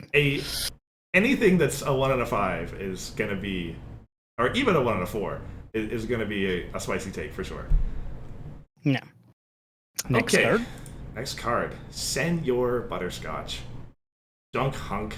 Cost 2, 3 power, no colors, no requirement. When you confront this card's problem for the first time each turn, put a magic counter on one of your cards. So this is another one of those cards that kind of goes on the same route as Message from the Past that we're going to get later. Well, so Message from the Past is obviously an Easy Orange and gets all the ratings from that. But this card, I know... Easy Orange doesn't run it anymore, sorry. Oh, it doesn't? Really? It doesn't do magic counter stuff anymore. It does not run... So, the reason it doesn't do that anymore, because the only use for magic counters it had is, like, Patch and... Or maybe it still runs 1 copy, I'm not sure. But, like, it used Earth Pony Crystal with Pinky, right? Mm-hmm. But it doesn't run Pinky anymore. So Earth Pony Crystal, there's no point to put a magic counter on it because every card costs 3 or less. So, like, the only reason to have Message from the Past is for Patch, I think, and that's it. Interesting. If it even runs that. But No, I'm wrong. It runs it for 3 discards. That's right. Yeah, I thought it was just for the discard shenanigans. Yeah. Okay, I forgot. Yeah. Okay. Sure. Anyway, this is... I know of this card because I consider it in my deck. I think it's broadly interchangeable with Message from the Past in my deck, which is why it's a 3. And it gets my deck's rating of 4. No, Anamoy brings a good point. This should have unicorn trait. It is a unicorn. Good. That was the whole point. It's a unicorn friend. Have we had, like, our cards that have only... Angel, quote unquote, that is a critter. The Angel and Fluttershy, then they swapped. Right. But those still have Pegasus. But, like, was Party Mare a unicorn? No. Well, first of all, she would have been an alicorn, but I don't think so. Right. Okay, yeah. Well, fair enough. Anyway, should be unicorn. I don't care. I gave this card a 4. I think it's very desirable in decks that want it, and I think your deck wants it. I still believe your deck should run this card. I am playing it in the current Coco. We will see. Okay, so there you go. It's I fair think rating. I think I ported it out in the first match though. Which, to be fair, I also always sideboarded message from the past. So we'll It we'll is see. in a lot of cases interchangeable with message from the past. Does Magic Restored combo run this deck card? Does I it? don't I don't think so. Okay. I'm not sure. Okay. Let me take a quick look and you can. Oh no, I'm reading the next card. And you didn't even rate it. Well, okay, so there's a thing here. So I was uh I was rating all my cards on like a separate window because Hithrock had already done his ratings. I didn't want to see his ratings when I was doing mine. So I had like two spreadsheets layered on top of each other. And somewhere, because when I got to the end, I was one short. So somewhere I missed a card. And based on like, and I only had like 2 hours left before the stream. I didn't want to go back and do all the ratings again. So I just kind of looked at where my ratings kind of broadly lined up with Hithrock's. Not exactly. And I'm reasonably certain that somewhere in the next 10 cards was where I missed a card. So I just kind of removed all those ratings, and I'm going to do them again from scratch. And for everything else after that, I'm only like kind of 60% sure that they're the ratings for the right card. So this is where things get interesting. Cool. Which, Anyway. hey, something to make this interesting now that we've entered into our 4th hour is probably a good point. Yeah, we're halfway through. Well, we're not. Almost. Soon. But like, End of the in Friends. 3 cards. Yeah, End of the Friends always kind of feels kind of sort of halfway-ish, but it's not actually, and that's the depressing no, come on. 76 times 2 is 152. That's almost 160. Right, but you've forgotten the header rows. It's 74 times 2. Oh, yeah, that's true. Yeah. Still, However, it's like 148. I was gonna propose we take another very quick break. Like a minute a break, sure. Yeah. So we'll be back very shortly, everyone.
Okay, I'm back.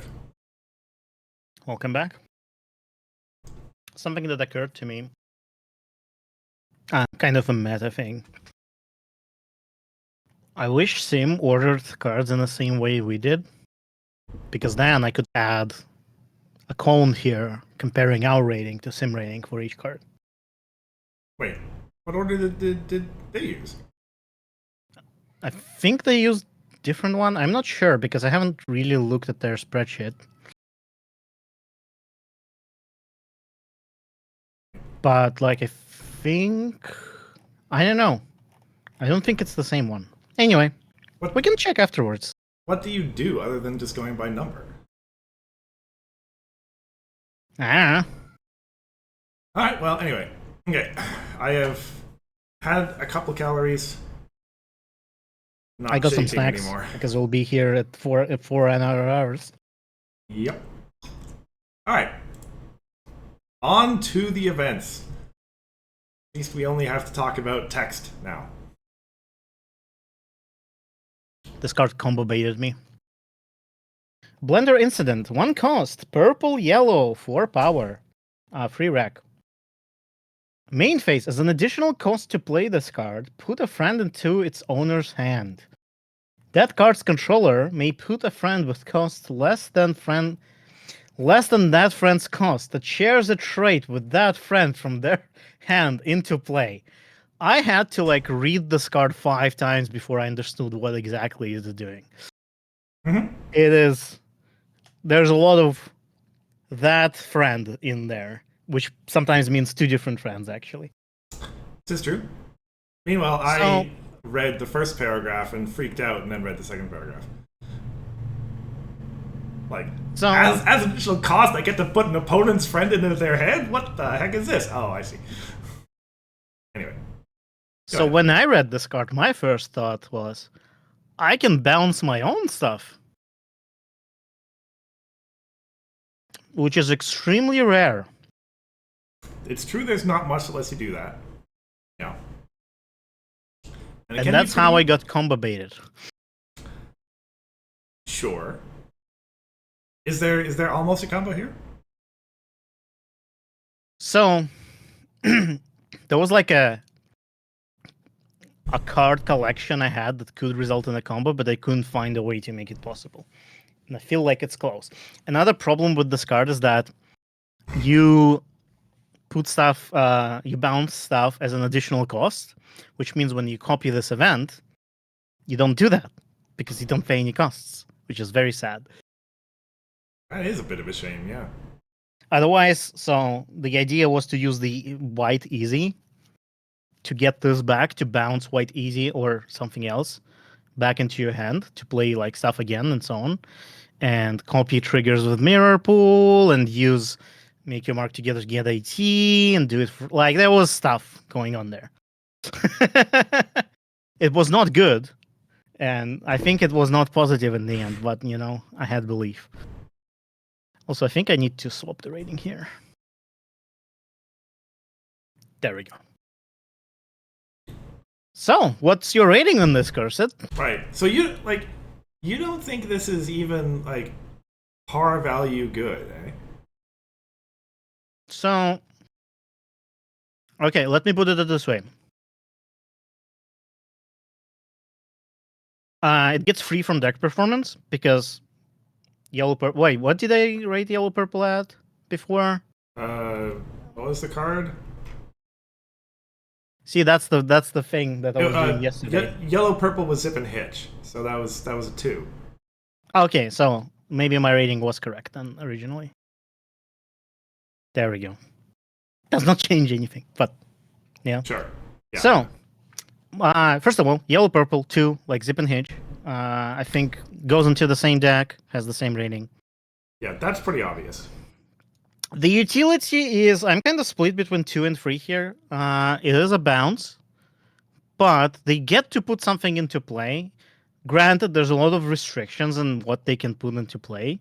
It has to be cost less than what you bounce. It has to be same trait, like a lot of restrictions. So maybe they will not put something into play, but sometimes they will, And like if you bounce high cost stuff, there's a lot of options, you know. And bouncing the higher cost you bounce, the better it is, right? Pretty much, yeah. You usually don't bounce like a one cost friend because okay, they'll just play it again. You exchange deity. You only do that if you need to remove that friend right now. So there's that. There's also the fact that this main phase, like, you know, it's not even a trick. It's just a thing you can like. Nah. I'm kind of iffy on this card. Yeah. I think you're right. Like it is at least. Thank goodness for the less than they can't put the same friend back into play. Which I think using it on your own stuff is an interesting thing. So Yeah. I'll leave this card at utility-free deck too. That's what I was thinking. That like using this on your own stuff is probably the way to consider it most of the time. And like you probably have to do some shenanigans to get something into play without paying for it. Which I mean, there are ways to do that. Yeah. It's like it's a versatile card. It's not that good of a removal, but maybe there's a use for it. And anyway, two. Yeah, two. Okay. Caught in Next the card. end. 1 cost, 3 requirement, 3 flips. At immediate speed, choose a character without at least 1 counter on it, which seems a strange way to word that. But anyway, that character loses all abilities and can't contribute its power to face-offs or confronting problems until the end of the turn. Like, you could have just said choose a character with no counters on it, right? Probably, yeah. Anyway. So, as a white, immediate cost, immediate event with 1 cost that is effective disruption against an aggro deck. Against a lot of decks. Against a lot of decks. That's it's pretty good against farm too. Actually really good against farm, because most of the time main characters won't have counters on them. If we're doing Good our versus jobs control right, too, if you want to remove their like imagine the purple card that puts things on top of your deck. For magic, like disabling abilities of that is pretty good. Oh yeah, and that all comes together and says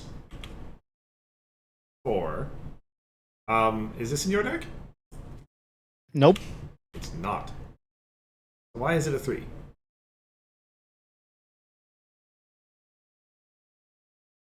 It's funny because it could be in my deck, and it was, but I cut it. But I still think it's a 4 and a 3. There are other white decks that run it. Just not mine. Yeah. White is broadly a 3 color. So I guess that makes sense then. I'm probably going to end up... We're probably going to agree with each other a lot on these. Probably. Alright, cold drop belongs to you. Cold Drop. 1 cost, no reg, 6 power. When this card is flipped, move a counter from a card to any other card. Immediate, redistribute any number of counters on a card onto another card of the same type. Yep. So- I have... Oh, go ahead. No.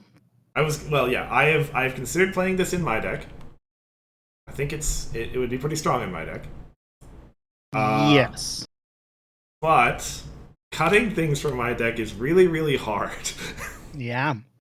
It is, Yes. I think your deck is the best use case for it because redistributing counters triggers Opaline on every single counter you move.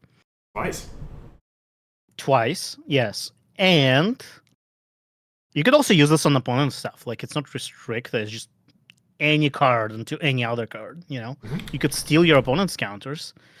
But I think it's kind of a niche effect. Like, without Opaline, it's even like, nah.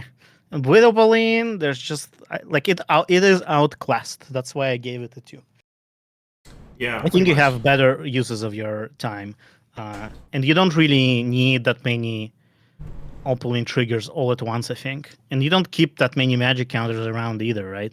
That's also true. I do tend to use them more often than not. Yeah. Okay, Like- next card. Oh, no. Yeah, no, yeah. I guess I don't know if he said numbers. It came out to 2s for both of us. 2s for both of us, yeah. Yeah. This guy's me, Crown Heist. 2 cost, 2 requirement, 3 flip. At immediate speed, during a face-off, exhaust all characters and troublemakers involved in that face-off without at least 1 counter on them. So I remember a little bit of what logic I was thinking of with this card, and thinking that this is for an orange control deck, such as one may be. If your flip average is good, this should win you the face-off, right? This just says, I flipped higher than you, therefore I won. Unless there's Yeah, this is counter the cold shenanigans wave going on. of today. Yeah. Unless you have counters. Unless there are counters. We said orange decks don't do counters. No. Which runs you into a little bit of problems against decks that do counters. But there are like Orange decks are often stubborn. Yeah, that's also pretty good. Oh, there is a lot of stubborn tech in this set. That's true. So, I mean, it seems broadly. Oh, I see that you do not have it down as a broadly reasonable card. I think the best card in this deck, in this meta, the best deck in this meta for this card is Easy Orange, and I don't think it's good. It's outclassed in Easy Orange. There are better control tools. And other orange. But maybe decks, like in another orange deck, the utility could be higher, but the decks are lower. I think no matter how you put it, this card is a 2. Like you could flip it, right? It's okay. It's amazing in that one deck, but like maybe in work hard, play hard, deck, this card is really, really good. But work hard, play hard decks are not that good, Yeah. See, this is one of the problems I have with this system, that the first column becomes dependent upon the deck. Yeah, so maybe you choose the whatever gives you the highest rating in the end, I mean, you are kind of right, I think, that all the other orange decks are... I mean, perhaps I will... Yeah, I'll choose the side that makes us disagree the most without disagreeing at all. Variance 0, but I disagree. Yeah. Okay. Okay, next card. Danger, danger. 2 cost. 2 cost, 4 power, blue, white, 2 requirement, song. Main phase, frighten a friend, then choose 1. Banish a face down card, or ready a character or resource. So, Yeah, I remember thinking this is a pretty reasonable package together. 2 cost, frighten a thing, and banish is like reasonable. That can hit face down troublemakers, that can hit frighten stuff. I guess that's basically it. Yeah. I think it's a decent card. And I think blue white has potential as a deck. So I gave it a 3. So yeah, there's that. Yeah. Oh, like a really good example of a deck that runs this card is Allura. So. Oh yeah, it would, wouldn't it? I mean, yeah, it finds a lot of stuff. Like this has. Like I like the flexibility as well, so that you can banish something else. You don't have to banish something. Like it's not just a straight up banish a card. You get to frighten something, and maybe you banish something else as well. And get rid of troublemakers. Yeah, it's a good card. Yeah. Wouldn't it be amazing if the cards in your deck were defined as being face down? They are private. They're not face down. Yeah. Yeah. Oh well. Okay, moving on. I guess I was also going to give it a 3. Um, Fit right in. The yellow pink song that I didn't look at very much. 2 cost, 2 pink and yellow. Main phase. One of your friends become a copy of another one of your friends until the end of the turn. Then choose one. Troublemakers don't prevent you from confronting problems this turn. Your characters have +1 power for each opposing character at their location until the end of the turn. Yeah. So, the first ability definitely smacks of combo to me. Makes me wonder. And makes me stop wondering because I couldn't find anything worth thinking about. The second ability choices are pretty good in yellow pink aggro. I mean, obviously not good for yellow pink control, but pretty good for yellow pink aggro. Whether either you need to get around troublemakers or you don't. You have a good use case in either one. And you does Caretaker does stack, right? Yeah. Yeah. So you probably have good targets to hit with this regardless. So Do you want me to present a case? I would like you to explain your 4 on deck performance. I know a deck that does run this card, and I'll give you a hint. Shopkeep. Oh, yeah, you know what? That makes a lot of sense, doesn't it? It does make a lot of sense, doesn't it? See, I made it this far, and I still haven't anyone play a Shopkeep on me. Well, that's true. No, I guess that's not true. Bite played one, but he didn't use it. I have never seen Shopkeep being played against me. But I know of decks that run it, and those decks are usually pink with easy main.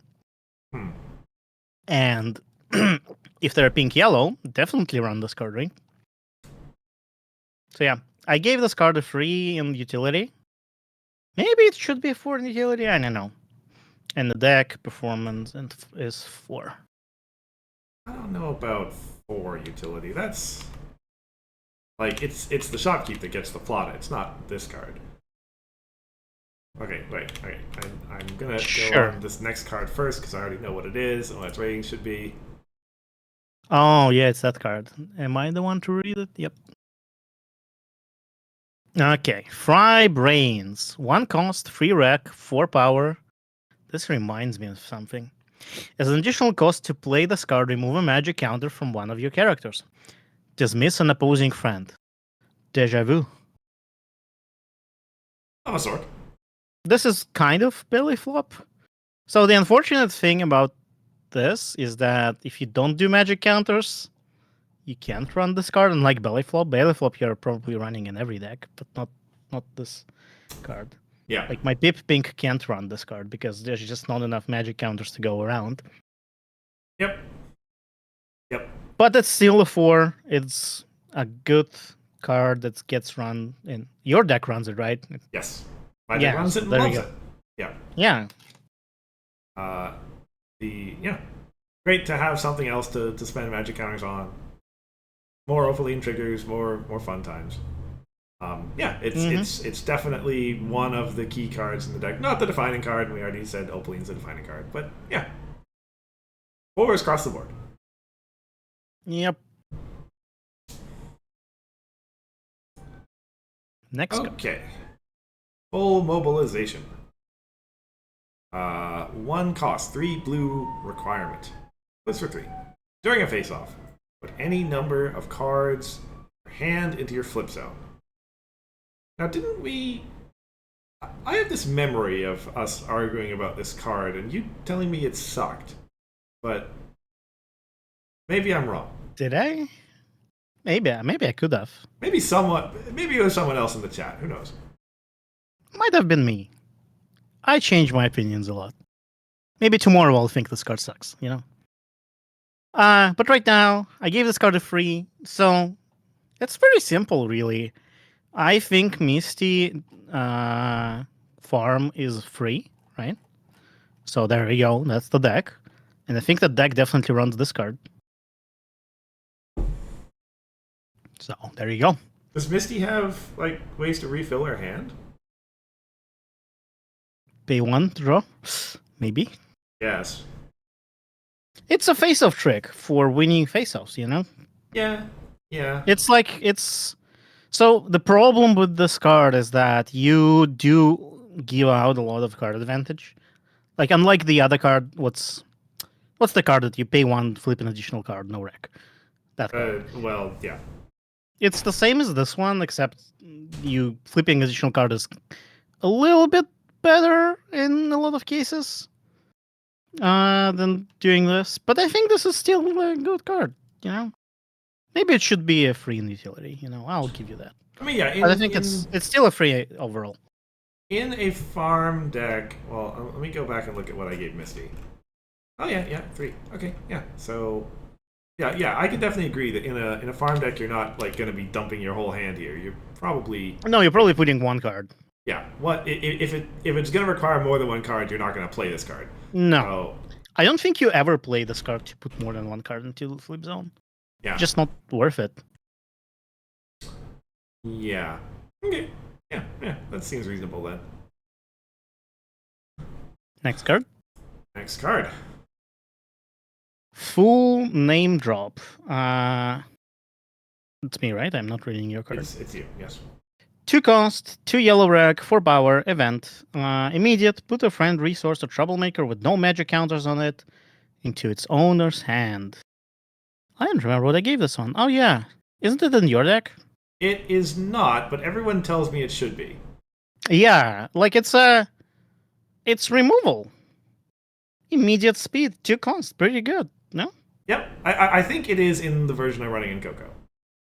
Okay, fair enough. I So- don't remember how many copies I managed to put in there, but it is in there in some. So yeah, I don't know if I didn't really look at your list, but I thought it should be in your list anyway. That's why I chose your deck as the 4.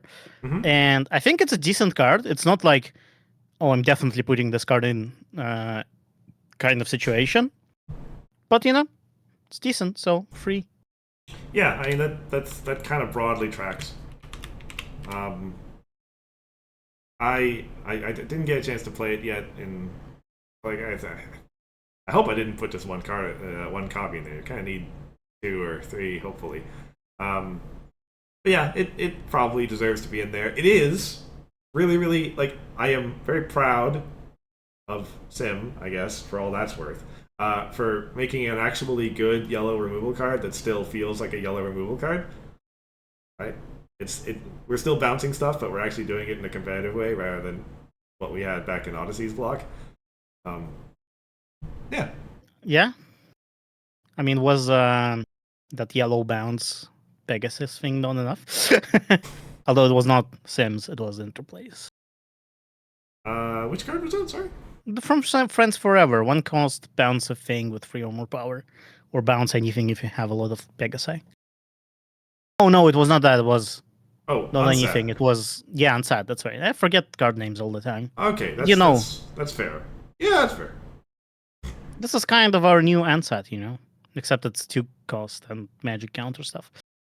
Right. But most decks will not run magic counters, you know.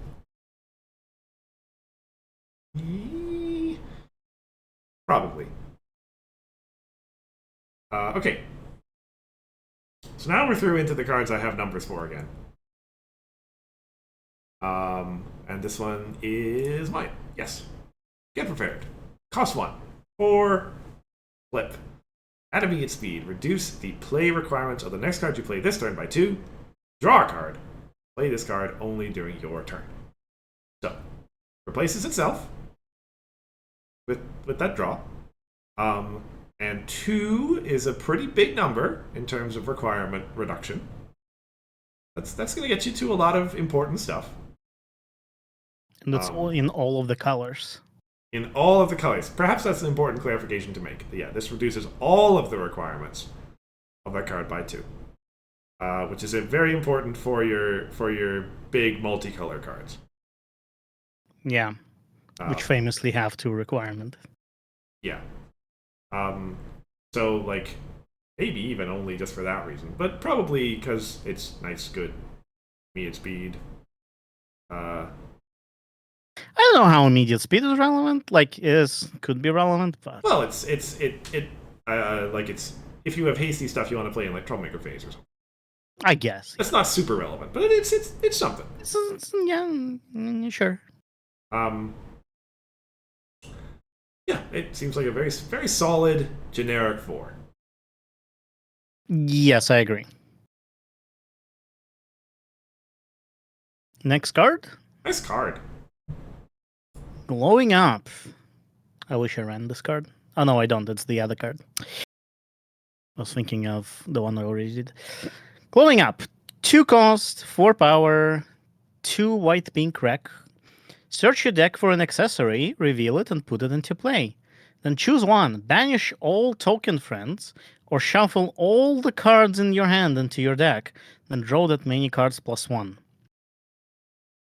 So, this card, I think, is good in the accessory deck. And I think accessory deck, like the outrageous outfit stuff, The combo, yeah. yeah, is pretty good. So I gave this card a 4 in utility, 3 in performance, so 3 overall. Right. Tutoring for an accessory is a good thing. Do you like that deck? It doesn't get. Does it get hurt by the token friend banishment? Come again? Like like that deck. I thought that deck like runs token unicorns. It does, right? Sure, yeah, but you choose the hand thing. Is that not a big issue to shuffle to lose your hand and shuffle it back? Is it? I don't know. I've it is. not played that deck. Like it. I guess that would be the only concern I would have. That like both sides of it might have problems. Yes. Both modes are kind of detrimental. But it is true. Searching for accessory is kind of the whole point of the deck. So that is also a good point. Yeah. This is probably one of those 3.5s for me. But guess what? We round, and I'm gonna round towards 0 today, and leave it as a 3. Okay. Next card. Yeah, nice card. I gotta say, I was a bit sad that I didn't remember most of these songs. So, well, Gonna Be My Day, surely you do remember. No? Gonna Be My Day is from the first movie, so maybe that's why. Right. I mean, no. It's always glowing up, I think, so. This scene looks like it was from the movie, yeah. And the Get Prepared, like all of the songs are from the very first movie, so. That's a real shame. Anyway, Gonna Be My Day. 2 cost, orange and pink requirements of 2 each, is a song, and during the main phase, draw the bottom 2 cards of your deck, then choose one. Your characters here, your characters have stubborn till the end of the turn, or there's additional confront step at your problems this turn. So I have this as a 4 on utility. I think it's like almost entirely for that additional confront step text. Yes. The other stuff is pretty kind of. I mean, draw from the bottom of your deck's like not terrible, but the other ones are just kind of pretty meh, as far as I'm concerned. For 2AT, it's all right. For 2AT, replaces it, draws 2 cards. I mean, yeah, that's baseline good, but it's not. If you have alternative solution in play, that's 4 confront steps as well with 1 problem. For just 2AT, plus 2 points. Isn't that 3 confront steps? It's 1 at alternative solution, another 1 at alternative solution, then another 1 at opposing problem, then another 1 at opposing problem. Why is there 2 at the opposing problem? Oh, it says your problems. Okay, that's worse. Yeah. That's unfortunate. I wish it said all problems. But I guess it's not similar to Plexus, I guess. Yeah. It's purple's thing is only to give you additional confront steps at your problems. Yeah. Not opposing problems. We're all about fixing our problems only. Don't care about that opponent. Anyway, I said I believe in orange purple, so this card is a free. Right. Did I say that I did? I don't think I said that I did. No, you said you didn't, so there you Right. go. Yeah. So it's a 2. Nice. All right. Another Next song for card. you. 2 cost, orange, yellow, 2 rack, 4 power. Song. Main phase, put an opposing friend into its owner's hand, then choose one. Put a +1 power counter on any number of your friends with +1 power counter on them already. Or an opponent reveals their hand, you choose the revealed card with primitive power 4 or more, and an opponent discards that card. I think this is a decent song. It's 2 cost. You can remove a friend essentially for 2 AT. Just because, well, if it costs has power 4 or more, sure.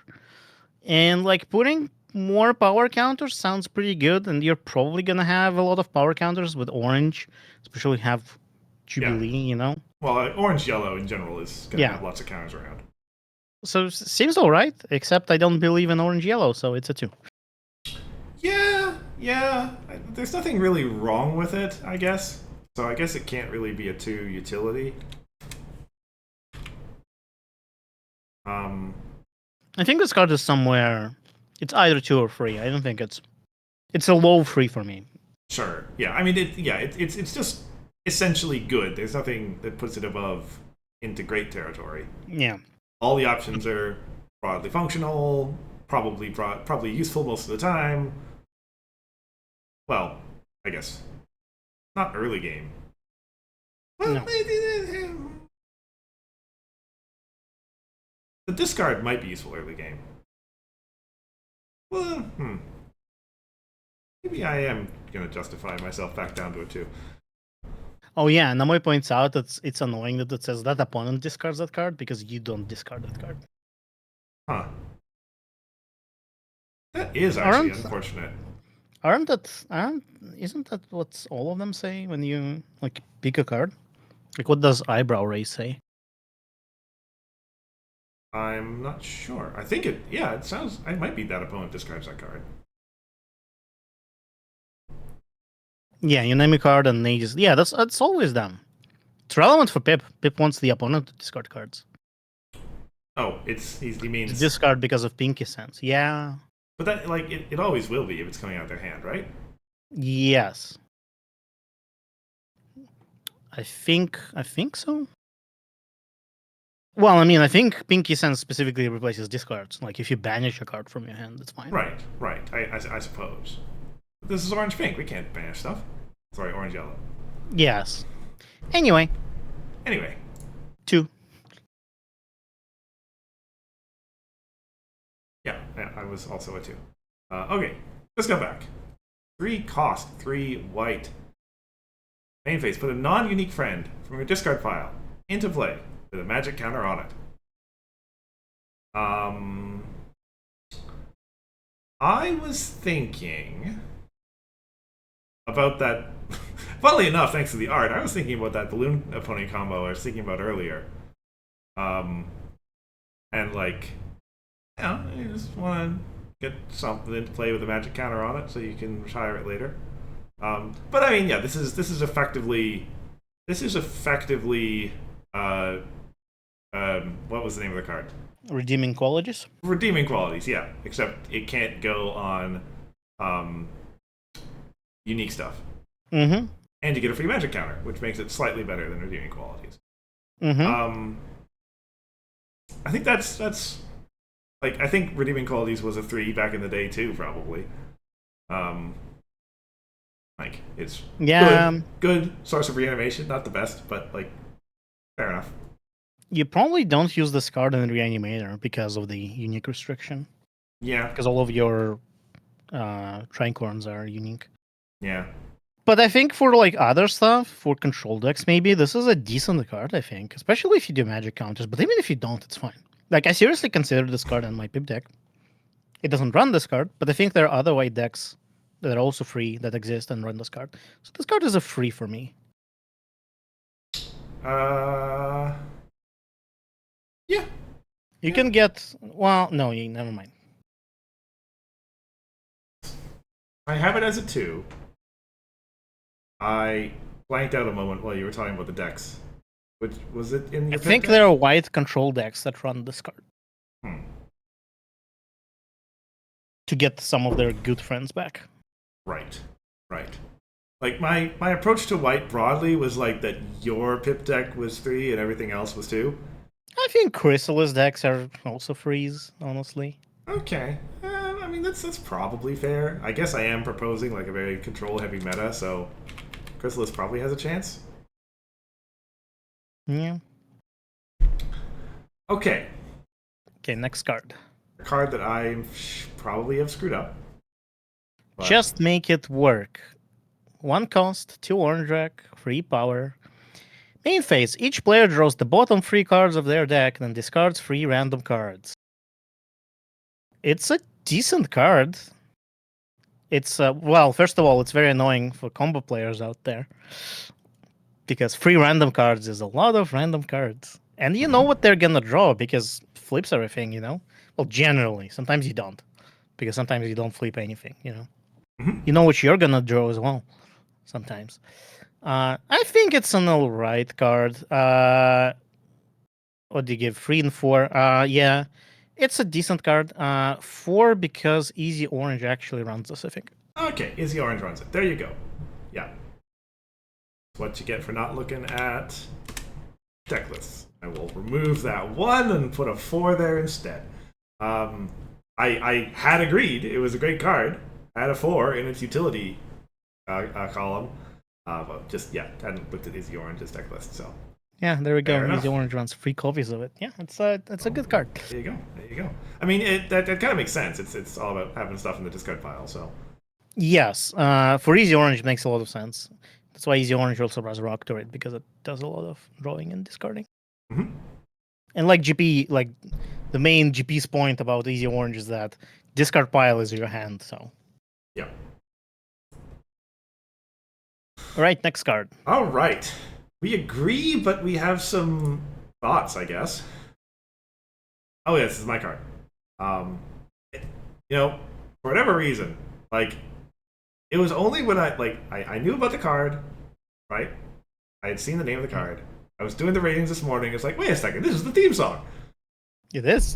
Yeah, it had to see the art for that to click. Let's make our mark together. Just riding on forever. Yeah, it's a fine theme song. It's in my head. I remember it. Yeah, I like it. I like it more than theme song. Here's my think take. I do as well, but there's recency bias in there. True. I also don't believe, and you can correct me if I'm wrong, I don't believe I've seen the version of the title No, sequence this with is Misty in it. spoilers. Okay. This is spoilers. Soon, probably next episode, actually. Okay. Or next, or 2 after. Anyway. Okay, fair enough. Cost 2 requirement in blue and purple. At main phase speed, gain 3 AT, then choose 1. Move a character. Wait, sorry. The commas always screw me up in this one. Move a character, or draw 3 cards, then put 2 cards from your hand on top of your deck in any order. It's the or that is the thing, not the comma. Yes.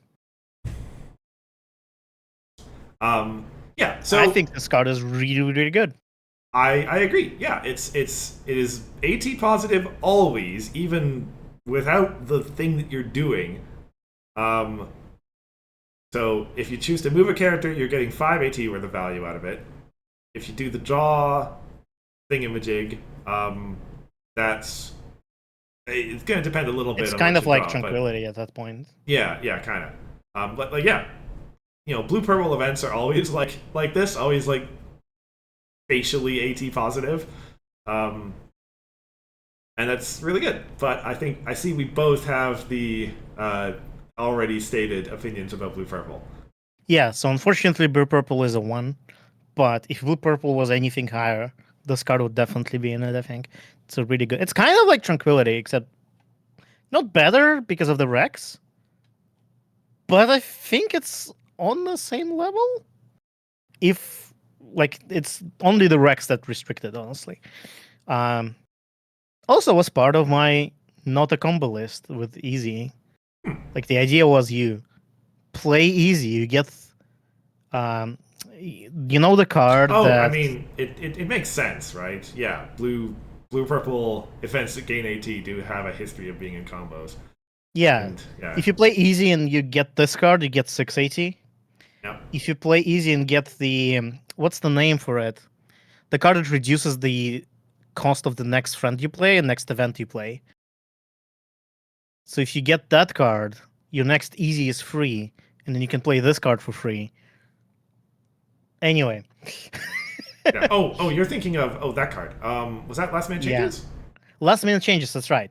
You play easy, you get last minute changes, it gets copied. Your next last minute changes is free, so you play it again.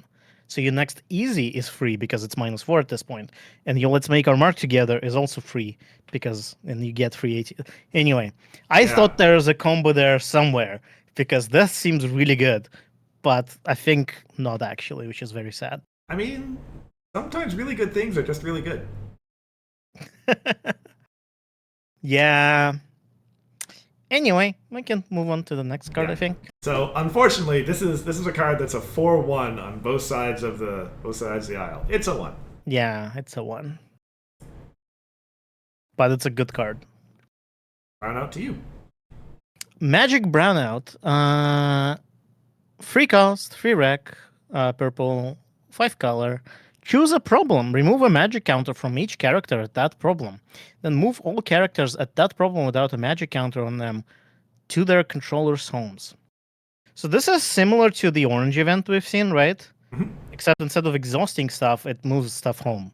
And also removes a counter, which is relevant. Yep. A magic counter. I think this is a decent card, decent answer to magic counter decks, and even without them, like moving all of the stuff home could be decent Yep. answer. Like, Although free AT is a bit. it is a lot for bit that. expensive. I'm wondering about my 4 on this now. I think almost always this is cost 3, move everything home from the opponent's problem, even if there is magic Yeah. counter stuff going on. But it is 3, and that's a lot for a trick. And again, I'm not even playing purple, and I save 3 for patch all the time, so maybe it is okay. Yeah. Yeah. So it's a 3 bottom line. I had the 4 utility. Yeah. I'm going to leave it there. Yeah, that's fine. That's a decent card. I think so. Okay. Main Melody Challenge. Costume. 3 requirement in white and orange. At the main phase, your opponent reveals their hand, separates it into 2 piles. Choose one of those piles. Your opponent discards all the cards in that pile. Banish this card. We used to have this on a main Deja once vu. upon a time. Yeah. Deja vu. Not quite. Orange Luna banished the pile rather than discarding it, but Yeah. Still a princess card. yes. Yeah. Yeah, and like that effect was great. It's still great. It's probably is it even better if it's late game rather than early game? I'm not sure. Depends on what kind of deck you're playing against. Kinda It's depends good on against what combo. Yeah. In the late game, like before they're about to play their combo, you play this card, and now, okay, you get to lose half of your pieces. Yeah, like it's a decent card. Orange white, I gave it the 2 before. I gave it the 2 now, so it's a 2 overall. Yep. But I think if orange white is a thing, it's a good card. I think It's yeah. good card in Peep Orange as well, I think. Because they discard like you choose which pile you like, oh, this is a good friend, I'll take that. Yeah, that's a good point. That's a good point. And there's just like with Orange Luna, there's nothing really to do about it. You're not going to put all your good friends in one pile. Oh, sucks to be you. You can't choose which. Oh, but I discarded all my good friends now. Okay. Anyway. Anyway. We are both giving it 2s. Mm-hmm. Oh, yeah. Oh, this is mine. Math doesn't add up. 4 power, 2 cost, 2 purple wreck. Main phase, banish a resource. You may play this card from your discard pile by removing a magic counter from one of your characters as an additional cost. This card is really good. It's a repeatable forever-ish resource removal. Yep. And resource removal is kind of hard to come by these days. And this is one of the better ones. It is. Suddenly, purple has become the best resource removal color. I mean, suddenly, it always has been. Well, yellow has been in the front, but purple was close second. Purple has always been the second best, yes.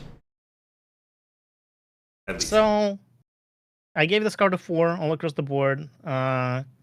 Resource like Bright House combo probably runs this, right? Or should run this. Maybe. And it's a really good card.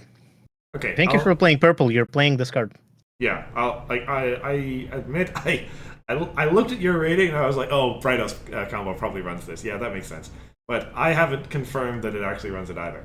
But it probably should. So, it doesn't. Interesting. It doesn't. But maybe it should. I mean, I am leaving my rating as is. I stand by. I feel like it should. The deck performance of this card is a 4. Yeah, like this is maybe on the level of if your purple deck does well, it will put this card in, therefore it must be a 4.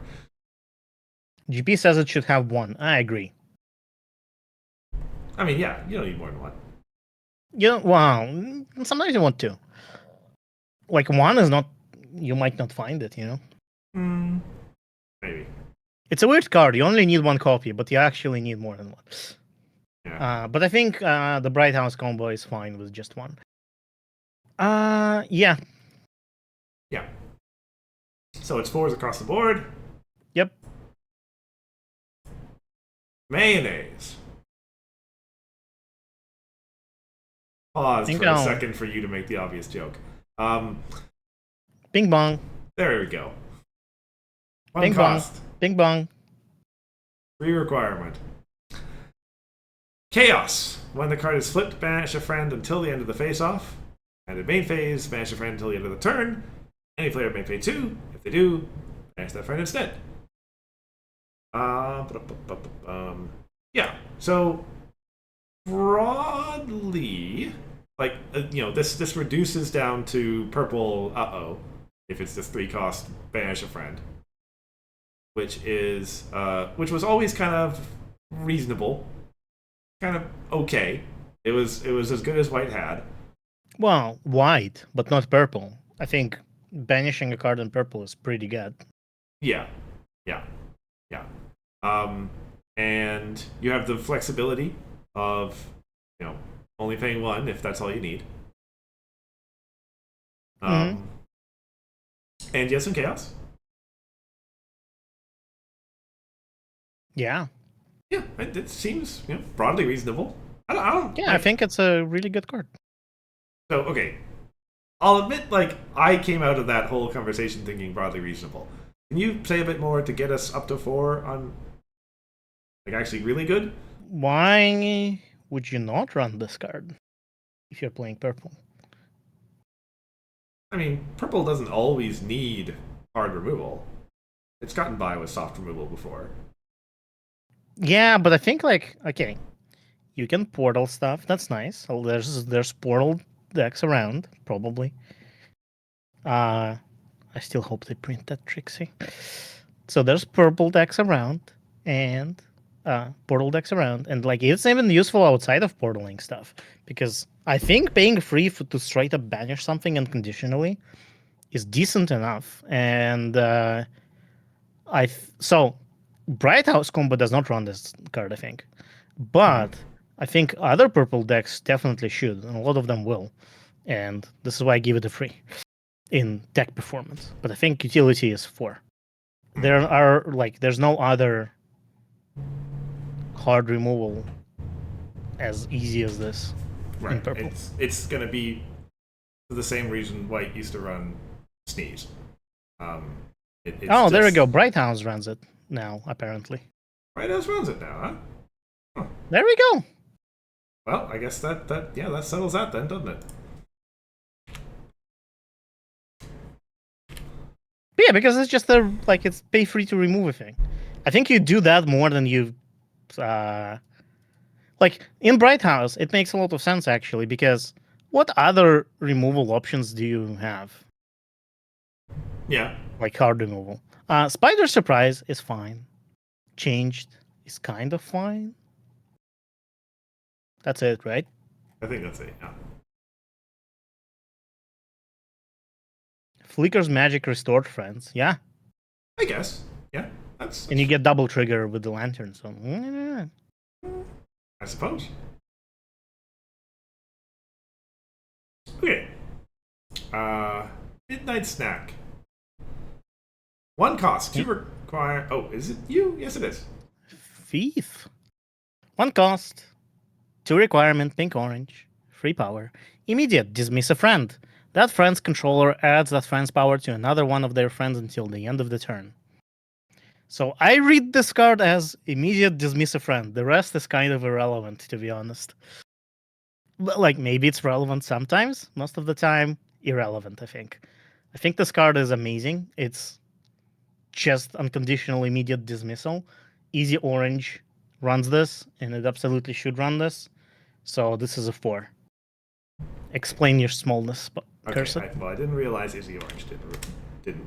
Of course it runs it. It's it's one of the best removals right now. It's better than Fry Brains on the deck because Fry Brains requires magic counters. Right. This is unconditional. You just remove a friend. And the Yeah. part about adding power, whatever. Like, it does not matter. Irrelevant.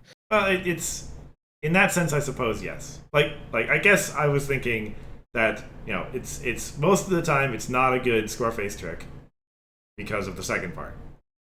Sure. But we're not caring about that, which I suppose makes sense, right? Yeah. Good removal, I think.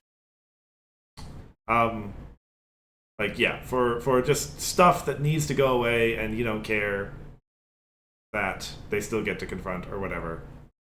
Yeah. Like yeah, we're not playing a control deck over there, right? We're just playing our thing, and yeah, so you care more about the particular stuff on their side. Sure, that makes sense.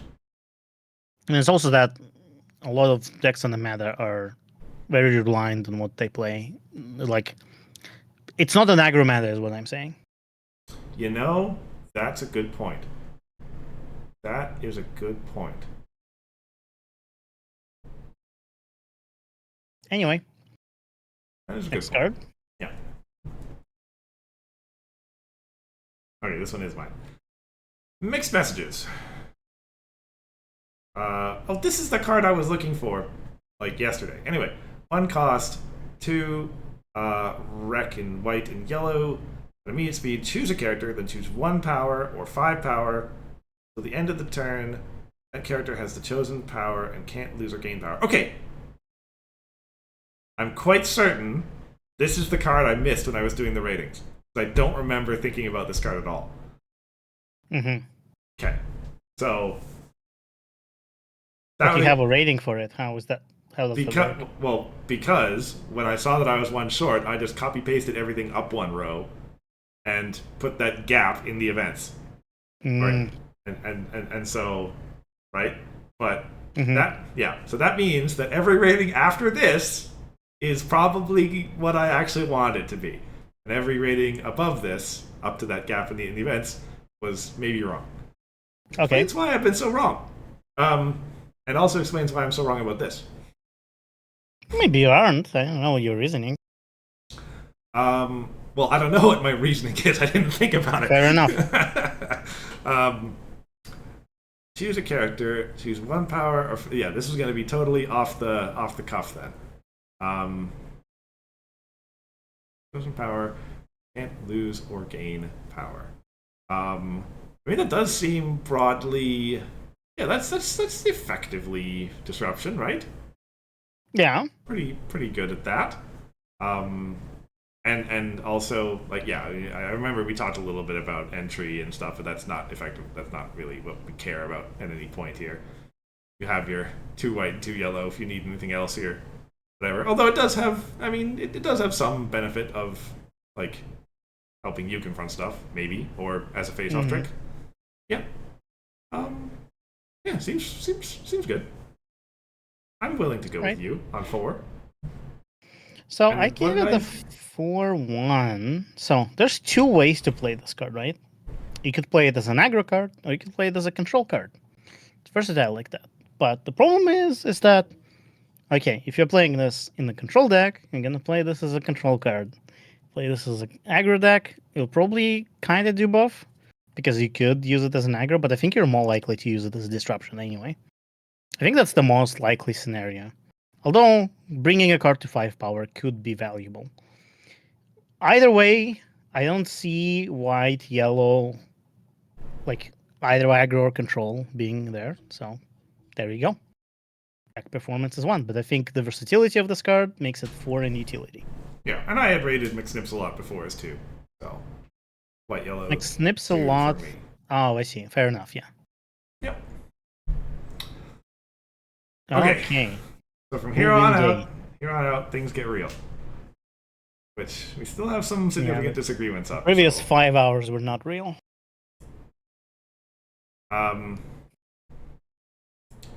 Move-in day. 2 cost, 2 white rec, 4 power.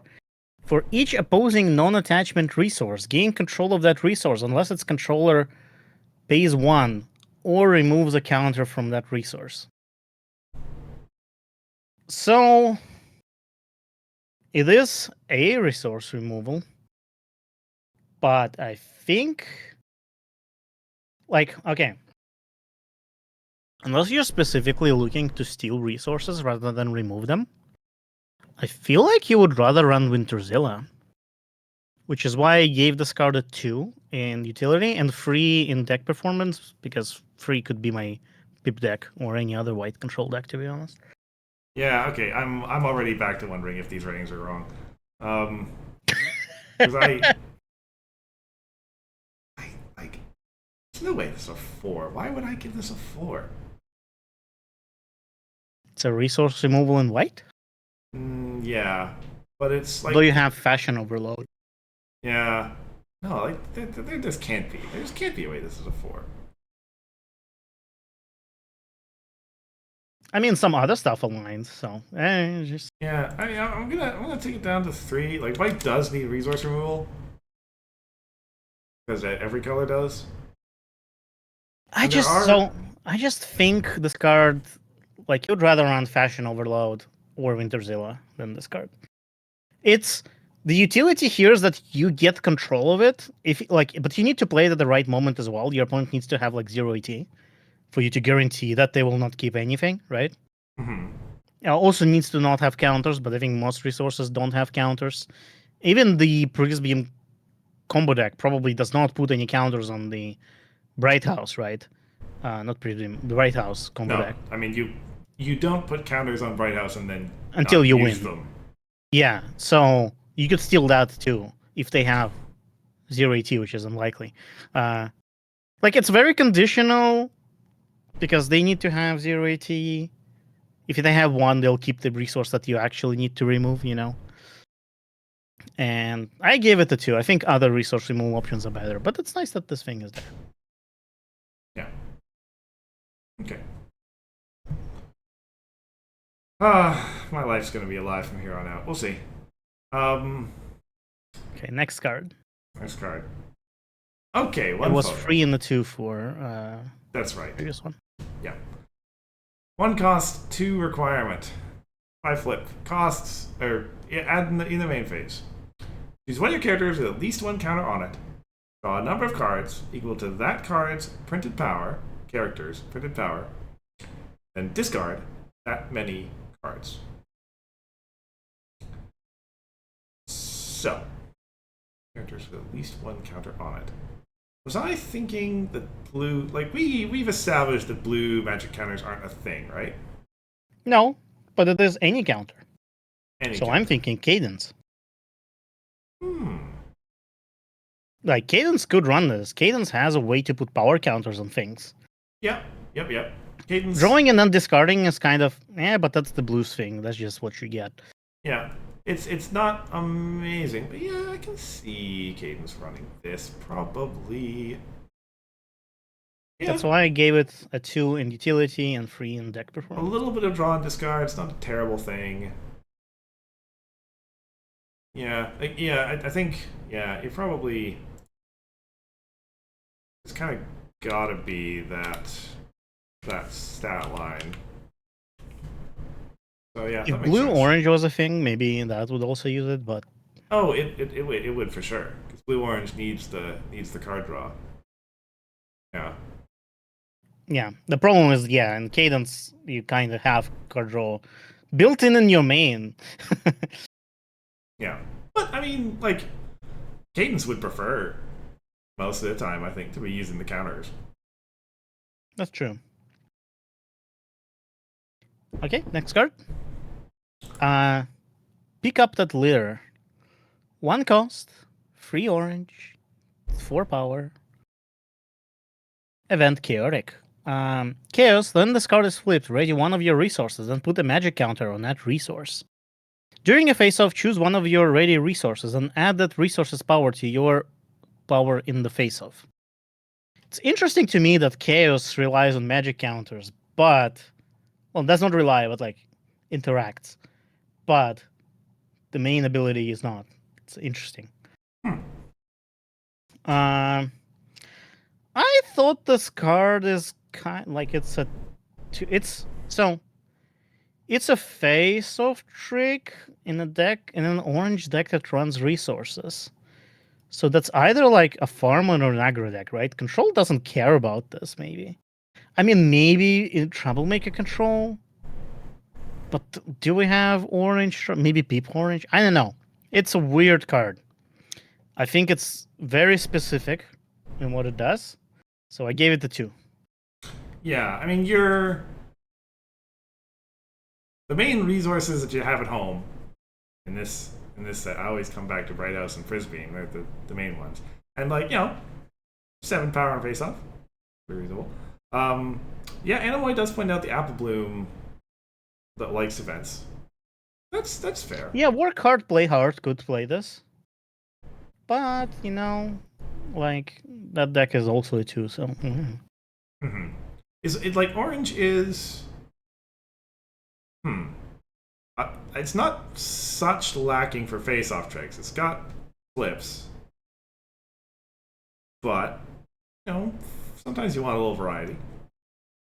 Not every deck loves to flip cards. Like, it's... Is it in here just for that chaos effect? For magic, like chaos magic decks? I don't know. Is it in where? In the set? In the set, yeah. I don't know. Hey, cards don't need a reason to exist. Do they? Isn't this whole format is predicated on the idea that cards have intended places? Whole rating, maybe. Yeah. This whole system. Anyway. Yeah. I think we have no disagreements, and it's 2s across the board. Yes. Okay. It's yours. Oh, yes, okay. I was confused for a second because we're on row 102 of the spreadsheet, but this was 99. But there's a 0. Yes, okay. There is a 0. Princess Prison Break. Cost 1. 3 requirement in purple and white. Add immediate speed as additional cost to play this card. Banish a Troublemaker from your hand. Put a token copy of that Troublemaker into play face up. So, it's 1 cost. Put a Troublemaker into play face up, and if it's a Troublemaker that you'd love to have banished, that's also great. There are some Troublemakers. Wow, if only there was a Troublemaker that loved to be banished. Yeah. Very, very laser focused. Is that, like, enough for you to make it a 4? So, that seems like good, but not, like, amazing okay. good. Okay, no. Here's 2 things about it. it puts a troublemaker into play face up, even if it's not a Grogger. That's really good on any epic, especially against other farm decks, because you get to remove their troublemaker with yours.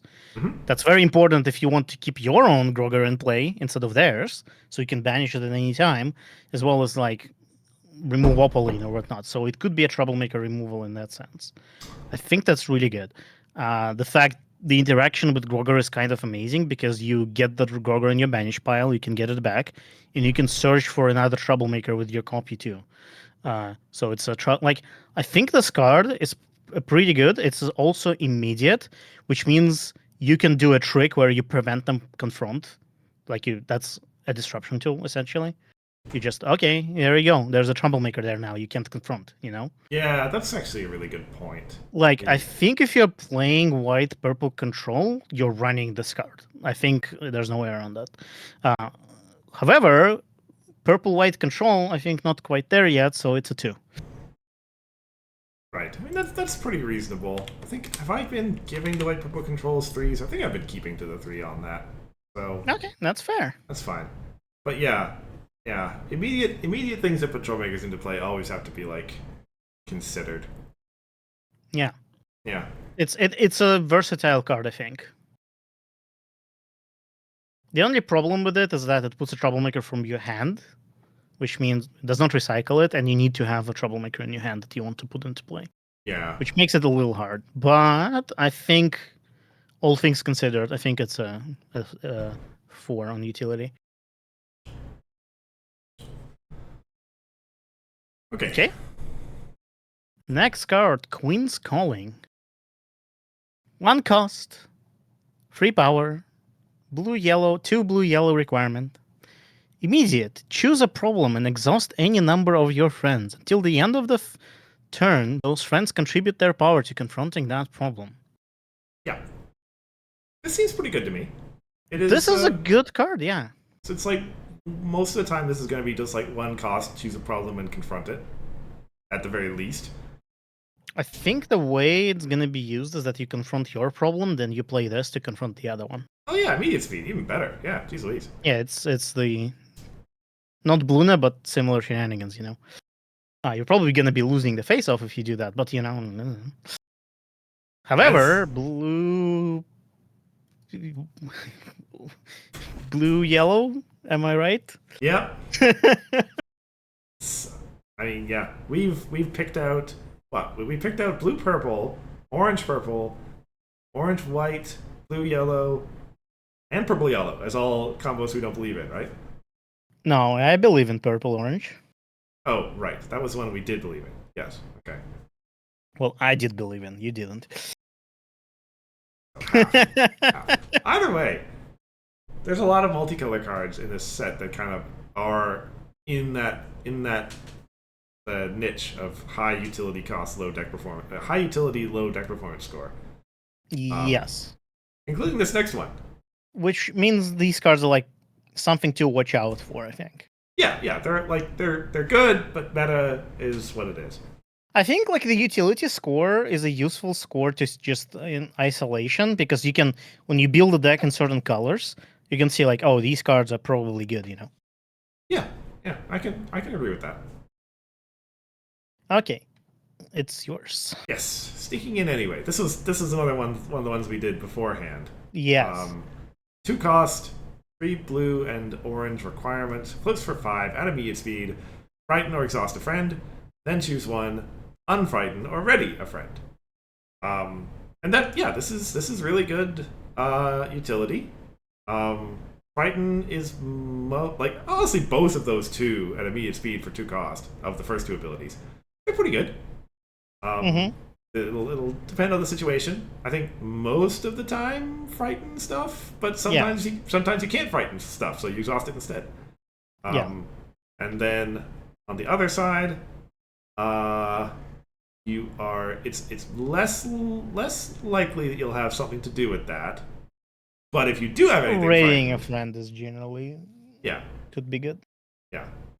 If we are playing blue-orange, which we're probably not, and we'll get to that for the deck performance thing, but if we are playing blue-orange, those 2 colors do like exhausting stuff. So Yeah. in such a deck in those colors, you would probably have something to ready. Yeah. I think this card is solid 4 in utility, and blue-orange does not exist, so 1 in performance. So 1 overall. Unfortunately, yes. Sad. 1 overall. So sad. You know, you've that pip clip plays in my head there when you said that. Yeah. Aww. Sad. Sad. Over to you. No, wait. Successful infiltration. 2 cost, 2 purple rack, 4 power. Look at an opponent's hand, choose a card from it, then put that card on top of its owner's deck. If you play this card during a face-off until the end of the face-off, opposing flipped cards lose and can't have abilities. So this is like an, I guess, anti-chaos control tech. Yeah. It could be also anti-combo tech in a way, maybe. Yeah. Yeah, you're getting hand info. You're getting to remove, like, we assume this is mostly during a face off, otherwise you're not doing much. Yeah, you're getting to remove the scariest thing in their hand and putting it in a place that's relatively difficult to get rid of. It Or is to get back. really good against Cloud Puff. It is really good against Cloud Puff. That is a good point. Cloud Puff won't be spending much time in the opponent's hand, though. No, but it doesn't matter. They flip Cloud Puff, you play this card. Oh, yeah, I see what you mean. Like you put something else on top. It doesn't matter what you put. Mm-hmm. The effect of losing abilities happens no matter what. Yeah, that's a good point.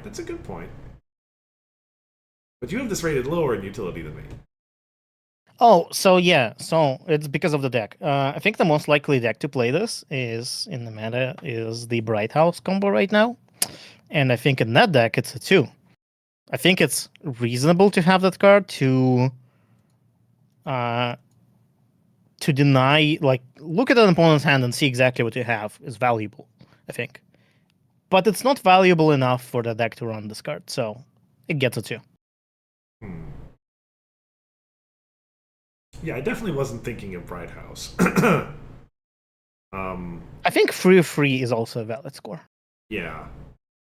Yeah, I Well, okay. by this point in the morning, I was rarely thinking of any specific deck. I was just kind of They're just going. numbers. Yeah. Numbers, business. I just don't have high belief in purple decks. I don't orange purple maybe. So it was either 4-2 or 2-4, and I went with 2-4. Pretty much. Okay, yeah, that's reasonable. Or 3-2 rather. Anyway, yeah, that's the card. Next one. Next one. Tactical Maneuver. 2 cost, 3 requirement, 4 flip. At immediate speed, frighten a friend. If you own that friend, unfrighten it, then move it. I think this is the one we rated together, right? Yeah, I mean, this is in Cadence, right? And it's quite Is it? proud. I mean, that would make sense. I'm pretty sure it is. Yeah. But yeah, it's best done in a like not control, in a mid range deck, where Yes. you can take advantage of both the disruption and sometimes the immediate speed move. Yeah. And actually, Cadence particularly loves that because did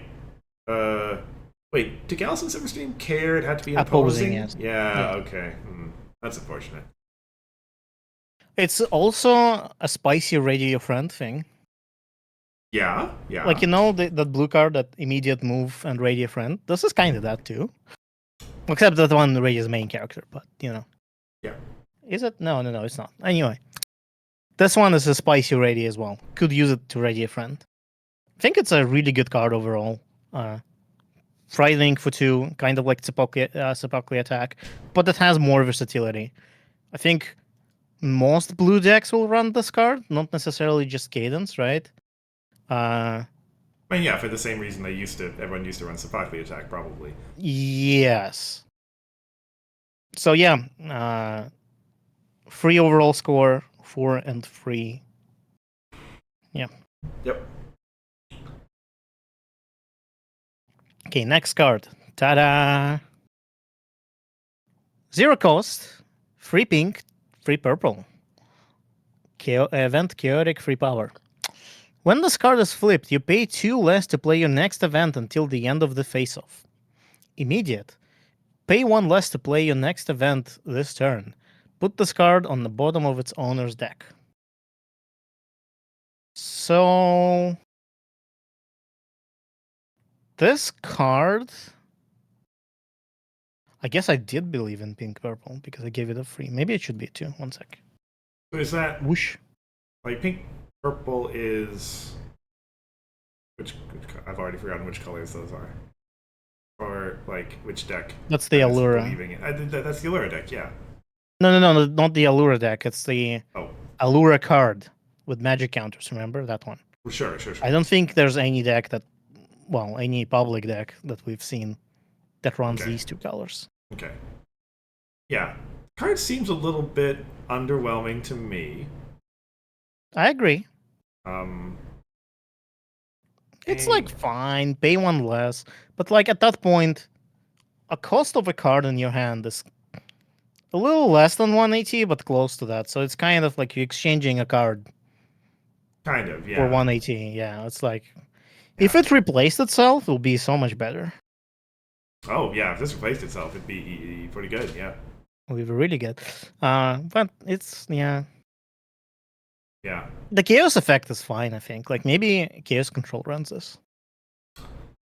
It is a pretty good. I mean, it's only a 3 flip, but it is a pretty good chaos effect. Yes. It's 280, gain 280 is the way I see it. Well, as long as you have an event you want to play. Yeah, but in the chaos control, I assume you control your top deck such that you flip the card when you need to flip the card. I mean, like you pinky sense this on top when you want to play an event or something. If or there's you find it anything with Opaline. If there's anything I know about playing control, maybe I only play it badly, but you're not always as in control as you want to be. I'm always in control. So yeah, it's a 2 rating for me. Yeah, I have it as a 1 on the deck performance.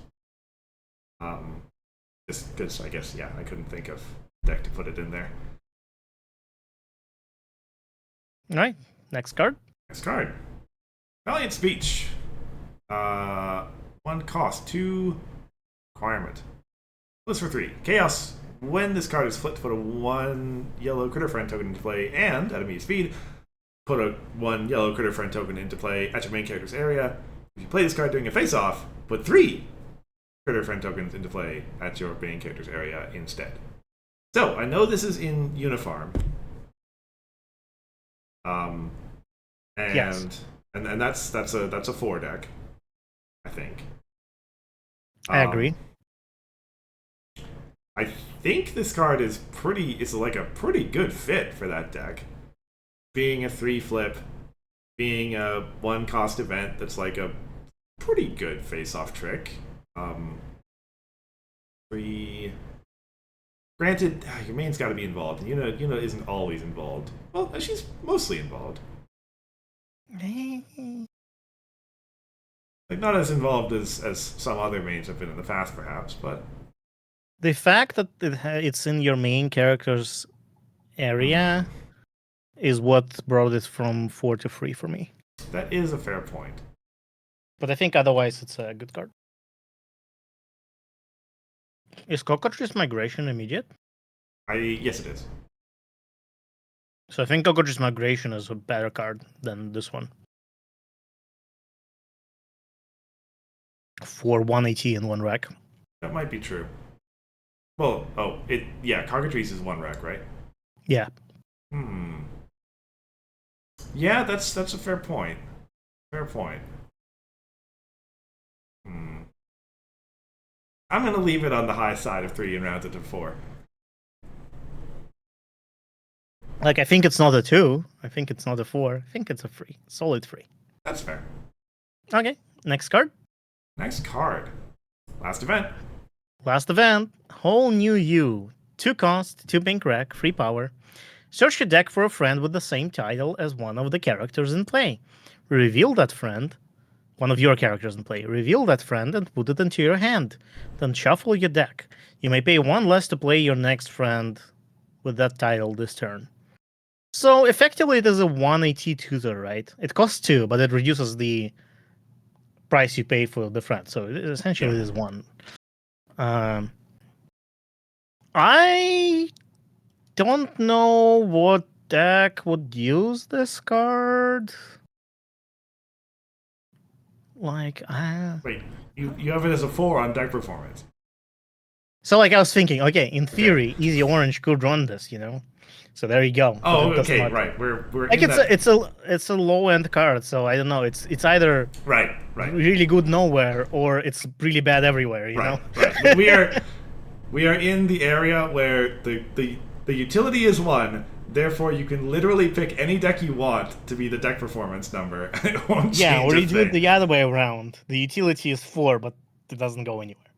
Yeah, that's pretty fair. I guess I must have been thinking about Easy Orange as well.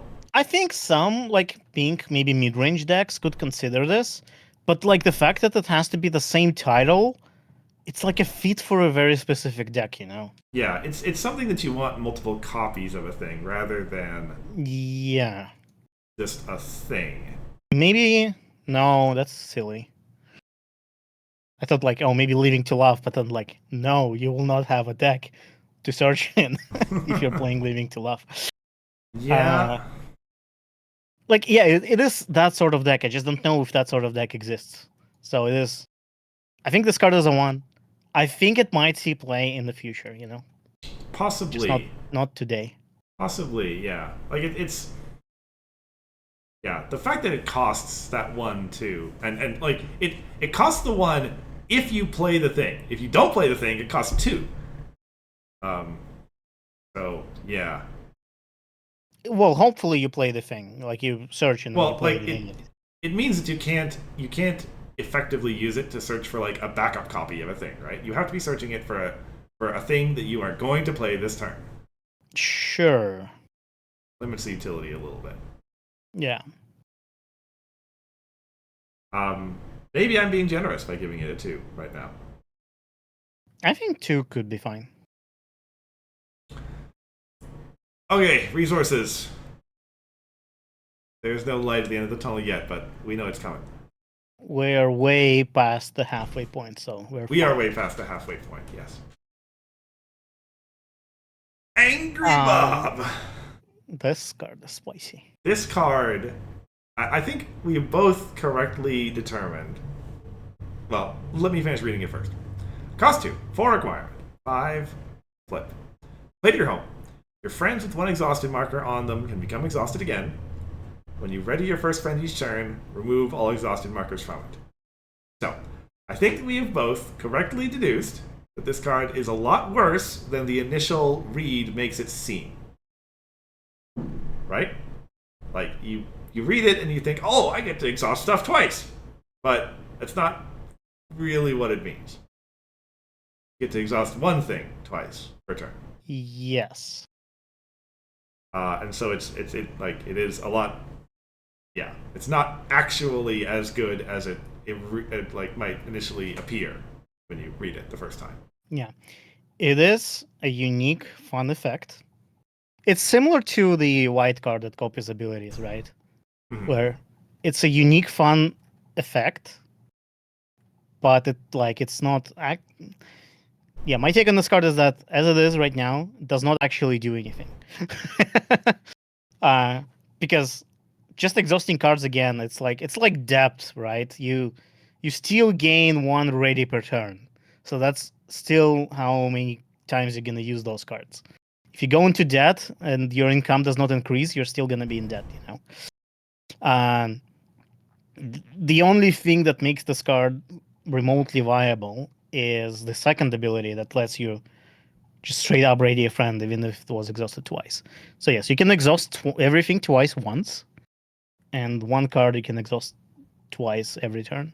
And it's only friends as well, so you can't really use this on mains. Maybe Easy would consider this if it was on mains. I don't know. Maybe not. but restricted just to friends. I just don't think there are any orange decks that exhaust their friends a lot right now. That would want to exhaust something twice per turn. I don't know. Not in current core. Yeah, I'm trying to think why I gave this a 4, and I'm not sure. I think in some. Well, you probably picked easy orange as the deck, and 2 is like, okay, it doesn't run it. Yeah, maybe. I think easy orange does not even consider this card because again, Yeah. it does not exhaust anything. Does not really exhaust anything, and so yeah, for deck performance, I gave it 2. 1 for utility. I think in like maybe purple orange it has a place because then your one of your AT gens, like in adventure maybe, right? One of your AT gens becomes a double AT gen. Right. Which I think essentially this card could be an AT gen for you, you know. And like you can't play Trixie. There's a spell for that with that. Although Trixie, there's a spell for that that's really good with this card actually, because now you can remove 2 spell counters per turn. You know. But like in adventure, this card essentially becomes like an extra AT gen if you have an AT gen in play because you Right. double exhaust them. Yeah. Is it Like 2 I cost? think, I think that's decent, right? In some That's decks, not, there's a that's place, not bad. Yeah, that's not bad. just not in current core. Maybe Yeah. purple orange actually runs this. You know, I'll bring it to it too. You argue me down to a 1, and then you go to a 2. I'm gonna stick with That's how it works. your didn't we Original say that assessment. I didn't believe in purple orange, so I leave it as a 1. Well, sure. Um, Next card. nice card. So I will say, as we get in, no, this is your card. You read it. Counter Logic Factory. 1 cost. Triple rec. 2 rec. Blue, pink, and purple. 5 power. Location and unique. Play to your home. Immediate. Banish 3 cards with different card types from your discard pile. To choose one, move a character, draw a card, or put a magic counter on one of your cards.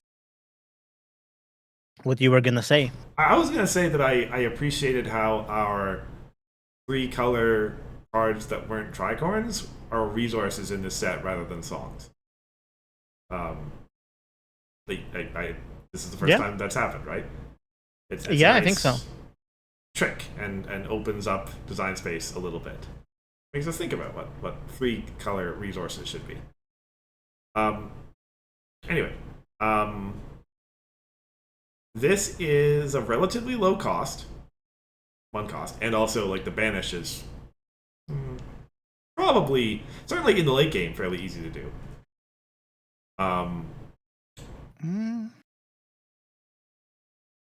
Continue. Okay.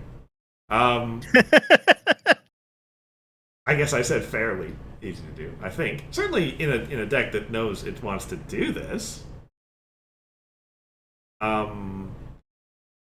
Moving a character and putting a magic counter on one of your cards are quite good effects for the decks that want that. Drawing a card a little bit less so, but maybe you just need to dig and like you can banish some cards, draw some cards. Seems like that's reasonable. I think these are all pretty reasonable effects, and yeah, I think it's a good card. I think it's a decent card. I think it would be 4 if it said banish 3 cards, but it says banish 3 cards with different card types, which could be situational, could be not. But thankfully, it does not restrict to your discard pile. It's any discard pile, so that makes it a little easier. But you could end up in a situation where you just can't use this card, which I think is unfortunate. But otherwise, yes, it is really good. That's why it's a free on all accounts for me. Yeah, and I agree with 3. I have it there for deck performance for sure. I don't remember what I was thinking the deck was going to be in blue. It's Green, Allura. I It runs it. suppose. Oh, it does. Oh, Yep. nice. Allura, the Yes, Allura deck the- is called Allura because it is Tricorn that has the same colors as Yes. this card. Yes. I do remember that card. Okay. Yes. Next up. Oh, this is mine. But it's your card, but it's my card. Correct. Completely surrounded. 2 cost, 3 white requirement. Resource. Goes to your home and says each player's home limit is reduced by 2. This has the stats of. Oh, you think that. So you're willing to say this is a 5 in your deck? Yes. Okay. I'm. Okay. I was thinking 0 bars was the 5 of your deck, but. Yes. Okay, it's both of them. 0 bars plus this card is amazing. Because then most of the mains will end up with home limit 0, which means they remove everything. And having home limit of 0 versus like 1 or 2 is such a huge jump. That's significant. Yeah. Okay. Like, I think this card pushes home limit attack with 0 bars. It's like a huge leap forward. All right. It's one of those classic adjustments that doesn't adjust anything, but like Yes. you're the proprietor of the deck, so I'm willing to take your word for it on that. Yeah, and it's a free in deck performance, so it's a free overall. Mm-hmm. Not much to say about it. It's a good card. It's a very good card. Yep. Next card. Speaking of very good cards. Oh no, it's this card. Crystal Bright House, 0 cost, 7 power. No requirement. Location unique. Play to your home exhausted. Main phase, pay free to put a magic counter on this card. Main phase, exhaust this card to remove all magic counters from it. For each magic counter removed this way, score a point and draw a card. So why does it have the first ability? Has anyone ever used that? The Pay free. Yeah.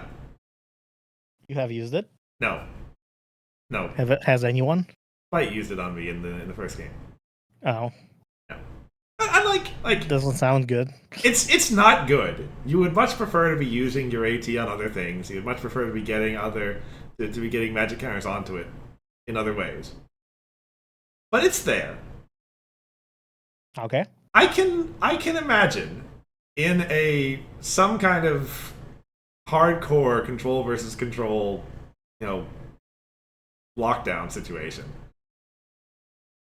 having some spare AT and winning the game like with that, or like destabilizing the situation with that. It's an extremely niche. It's an extremely niche thing, but I can believe that. Sure. But yes, it is entirely other magic counters that end up on this card. Yeah. I totally agree with you there. So, I noticed some difference in our ratings. Which deck runs it that is a 5? So this is kind of, I think, similar to what I did before, where it's like so many decks. Yeah, on it. There are lots of 4 decks that use it. I guess if I'm sticking to the rules, it can't be a 5. But it is definitely 5 in utility. It's what defines Bright House combo deck. Right. Bright House combo decks. It's like it's gonna define control of this whole meta. I think. I guess not the white decks that can use Posey, but the other decks are gonna use this. Sure. But okay. But would you ever run a Magic Restored control compared to just a Magic Restored combo? Maybe. That's what Maybe I do. Actually. Do you run Bright House, right? Yeah. Yes, I do. And it won me it won me my first game of Coco. Okay. No, yeah, that's a good point. Yeah. Anyway, 5 in utility, 4 deck performance for me, so 4 overall. I think that's a fair rating for this card. Yeah, that's reasonable. Okay. I'm gonna guess that there is no dragon deck. You already said that, right? Have you seen the dragons of this set? I had heard like whispers of a dragon deck somewhere down the line. Okay, Dragonstone. Goes to your home. Is unique. Is an artifact. At a mean speed, exhaust this card and double the power of one of your dragon characters until the end of the turn. If this card has at least one magic counter on it, and that character has no magic counters on it, put a magic counter on that character. So, one funny thing you said, like, you heard rumors of a dragon deck. You know how in other card games, when there's like a mythical deck that's really good but nobody knows about it, they call them unicorn decks? Yeah. But we can't do that because our unicorn decks are like actually exist. So we'll have Yeah. mythical dragon decks. They exist, but they're not good. Anyway. No, that's not true. Anyway. But yeah, I guess mythical dragon decks are going to be the thing. Which is, yeah, that is funny, because it's exactly the opposite over in Magic again. Yeah. So I think we both agree that the card is broadly good if dragons existed and were good. Especially because a lot of them do have magic restored synergies. Yeah. But I think this is a decent card. It's just I don't believe in dragon decks. So I gave it a 1 in dragons, and I gave it a 4 in utility. I think if you're doing the dragon decks, this is why you do it, because of this card. Yeah. So maybe it should be a 5 in that sense, actually. You know what? I'll bring it up. Wait a second. Do all the dragons? No. Almost all the dragons have 3 printed power, though, right? Maybe. Not in Adventure, but in Core, maybe. In Core? So there's the orange Sparky with 1, sure. Other than that, I think they all have 3. You mean in this set? In this set, yeah. Oh, okay. I thought you meant like overall. Sure. Because overall, that's definitely not true. Yeah, overall, it's definitely not true.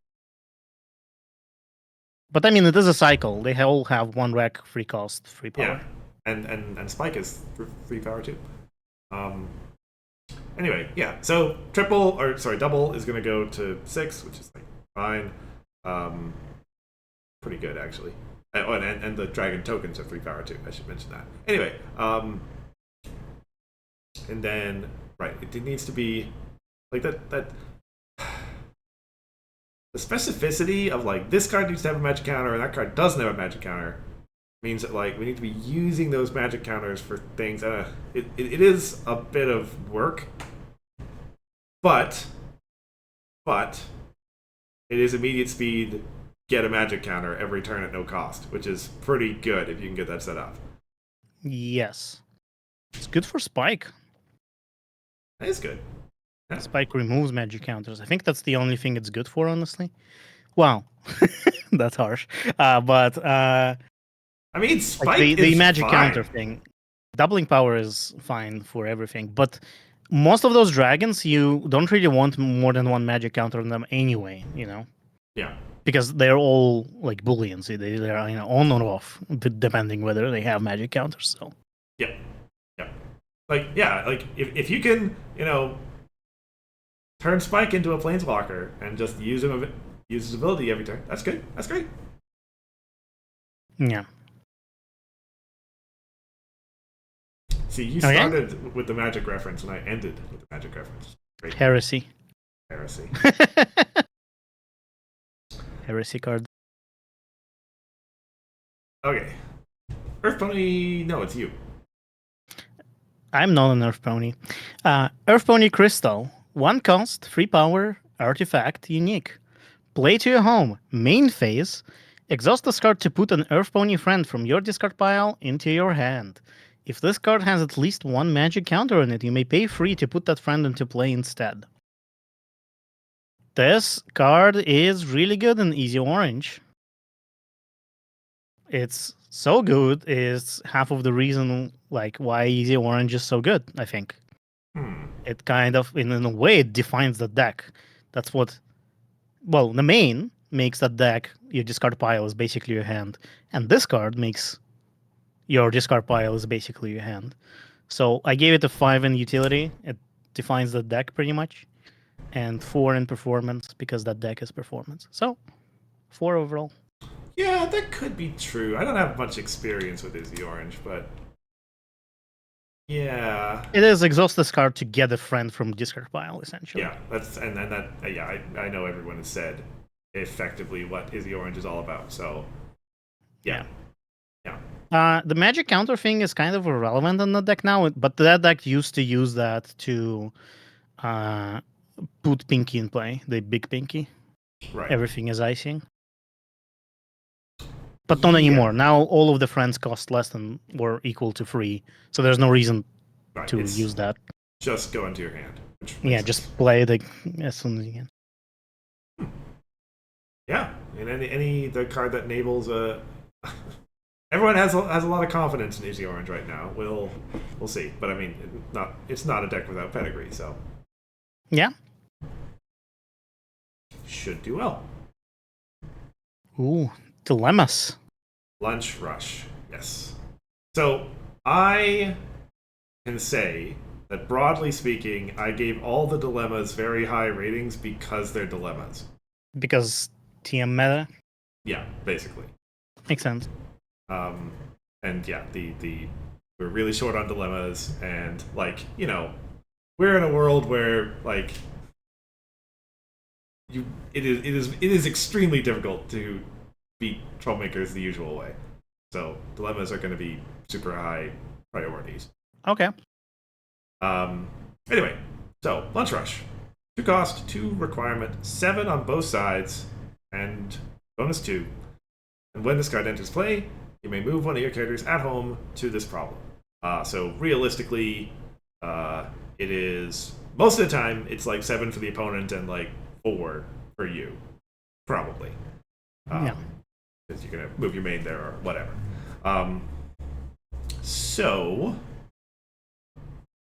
why did I? Okay, so I think I'm gonna bring my rating into line with you for top line. It is I think it's a fine dilemma for yellow. A little expensive, perhaps, but I think it's fine. It's probably should have looked. Yellow's probably one of the few colors that has reasonable dilemmas left, right? I think Sanctuary Construction is still in core. Oh, Sanctuary's still in core. Okay, all right, fair enough. Then let's go fully in line with you then. Is it? Let me check. No, it's Friends Forever. Oh, Taking that back. okay. No more Sanctuary Construction. Okay, yeah. So it's I have the utility at 4 because it's a dilemma and it's probably one of the best yellows got at this point. And any yellow aggro deck just needs it so badly. Oh, there's only one other yellow dilemma, which is your flipped cards have +2 power, and it's 5/5. Yeah, Wow. yeah. But we have the historical. We've already talked about yellow aggro. It's 2 Yeah. cross the line because of the deck performance. So when I read this card, I was not very impressed. I actually wanted to give it a 2, but then I was like, yeah, there are not a lot of dilemmas, and like it has a bonus of 2, so I thought like fine, it can have a 3. But given that there's only one other yellow dilemma, maybe it's fine. Yeah. Anyway, yellow decks that do exist do not run this card because they are either farm or control. Yep. So this card gets a 2 overall anyway. That's very fair. Next card. This card. Masquerade Mask. 2 cost, 3 power, no requirement. Accessory. Magic Restored. Play on a friend or troublemaker. That friend or troublemaker has at least one. While that friend or troublemaker has at least 1 counter on it, that friend or troublemaker has +2 power. I think this card is good. So first of all, it's a Magic Restored card, and I believe Bright House runs it. So there's that. Yeah. And Bright House runs it purely because of Magic Restored. Everything else is irrelevant. So I gave it a free base on that, on utility, for on deck performance. But I think in like some other, like I think your deck could in theory consider this card as well, right? Because it is a control tool. I think having a trouble like +2 power to Troublemaker is not half bad, and it is a Magic Restored card. Like I think the fact that you can play it on Troublemakers makes it decent. It's worth considering. It is also a 3-flip. Great for Yuna. Yes, it's Magic Restored. Maybe triggers twice. The only problem is that you need to put a counter on Troublemaker. I generally don't want to do that unless it's Opaline. But it doesn't have to be Magic counter though. But I don't think you have any other ways. I mean, honestly, like, you know, Yuna doesn't really need to give more power to her Troublemakers, so... Yeah, I hate that. Can't defeat a 4-power Xenobonus Sunny. How? What world do we live in? Yeah, so, like, in that sense, it's maybe not, like, that was kind of the main thing that I think about. Like, but, yeah, no, I don't need to give my Troublemakers more power. That's fair. Yeah, but being generic Magic Restored, that's not nothing. That's not nothing. I should maybe put it on a mid-length list. Yeah. Anyway, total rating 3. Into the L3 cache, not the L2 cache. Anyway. But yeah, 3, and then 4 from the Bright House deck. Yeah. Okay. Maritime Bay Lighthouse.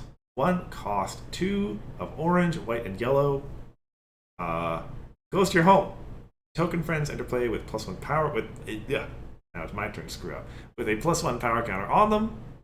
When you play a friend with at least 2 traits, you may exhaust this card to put a friend from your discard pile into your hand. So, that's pretty good. Most friends have at least 2 traits. I think, right? I don't know about most, but I don't know maybe about half most, of them. but like, a significant portion of them do, for sure. Yeah. And you just need to have, like, wait. If you have, I mean, I guess this is Harmony, but, like, if you have a constant modifier in play that's giving traits to friends, does that count for this? Yeah, but there's very few cards like that. There are very few. That's the deck for the Crash Test Pony. There we go. May have. So, like, yeah, I think I agree that this is a pretty good effect.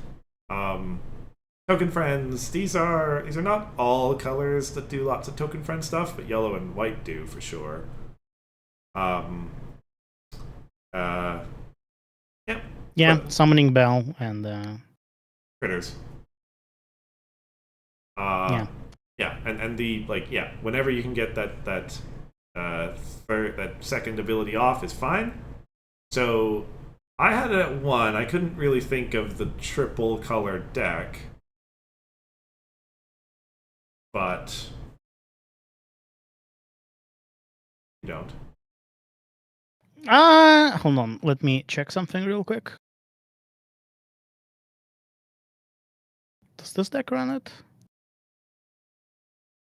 No, it does not. Maybe not. Yeah. I think that orange, white, yellow is a 2. You know, I'll just stand at that. Okay, sure. It's 1 for me, 2 for you. Yeah. Nova Charm. To you. Into spoiler territory again. Yeah. Nova Charm, 2 cost, 3 rack, pink, white, 3 power. Hasty, play to your home. When this card enters play or leaves play, each player retires a friend with the highest power among the friends they control. Immediate, pay 2 and exhaust this card to banish it. So I like this card. I really do. I think it's a good card. But I think a lot like okay, so my main problem with this card is that Posey has free power. And you don't want to remove Posey. Yep. If Posey had 1 power, that would be fine, and this card would probably see more play. But Posey has free power, and in a deck that runs this card, you probably run Posey. That's my assumption. And this card synergizes well with Fashion Disaster. Overload, sorry, not Disaster. That's a problem. Fashion Overload, because you can retire it to remove any resource, right? And you get something from it as well. Mhm. And also works really well with Pip, because you get to steal a friend. The highest power friend will hopefully be something good. Mhm. So I think this is like fine. A fine card. I have it at free, but it's a low free for me because of the Posey thing. Yeah, like I agree that it is a reasonable choice to include in your deck, right? I was there as we agonized over whether it should be in or not, right? Yeah. And I can totally imagine another extremely reasonable person concluding that they wanted to play it in that deck. Yeah. And maybe paying the price for it later. Who knows? Yeah. So, like, I can't put it as a 2. I don't think it is a necessarily outclassed card. Sure. It's got to be a 3. Yeah. There's also Hasty, which is really good. The Mhm. trick. Mhm. Yep. But yeah. Free all across the board. I think that's 3. fair. Yeah, 3. Next card. Next card. Pegasus Crystal. 1 cost, 3 flip. Goes to your home, well, plays to your home, is an artifact and a unique one. At immediate speed, exhaust this card and pay 1 to move one of your Pegasus characters. While this card has at least 1 magic counter on it, troublemakers don't prevent your Pegasus characters from confronting problems. Now, this is one of those cards where our bottom line numbers agree, but for reasons. Okay. Here's my case. Here's You your ready? case. So this card might seem like an aggro card, but actually I played this card in Pip Purple because Pip is a Pegasus, and you want her to be at certain locations. And Zip, the purple one, is a Pegasus, and moving her at immediate speed, pretty good. This set is kind of weird like that, right? Where traits are all over the place as far as colors go.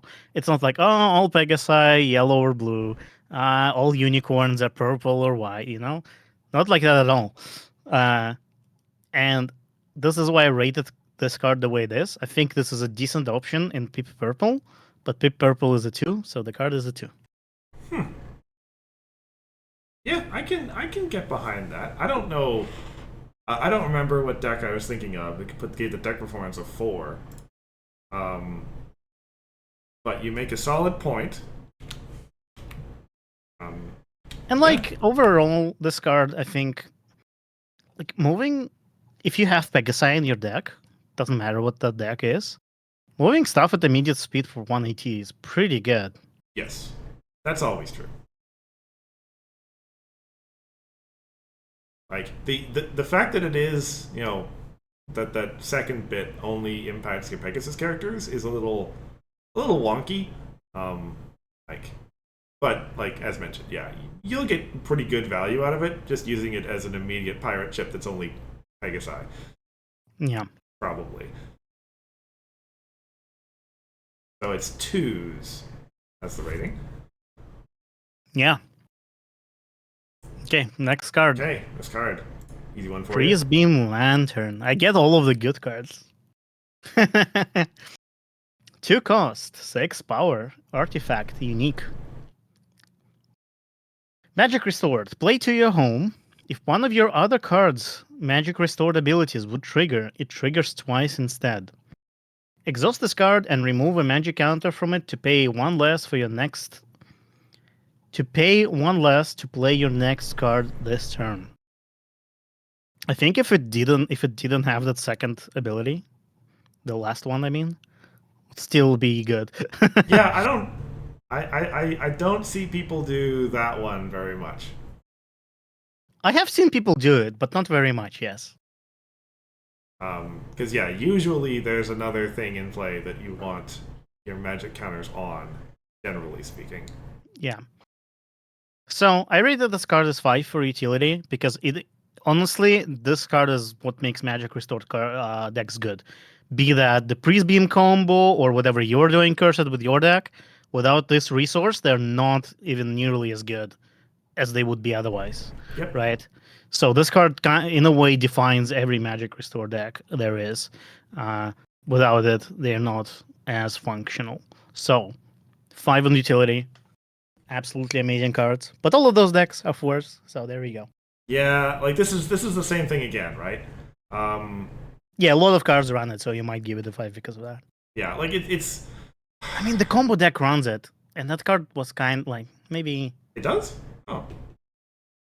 Yeah, of course it has to. I think no, well, it doesn't have to, but it does because it helps it like. Like I Because of know the way it like, works, yeah, there's having, like having 9 excess of problems. magic counters is Yeah, a kind of prerequisite. So yeah. yeah. Sure, I'll give it a 5. That's fine. Yeah, it's one of those things where like this card is going to be a defining card of this meta, kind of regardless. And Yeah, I really want the bottom line number to be a 5. It feels like it deserves it. yeah, that's fair. Okay. Rainbow of Light.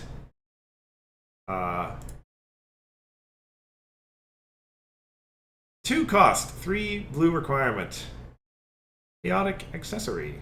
When this card is flipped, you may put it into play attached to one of your friends. Friend becomes involved in the face-off.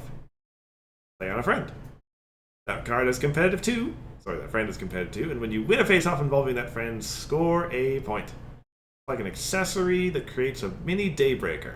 Mini Daybreaker, yeah, that's the way I It's see it. a little weird given the flavor, I think, even though I haven't seen this episode yet. Yeah, you don't know what this is. It doesn't look like there's much Daybreaker going on in the art. Okay, but like, this is actually G1 reference. Interesting. Not the card. The little heart thing is from G1. I don't think anybody knows that except me and one other person. Well, some other people who care about G1. I don't, but I heard it from them. Okay, interesting. Okay. So yeah, if you could pay 2 AT to get and like, you know, it's mini Daybreaker only in the sense of 1 less competitive. The important part is the point scoring part. That seems Yes. like a good deal to me. Yeah. I think it's a decent card in a deck that wants it. I just don't think the decks that want it are good right now. Yeah. Like, okay, there's 2 things I'm thinking of, right? Thing number 1 is Misty Farm, right? Mm-hmm. Problem with Misty Farm is that this has to be on the friend, and you don't flip another card, so it's kind of like the same problem as Twitch, you know, where it's just, you know, like you lose a flip if you do that. But you do gain that friend, so maybe that's worth it. But and then that friend has to be involved for you to score additional points. So it's just that, like, and it's just a lot of ifs for a farm deck, I think. Yep. So I did not consider the best deck for this card to be the Misty Farm deck. The next best option is some blue aggro. I don't think it really matters which blue aggro, but I think like in many blue aggro decks, this could be a good card. So 4 in utility, 2 in deck performance. Yeah, I mean it's much the same. You just look at the blue decks of today and be like, oh, would this run Daybreaker if she was in the format, right? It's very close to being the same thing. Yeah. And like she wasn't in all the blue aggro decks. She was in some. Yeah. Yeah. Okay. It's twos. 2s, yeah. Ray of Hope to you. Ray of Hope. 1 cost, no requirement. I get all of the no requirement resources. Asset. Play to your home. When this card enters play or leaves play, choose a color. Your main character has that color until the end of the turn. Exhaust this card to retire it. My memory of that card is that I played it, named pink, and ended my turn, and you were so confused why I did that. You had like visible confusion, like what was the point of that? And then you play the thing, and I'm like, okay, I'm gonna retire Ray of Hope and name pink again. Yep. And No, you're like, yeah. that's why. That's why, yes. Just needed it on the other turn.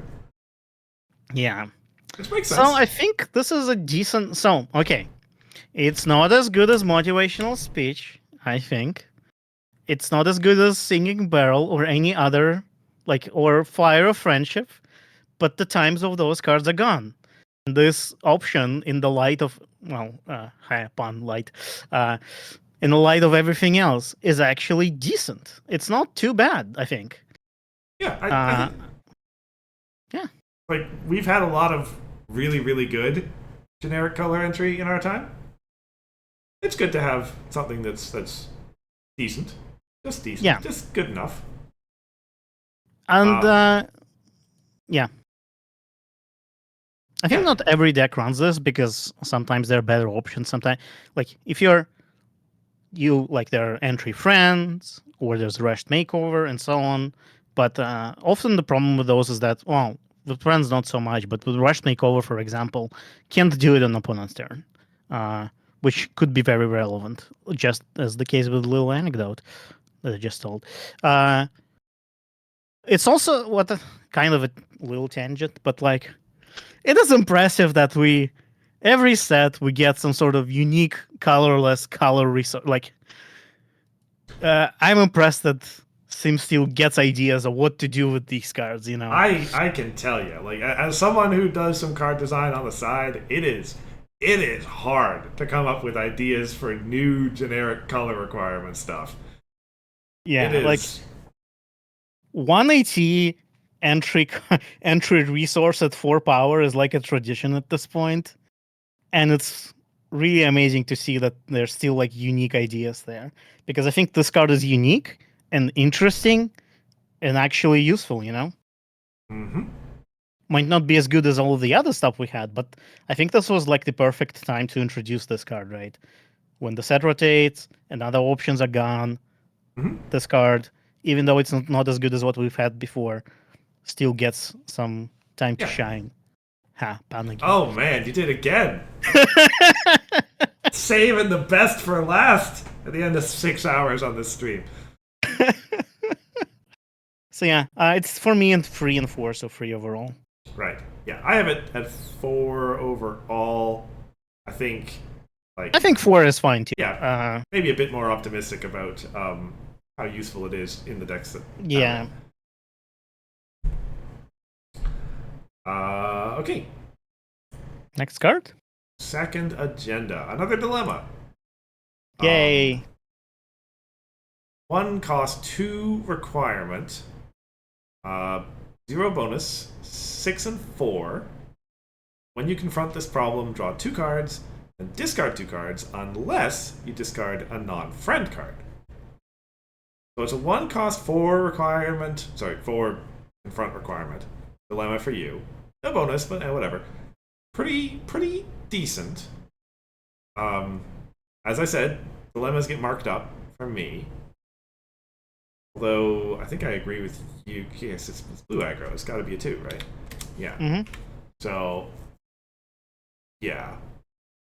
I think blue is another. Like, surely blue has a dilemma left over that's still at least something. Maybe not. I think washout performance is like the one that sets IT to 2. Pretty good. Yeah. Well, wait. That's not washout performance. That's stuck together. Yeah. Yeah. So blue at least is not super hurting for dilemmas, but it is because everyone's hurting for dilemmas. So yeah. Yeah. I think this is one of the worst blue dilemmas we've ever seen, honestly. But the only other option you have in core is stuck together. And I mean, stuck together is fine, but sometimes you want more than 3 dilemmas in your deck. Mm-hmm. So I gave it a 3 based on that, and utility and 2 in performance. Yeah, I think we can just 2 and 2. Yep. Next card. So many questions. Dilemma. 1 cost, 2 orange rack, 6/6 on both sides. When you play or move a friend to this problem, choose one. Put a +1 power counter on that friend, or put a +1 magic counter on that friend. So I think there are orange decks that do want this card, and I gave it a free in deck performance. Maybe Peep Orange runs this. I don't know. Maybe some decks run it. Maybe there's an orange aggro deck that's free and runs it. But either way, I think it's not that great. And I think orange can just beat troublemakers, honestly. Yeah. Like I'll admit, I am a bit scared of orange. I don't think orange necessarily needs this dilemma, is what I'm saying. Probably. And yeah. this dilemma, well, I mean, okay, the effect is actually one of the better ones out of the dilemma cycle. But, I still think it's a 2 as far as orange decks go. It's just orange doesn't really play dilemmas much. It's a reasonable point. Have we ever seen an orange dilemma that played? Yes, the one that gives you extra flips. Right. Right. That's reasonable, I suppose. Yeah.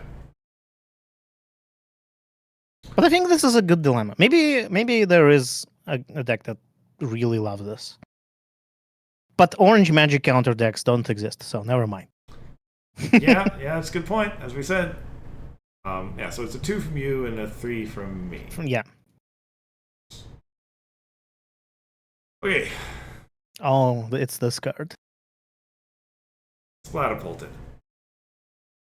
2 cost, 2 requirement in pink, 4 flips. Goes on an opposing character. That character can't contribute power to face-offs, and at immediate speed, retire this card to draw cards equal to that character's printed power. I'll point out, Alphabetals being a baby here. Hitch gets pelted with fruit like every episode. Well, this is not fruit. This is like a sticky sludge from the anti-unicorn machine. I mean, pineapple juice is pretty bad too, let's be honest. Pineapple juice was not designed to hold ponies in place. This thing is, so. Whatever. Anyway, it is our new cardboard box. Yep. Costs 2. There's 1 more than it used to. Less requirement though, right? Yeah. Cardboard box was 3. Yeah. Yeah. Gives you some card draw. Gives you some card draw. I remember us having a debate about when you would ever want to use that immediate thing, right? When you get a second one. Yeah, that's a fair point, actually. That is a fair point, actually. But yeah, it's a good effect. Is farm around these days? Uniform. Uniform. But I think uniform. Oh no, my Luna is not involved. I still flipped a 7 and I have like a friend. Yeah. I think it does not hinder uniform that much. Yeah. So the thing about this card for me is that I would rate it lower than I did if utility depended on the meta, utility rating. Right. Utility rating does not depend on the meta, as far as I can see, at least. Yes. So, and utility-wise, this is a fairly good card. Like, if you need it, it goes into your deck for sure. Mm-hmm. Like, if the meta requires it. Like, it's a silver bullet. It's an answer, right? Yep, just like Cardboard Box was. Yeah, so I gave it 3 on utility because of that, and 4 on deck performance because Easy Orange could run, like, in the farm-heavy meta, I think Easy Orange would run this. Even though it has, like, patch and stuff, but, like, I think it still would run this. But it's not a farm-heavy meta, so it will not run it. So, I don't know. The overall rating is 3. So. Yeah, overall rating is 3. I'm debating the raise to 4 for you, thanks to Easy Orange. I don't know. It doesn't matter. It doesn't. Well, it matters because we're gonna have these other numbers around, right? Yeah. but it doesn't matter for today. No. Yeah. 3. All right. Sprunk Trap. 1 cost, 1 orange wreck, 3 power. Play on a problem. When this card enters play, exhaust a character here. While that character is here, it doesn't ready during its controller ready phase. So, this is such a weird card. I don't have faith in it at all. I think the only deck that wants this is probably, maybe, work hard, play hard, question mark? But even then, I don't know. It's just so restricted. It is on a problem, and problems are not like permanent. Mm-hmm. And the character has to be there for this card to work. Otherwise, it doesn't really do anything. Yep. So it is just one character. So they can just move away that character somewhere else. Maybe it's good against farm, but like even farm will just, okay, I'll farm it at the other problem instead. I don't know. Yeah, this is a low rec exhausted boost, so maybe it's that. But I still think it's kind of meh. Yeah. No, it's okay. I hadn't thought of the work hard, play hard angle. That's good. Justifies my 2. I'll keep it as a 1. Yeah. It is a very cheap, low requirement card, but you're not getting a whole lot out of that. No. The opponent probably needed to spend 2 to move their character away, so I guess it's AT positive. But then it's just there and not doing anything. Yeah. Yeah.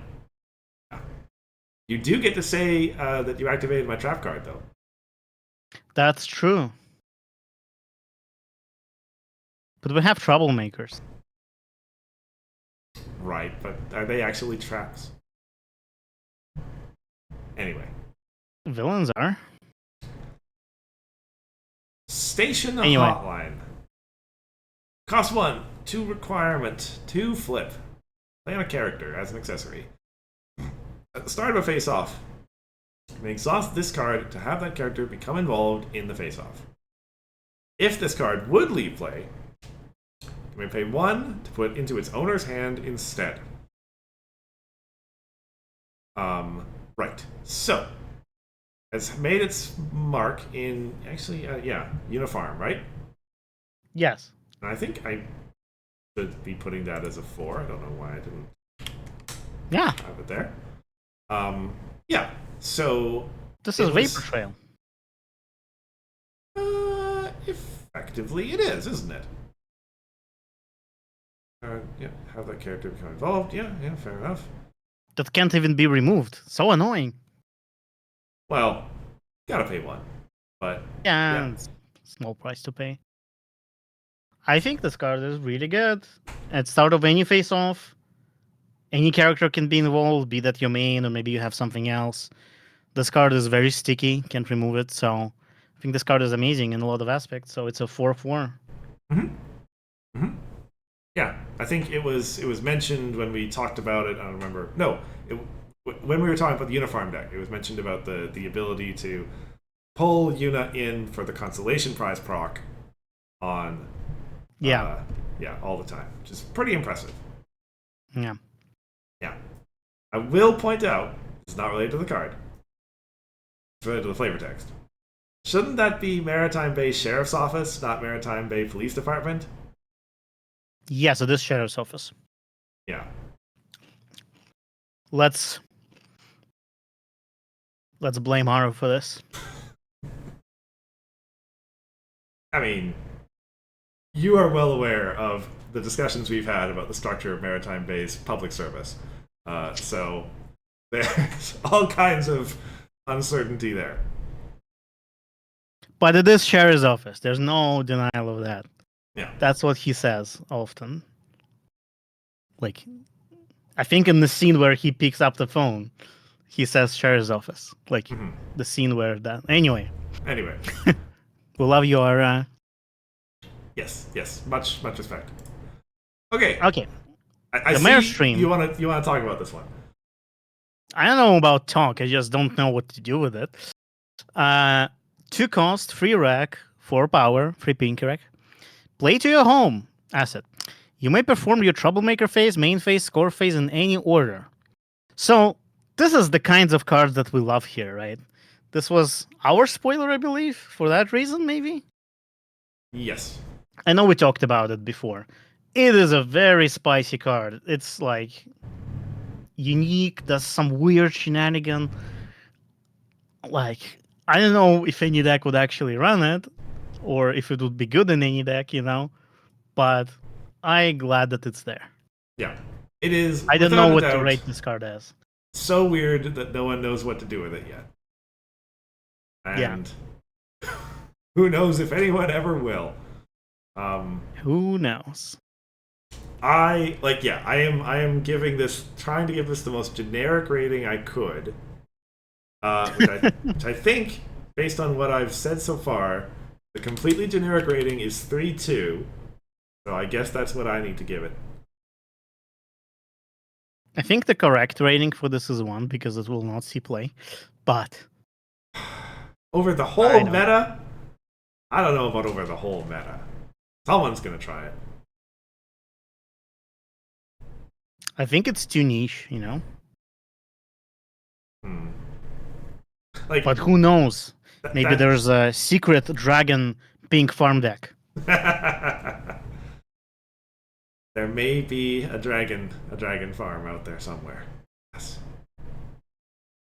All right. Main phase before TM phase is all. Yeah, that's what I mean by secret pink dragon farm deck. Okay. It's yours. Next one. Is mine, that's right. Troggle Infestation. Oh, this is not a spoiler anymore. It's not! And it was a great episode. As of 1 cost, 1 pink requirement, 5 flip. Plays on a problem. When this card enters play, you may uncover a face-down troublemaker here. At immediate speed, retire this card to look at the top 3 cards of your deck and put those cards back in any order. So, this is the bell tower. yeah. Was Bell Tower? It was main phase, right? I think so. Right, because immediate didn't exist back then. Yeah. Like I thought of the what was the immediate event in pink that we had a little while ago that did basically this? Oh yeah, there is a pink event. I don't remember what it's called, but I know what you mean. Sudden Fruition. That's the one. Mm-hmm. And that one's immediate, whereas this is main phase. But so at immediate speed you can get a little bit more value out of it. Because you can kind of bait your opponent in a little bit more, but it's the same basic idea as with Bell Tower. Play Troublemaker, play this, uncover, immediate villain bomb, or whatever. And then you have Immediate the Spartacus. Fair point, yes. And then you've got this retire effect later, basically whenever you need it, probably in Troublemaker Face Off or whatever, at some point in the future, and that's fine. It's good. I guess not for good. It's decent. It's decent, but not amazing, I suppose. Depends on the deck. Yeah. Yeah. I know with a certain deck that I think it's for that is an easy pink deck that runs this card. Sorry, is he pink, you said? Yeah. Well, it has other colors, but they're Oh, kind okay. of all over the place Sure. because it's a combo deck. Ah. Anyway, So it's still 3 from both of us, though. yeah. Maybe it should be a 4. I don't know. It's just, so I think if Easy Orange was a TM control, it would totally run this card. Right. Like, whatever pink deck that likes Troublemakers, I think runs this card. Well, then maybe it is a 4. I think I'll put it at 4, yeah. I think it's... Okay. Yeah. Okay, I've already moved it on to Unicorn Crystal. Unicorn Crystal, 1 cost, no requirement, 3 power, artifact, unique. Main phase, exhaust this card, play to your home, main phase, exhaust this card to reveal a card from the top of your deck for each unicorn character you have. Choose a resource revealed this way. To put into your hand, then shuffle your deck. Wow, it shuffles the entire deck. If this card has at least one magic counter on it, choose a resource or event instead. This is such a weird card. It's a very weird card. I think it's not without its merit. In a deck that has a some amount of unicorns, 5 or 6, that's not a hard number to get to. You can. I mean, it's probabilistic because you're shuffling your deck every time, but you can cover a reasonable amount of your deck and try to get a thing out that you want. With resources, we assume we're probably talking about Prisbeam Lanterns and Bright Houses, because, I mean, of course we are, right? Yeah. So I think it's not without merit. Of course, as we know, that deck isn't really a thing that exists right now, so that's why we both have it as ones, but I think it's not without merit. I think this is the weakest one of the crystals.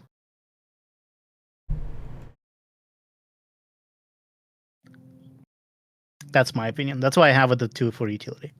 Sure. Like, yeah, getting a card is nice, but this, at the end of the day, is just an educated draw, I would call it, Mm-hmm. So, like, it's kind of depends on how many unicorns you have. And like with Summoning Bell, you could have a lot of unicorns. Maybe Pip should run this. I don't know. Maybe this has place in the Pip deck because of Summoning Bell and Stellar Flare. Who knows? I don't think so, but yeah. Anyway, it's a 1.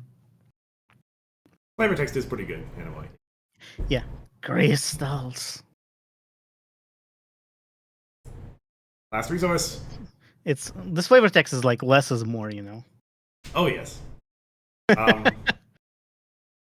3 cost 2. Sorry, unicorn traps. 3 cost 2. Requirement in purple and white. Goes to a problem. When you play this card, put a token copy of this card into play at each other problem. Always plays to all problems. Your non-token characters here, is to say everywhere, except for home, have prepared. So, this feels a lot to me like... Okay, let's see. We know what happens in situations where one player has a gigantic wall of prepared, right? We've lived in that situation in the old Bodyguard era. Yeah, we're still living it with Summoning Bell. Yeah. And that is like, the opponent is massively incentivized not to do face-offs. Ever start a face-off, yeah. But they do it sometimes. So, like, yeah, a card that kind of just puts you in that position, well, to some extent. I mean, you're going to have characters out somewhere. That's not bad. It's alright. I think it costs a bit too much. Like, 3 is a huge upfront cost. Yeah. I know it's maybe will gonna pay for itself, but, I think I would like this card at 2. But we rated it the same on utility. But I don't think white-purple is that great, so I have 2. Right. This card is a 2. Right. White-purple control is the same disagreement we've been having the whole time. Yeah. I think white-pink is just better in the current meta. Okay. And, I mean, another comment about the civil service. About that flavor text. I think they're a defense contractor, not like a part of the government, though, right? Probably. They were before they this happened before they reunited, so Counter Logic was basically the government, I guess. I mean, I don't know. I don't know. As usual, what is the government of Maritime Bay is the poignant question. I don't make rules, said Hitch. Who does? Who makes the does? rules? Absolutely. Answer us, Hitch. All right. Right, We're next into card. the troublemakers. We are in the home stretch. Hey. Allura, Volunteller. Volunteller? Yes. Free power, 1 point. At the start of a face-off involving this card, you may exhaust one of your friends to add that friend's power to this card's power until the end of the face-off. Okay. I see this as an okay control Troublemaker?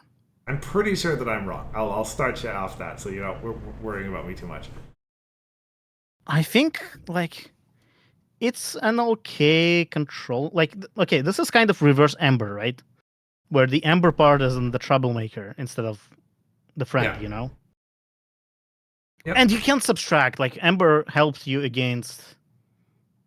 Ember helps you farm your own Troublemakers too. This card doesn't do that, but it's not an epic, so whatever. Like it's okay.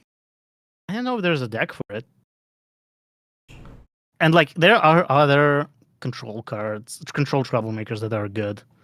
I'm thinking Easy, Sirens, Grogger, you know. Yeah. So, looking at this card this morning, probably the first time I've ever looked at it, my thought process was basically like, why don't I run this card? Like, I can defend a 4-power, no point Sunny. This card's even better than that. Because it's usually going to be higher than 4-power. And the point doesn't matter, no one's going to defeat it anyway. But then I realized that, like, well, why would I run a Troublemaker that's got a point? Sunny works just fine. So, yeah, I don't think it's a 4. I probably will bring it down to a 2 for you. I gave it a 1. I think there's a place for it, but there's no. It just doesn't exist yet. Yeah. But in general, I can tell you my Troublemaker ratings are quite high because I think it is very, very easy to defend Troublemakers in this set. Okay, that means it's not your Troublemaker ratings are high, it's Una rating is high. I think, well, yeah, almost all of the cards, almost all of the Troublemakers do have a higher deck performance rating than utility rating in my columns. Right. Next card is yours. Next card is mine. Alpha Biddle, Blossom Forth, Pay Up, cost 2. That very nice. Does not cost 2. Sorry, yeah. Why did I? Anyway, I don't even know where you got that. I was looking at that 2x2 Rubik's Cube there, and I guess that put the 2 into my thought. Anyway, points 1. At the end of each opponent's turn, if this Troublemaker wasn't challenged this turn, that opponent must pay this card's controller 1. So, feels okay as an early game Troublemaker. Would probably be pretty good if you played it turn 1. I think. The opponent is not going to be like really able to challenge it, or at least, well, they really don't want to because like they'll send stuff home and they're probably going to lose.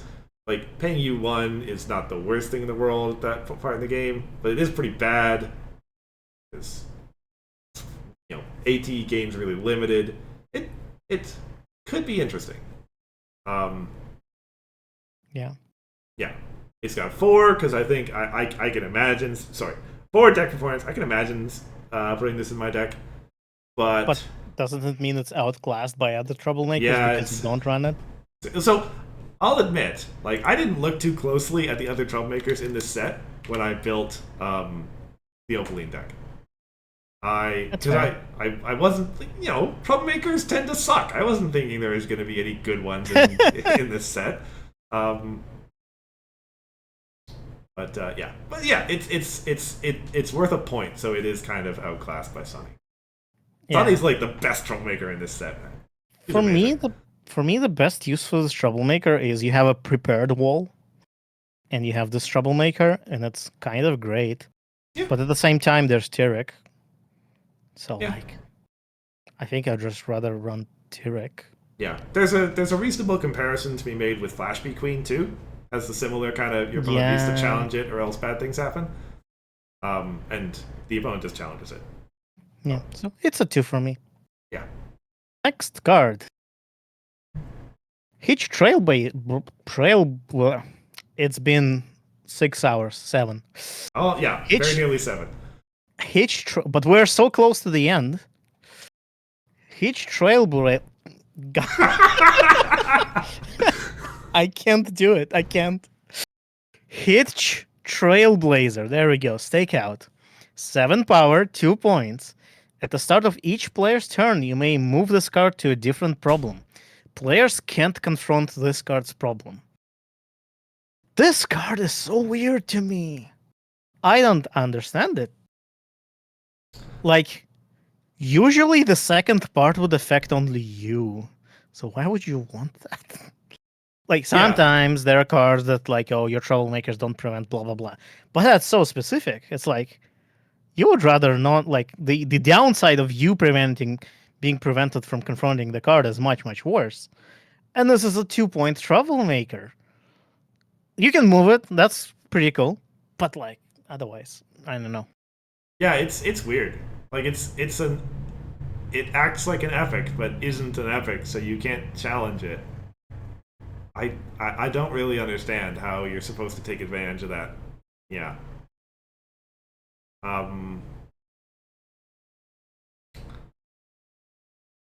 You know what? I'll Yeah. bring down my rating. Oh, all the way to. Yeah, that's pretty reasonable. All the think. way to 1. I just don't know what would use this card. I mean, I remember playing against a deck that ran this card, but I was confused why does it run that card then too. So it was not at HIFCon; it was before HIFCon, like before the set was released. Right, during like playtesting somewhere. Yeah. So I don't know. I don't get this card. I don't. Yeah, You may be right, and I may be wrong for having it at 2. That's fine. I don't know. Let's move on to the good card. Let's move on to the good card indeed. Izzy Moonbow Unicorn Invasion. 6 flip 2 points. As this card enters play, face up or is uncovered, name a non-main character card other than Izzy Moonbow Unicorn Invasion. It's really unfortunate that requires that much text, but it does. Anyway, cards with that name lose and can't have abilities. Cards with that name can't be played. It would be so fun if it didn't say other than Izzy Moonbow Unicorn Invasion. Because, like, okay, I name Izzy Moonbow Unicorn Invasion. So she doesn't have abilities. So she has abilities. Yeah. So she doesn't have so good. Yeah. There may be a reason why that's there. This card is, I feel like, kind of a silver bullet. That turns out to be pretty good in this meta. I think outside of that, it's not as good, honestly. It does have, like, those 2 points are definitely something to give me pause as a control player for sure. Even in this world where, like, people don't defeat troublemakers anyway, so who cares? As I said, orange decks still make me still scare me. And yeah, like in worlds where there are specific combos running around, and as you said, decks are, as you said like 4 hours ago, decks being slow and relying on specific pieces in this controller and environment. Yeah, it's much better. Kind of like First Judge was back in the day. Yeah. So it is good and helped by the environment. We have it 4s across the board. How is it that all easy cards are good except one? How is it? How easy it? I mean, we clearly there's some favoritism. Clear favoritism, yeah, absolutely. Okay, next card. Next card, I can tell you. The bottom of the spreadsheet is in my window. Yeah, you'll have to explain your smallness, I think. So, this card is very simple. It's Misty Brightdawn, Inside Information. 0 points, 4 power, inspired. Is this really a good troublemaker? I mean, No, it has 0 points, so there's that. It's definitely not interchangeable with Sunny. It's not interchangeable with Sunny, absolutely not. And, like, there's so many good troublemakers to have. Like, yeah, they don't have 0 points, but they have other good. They have good abilities. This, the way I see Inspired is that, like, it's a vanilla troublemaker, really. Pretty. So I don't know about vanilla. It's not nothing. it's vanilla. Admittedly, it's not a lot. Okay. Instead of this, you could run Grogger, you could run Sirens, you could run Spartacus, you could run Opaline. Like, yeah, they have points, but I think I'd rather run, like, there's only so many slots in your deck. I don't see a deck running this card ever. So I gave it a 1. Maybe, and I'm gonna start sounding like a broken record here, but like 2 is functional but outclassed. And I don't think it's I functional. think in the current meta, a troublemaker with 0 points is functional, I unless disagree. unless it has like 2 power. I disagree. I think there needs to be more to a troublemaker for it to be functional. Hey, I mean, I know it's this meta and not the previous meta, but we had 0 points, 8 power troublemakers before. Yeah, and there were dilemmas all over the place, and it didn't matter. Sure. Anyway, 2 and 1. I may be a bit drunk on my power, and Yes, you've been playing too much Yuna, because Yuna makes troublemakers impossible to defeat by just existing. yeah. Yuna is the bane of my existence. I'm declaring Yuna to be public enemy number 1.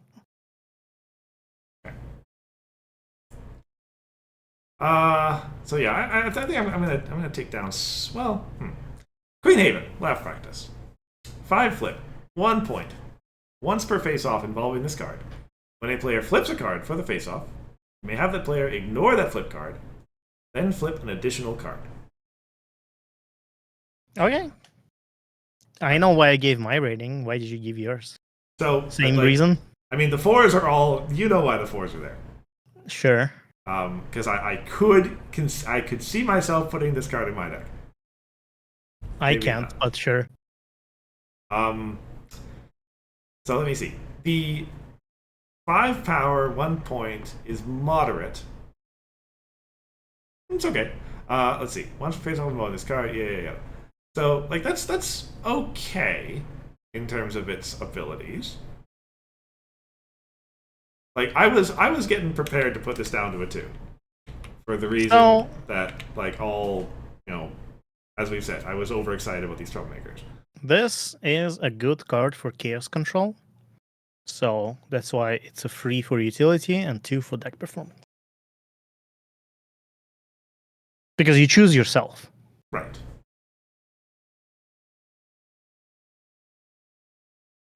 So there you go. That's the reason. Yeah. 2 for me. I'm willing to agree with you on that, I guess. Okay. Next card. Nice card.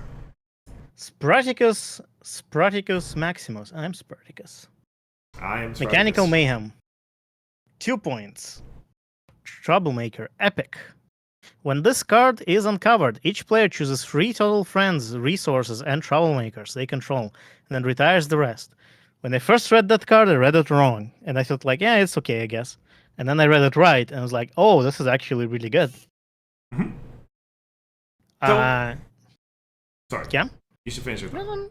No. Okay, yeah. So I was gonna say I've actually like not had as many predilections to play it as I thought I was going to. Like I thought this card was going to be like the centerpiece of my deck, and then I don't know. Like I've used it like once or twice. It's not. It was a centerpiece of my Pips deck because it makes opponent retire things. I love when they retire things. But I still like it's 4 across the board for me. This card is a board wipe that can go into any deck. I think it's really good. They choose 3 things they have on the board, which is sometimes a really difficult choice, especially for troublemaker control decks, because other troublemaker control decks now they have to choose between, okay, do I keep my wall of 2 troublemakers and 1 friend, or like, I think it's a really good board wipe. The only thing that brings it down a little bit is that it isn't a troublemaker, which means if there's like 2 epics in play, this card becomes useless because it never uncovers. Right. But I think like so many decks run it, and I think it's really good. And yeah, so it's a 4 for me all across the board. It's interesting. Like and maybe I'm not willing to make enough sacrifices as I should, but it always seems like I'm looking at a situation where like, yeah, the opponent's losing a lot, but I'm losing a lot too. In this situation, like this isn't like a break glass, play school shutdown situation. It's still dynamic, and I don't know who's gonna win. So I don't know. Combo decks love this card. That is a good point. Is a good point. It's a board wipe. Yeah, you never. Okay, fine. Next card. Next card. Sunny Star Scout. Impossible to defeat. So real talk. Like, I don't believe anyone's ever actually beaten this card in all the games. Yeah, that's my problem with Yuna. It's We played the game and I was like, okay, this is a 4-power troublemaker. I can beat this up. And then it's like I put multiple friends in play, like, okay, I have a good chance, and then nope. It's so hard to do. Like, this card is really good because of Yuna. That's my take on it. Well, I mean, it's still good for it other... is. Yeah, like it is okay. Sunny Star Scout, aggressive messaging, 4 power, 0 points. When this card is flipped, put a magic counter on one of your cards. When this card is uncovered, put a magic counter on one of your cards. Like, it is, admittedly, I don't get a whole lot of value out of that magic counter because I've tended to play it early, like turn 1, and I've got nowhere to really put the magic counter. So, admittedly, in that sense, it's been less good than it maybe could be. Right? Maybe I could swap it out for some other troublemaker that's gonna have actually relevant text sometimes. Misty. I'm joking. Anyway, but like the magic counter is great in the late game, and yeah, thanks to Yuna, she just sticks there all game long. She's great. I love Sunny. Yuna is too good. Yeah, I gave it a 4, and so did you, all across the board. Next card? Next card. Okay, so let's talk about the Magic Restored problems. Yeah, so I think we should talk about Magic Restored problems. There is a certain deck that exists, and may even be in Coca right now, that uses, I believe, all of them or all but one of them. And I think it's all but one of them because there's 6 of them, right? And it needs 5. Yeah. And the only reason it uses those problems are because they're part of the combo. They need to be problems with Magic Restore in it. That's how it works. It replaces a bunch of problems. And scores points from Lily and uses Magic Restored to keep putting counters on patch, essentially. Mm-hmm. These problems is what originally made me think about the rating system, like in general. What does it even mean? Mm-hmm. Because that combo deck is one of the best decks right now, like tier 1 or maybe even 0, right? Because it's really fast and it's pretty good. So does this mean that all of these problems are 5s in our old system? And in this new system, it's also like... So in new system, I think I rated them disregarding the combo deck because the intended deck for them was whatever their whatever the ability on color is. The problems were not designed with that combo deck in mind, or with any combo deck in mind. Maybe Bright House at best, Right. And I did rate them with the combo deck, which I guess I probably shouldn't have, but I was in a rush and Yeah, um, easy rating. yeah. So I gave all the Magic Restored problems the same rating, based on the idea that they are interchangeable. That in that deck, like if you were to ask the purveyor of that deck, oh, why did you run this Magic Restored problem and not that one? There is no answer to give. It's just personal preference, which is the exact definition of a 3. So they're all 3s by that logic. Okay.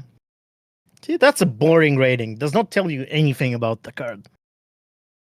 It does tell you about the meta, though. Yeah. But like my problem with this is that okay, if we didn't know about the problem deck, then there's no way of knowing, you know. Yeah, It is impossible to read the like you either know or you don't. We are back in the same philosophical quandary. No, this is why the intended deck that's why it's intended deck performance. And the problems were not intended for this deck. And that's why I rated them as they are. Which is funny because a lot of them have the same rating. Anyway, yeah. When Alicorn announcement. Or yes. Yeah. It is you, yeah. Alicorn announcement. Free orange plus free wild. 8 rec for the opponent. 0 bonus. Magic restored. At the end of your turn, for each magic counter on this card, put the top card of each opponent's deck into that player's discard pile. But there's a mill problem. Mm-hmm. The thing about it, so I gave it a first of all mill in core. That's why I gave it a 2 in deck performance, and the overall result was 4. But I think if you have like if mill magic restored deck is a thing, I think that's a fair card to put it in. Yeah, you know, I'll change. I think it's a 3 instead of 4 though. It does have a very like that's a good 3/3/8 0 bonus. Those are good numbers. For sticking around for a while. Yeah. And yeah, so it's. Yeah, it happens at the end of each turn. So if you can defend it, it's a like put 3 counters on it, and that's 3 cards milled every turn. Yeah, adds up very fast. Yeah, I think that's decent. Yeah, for utility to deck performance, I think that's reasonable. Where I'm at. All of these options clash. 3 pink, 2 non-pink, 7 to the opponent, 0 bonus. At the start of each player's main phase, you may choose odd or even. If you do, characters without power matching your choice can't contribute their power to confronting this problem this turn. As I always have to remind myself, you choose the things it can't do, not the things it can. This is, I think, a pretty standard, solid pink control problem. 7. It is 3 pink plus 2 not pink. That's not great, but whatever. 0 bonus, 7 for the opponent. That's quite nice. I I have this in my deck. I haven't yet had to really think about how to logic it because problems tend to not get replaced. But yeah. So I haven't thought about yet like what the right choice is most of the time. But I know it's a good option. It's a pretty good option of what's available. Worth it being a 4, I think. Yeah, I agree. Next card? Next card, sure. Just pipping it. Brand new products. Magic restored. Once per turn. 2 white plus 2 wild. Bonus 2. 6 rec on the opposing side. Magic restored. Once per turn, you may play a resource from your discard pile with cost less than or equal to the number of magic counters on this card. So, once again, this card has the same rating as my previous one. which was 4 and 2, so 2 overall. Mhm. I think in an accessory deck like Outrageous Outfit or whatever, or maybe just a resource deck in general, this is a pretty good card if you're, especially if you're doing Magic counters. But even without that, like even in a non-Magic Restore deck, you put you put Magic counter on itself, and then you can replace stuff like Saddle Roll Storefront, right? There's a fair amount of 180 resources out there, right? And that's once per turn. So as long as this problem is in play, you can keep doing it. So I think this problem in utility is pretty good, but the deck for it is some sort of white deck that cares about resources a lot. And it's probably not a control deck because of the bonus too. So there's that. Yep. You're gonna get probably 1 or 2 triggers out of it. And yeah, you're right. Even just 1 counter is often enough. If you've got another Magic Restored card, put 1 on there. Maybe get a 2-cost accessory or something out. Yeah. That's reasonable. But like a lot of stuff is 180. It's Summoning Bell 180, Outrageous Outfit 180, Saddle War 180. Like there's plenty of 180 options. Absolutely. This card is a 3 for me, as for all the Magic Restored problems are, though. Yeah. Because of the combo deck. Because of the combo deck. Okay, next card. Consider yourself grounded. Yes. 1 bonus, 4 blue and 2 non-blue to you, 8 to the opponent. Opposing problems, other than those named Consider Yourself Grounded, lose and can't have abilities. So, it is a good, slowish problem. Right? 8 to the opponent, 1 bonus is okay. I prefer less, but you can't always get what you want. As Misty would say, you win some, you lose some. Yeah. 4 blue, 2 non-blue that's a bit high in terms of specific color requirement, but whatever. It's not amazing, but it's functional. Taking away the opposing problem deck is reasonable. They tend to have good problems. Breaks the combo deck. Does break the combo deck. That's a good point. It does. Well, they can they have patch. They're gonna replace this problem, but more effort for them. Yeah.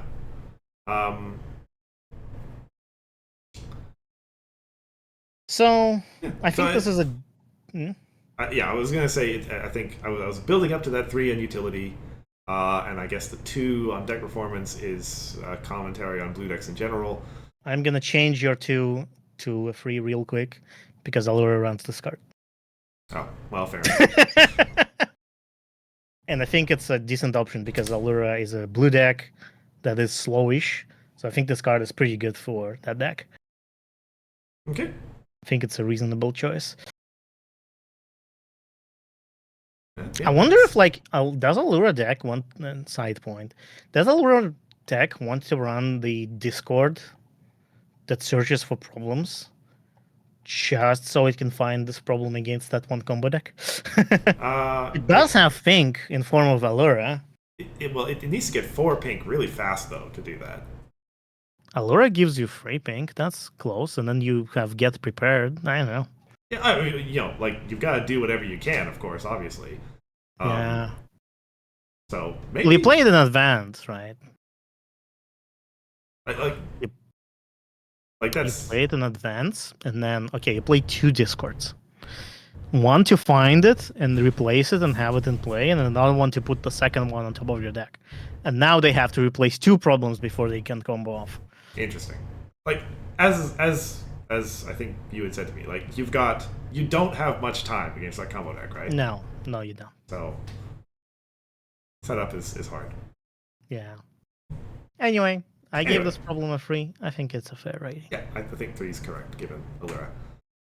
Okay, next card. Nice card. Double Agent Gambit. 3+3 blue. 6 on the opposing side. Magic Restored. This problem's bonus is increased by 1 for each magic counter on this card. I think this is a decent card for a blue aggro. Brushing away the combo deck again. I think for a blue aggro, this is a decent option. So I gave this card again and 4 in a 2 because blue aggro, but in that deck I think it's a 4. Yeah, it's pretty good. It's a 3 cost. Sorry, it's a 2 bonus problem in blue aggro probably. I think At least and maybe more. I don't think we covered any blue aggro deck that like was magic restored stuff. I mean, maybe. I guess a blue aggro deck with magic restored is as easy to conceive as one without magic restored at this point. Yes. Of course, 3 because magic restored problem. Yeah. Okay. Next card. Is me talking about another. Oh no! I saw bold text. It's not a magic restored problem. Okay. Did you misrate it because of that? That makes me wonder if my rating is still wrong. Anyway, yes. Anyway. Yeah. Those numbers are probably wrong. Anyway. Yes. Finding your magic. Starting problem. When your main character is turned over, gain 1. It's 4 to you, 5 to the opponent. 1 bonus. Pretty solid.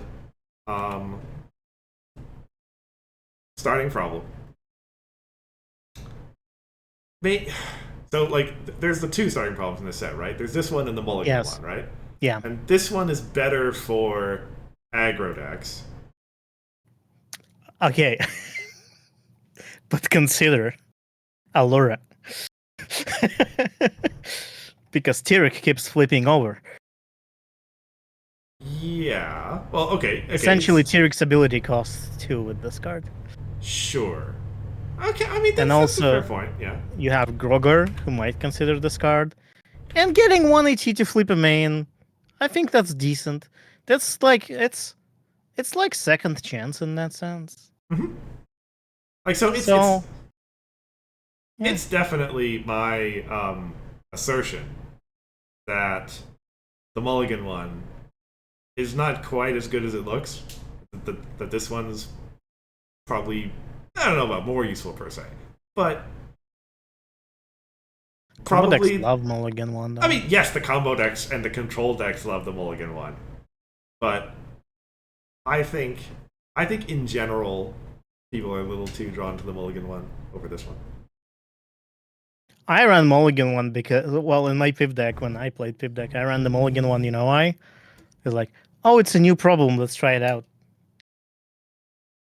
I just want to see how nice it is. Sure. I think it's a 4 across the board, though. Yeah. No, I agree with you there. Next card. Get off my stage. 2 orange, 3 not orange, 6 for the opponent, 2 bonus.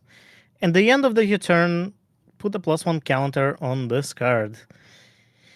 As this card is replaced, redistribute all counters on this card among any number of your friends. So this reminds me of the Hay Bale stack, I think the card was called. Yep. It was, you confronted and you got a counter somewhere. Yeah, but this one is just conditionally +1. You don't get them immediately, but you get them at some point. And I think it's okay. Yeah. I gave it a 3. Got myself doubting my ratings again. This is a pretty good problem. 2, 3, 6 bonus 2. I would agree with your rating if you flip it. Make it 4-2. Mm-hmm. I feel like I quite distinctly remember making this a 2-4. And yeah. Maybe you're thinking of easy orange again? I mean, there's no way. Yeah, this isn't an easy orange problem. It is not. But like, what other 4 deck are you thinking Was of? I thinking of big orange too much again, possibly? Oh, maybe. Possibly. I don't know if big orange runs this card, because 3 not orange, how are they gonna confront it? Yeah, that's a good point. That's actually a really good point. Yeah. Yeah, let's go there. 2. Okay. That's fine. Next card. Next card is Holiday Vault. It's a Magic Restored card. Visit. Or, sorry, Visit. What the? Okay. That's just been in my head as Holiday Vault this whole time, and I guess I never looked What at does the it card. even mean? I don't know. I don't know. It's been 7 hours. It has been 7 hours. Holiday Visit. It is 3 yellow, 3 non-yellow, 1 bonus, 6 to the opponent. Magic Restored. Your home limit is increased by 1. Each magic counter on this card. That's weird. I mean, I gave it a 3 because it's a Magic Restored card, but I understand why you gave it a 2. Yeah, increasing home limit, I don't like. It's temporary. Like, would you want to dump your magic counters to temporarily increase home limit? And another thing with it is that most of the time, home limit matters after the face off. And after the face off, you either don't have this problem anymore, or this problem just came up and it doesn't have magic counters in it. It might have So 1. it might have 1. So it's such a weird card to me. I still gave it a 2 because the stats are good. It's like 6 to confront, pretty good, decent. But otherwise, I think the effect is just nothing relevant, I think. So yeah, I gave it a 2. Maybe Yeah. it's a 1. It's like a very weak 2. I can definitely believe that. Next card. Nice card. Not enough glitter. 2 pink, 2 wild, 6 for the opponent. Magic restored. When this problem becomes solved, dismiss all friends with cost equal to the number of magic counters on this card. I think this is a good card, even outside of the combo. I think your deck runs it. And if not, it probably should. I don't think it does. Maybe it should. Yeah, Magic Restored, pink, easy to confront. So the opponent Removal. is not terrible. Removal. Well, cost equal number of magic counters on this card. Do I have any 1-costers in the deck? I don't actually think I do. No, Cloud Puff. Just But- put it on top of the deck before this happens. Yeah, maybe. I think it's a good problem. You control how many. Wow. I don't know if there's other cards. There's the event that redistributes counters. Is there any other ways to place magic counters on opponent's cards? Because then this problem becomes really bad. If they run magic counters, like, oh sure, I will adjust the number to whatever I need it to be. Because this just means all of the friends with that cost everywhere, not just this problem. Yeah. I mean, that's you are opening yourself up to that vulnerability a little bit, but it's not. I think that it's fine. Bad, I don't think. Yeah. Yeah. It's good. Yeah, maybe. I think this card is a free. Yeah. Probably ought to be putting it in my deck, maybe, or at least thinking about it. Yeah. But it's a 3 because it's got a Magic Restored on it. For me, it's a free because I think it's a free card. Preserving the Evidence. Magic Restored. 1 bonus. When you move an opposing character away from this problem, gain 1 each magic counter on this card. 4 purple, 2 wild, 8 wild to the opponent. I think this card is kind of insane.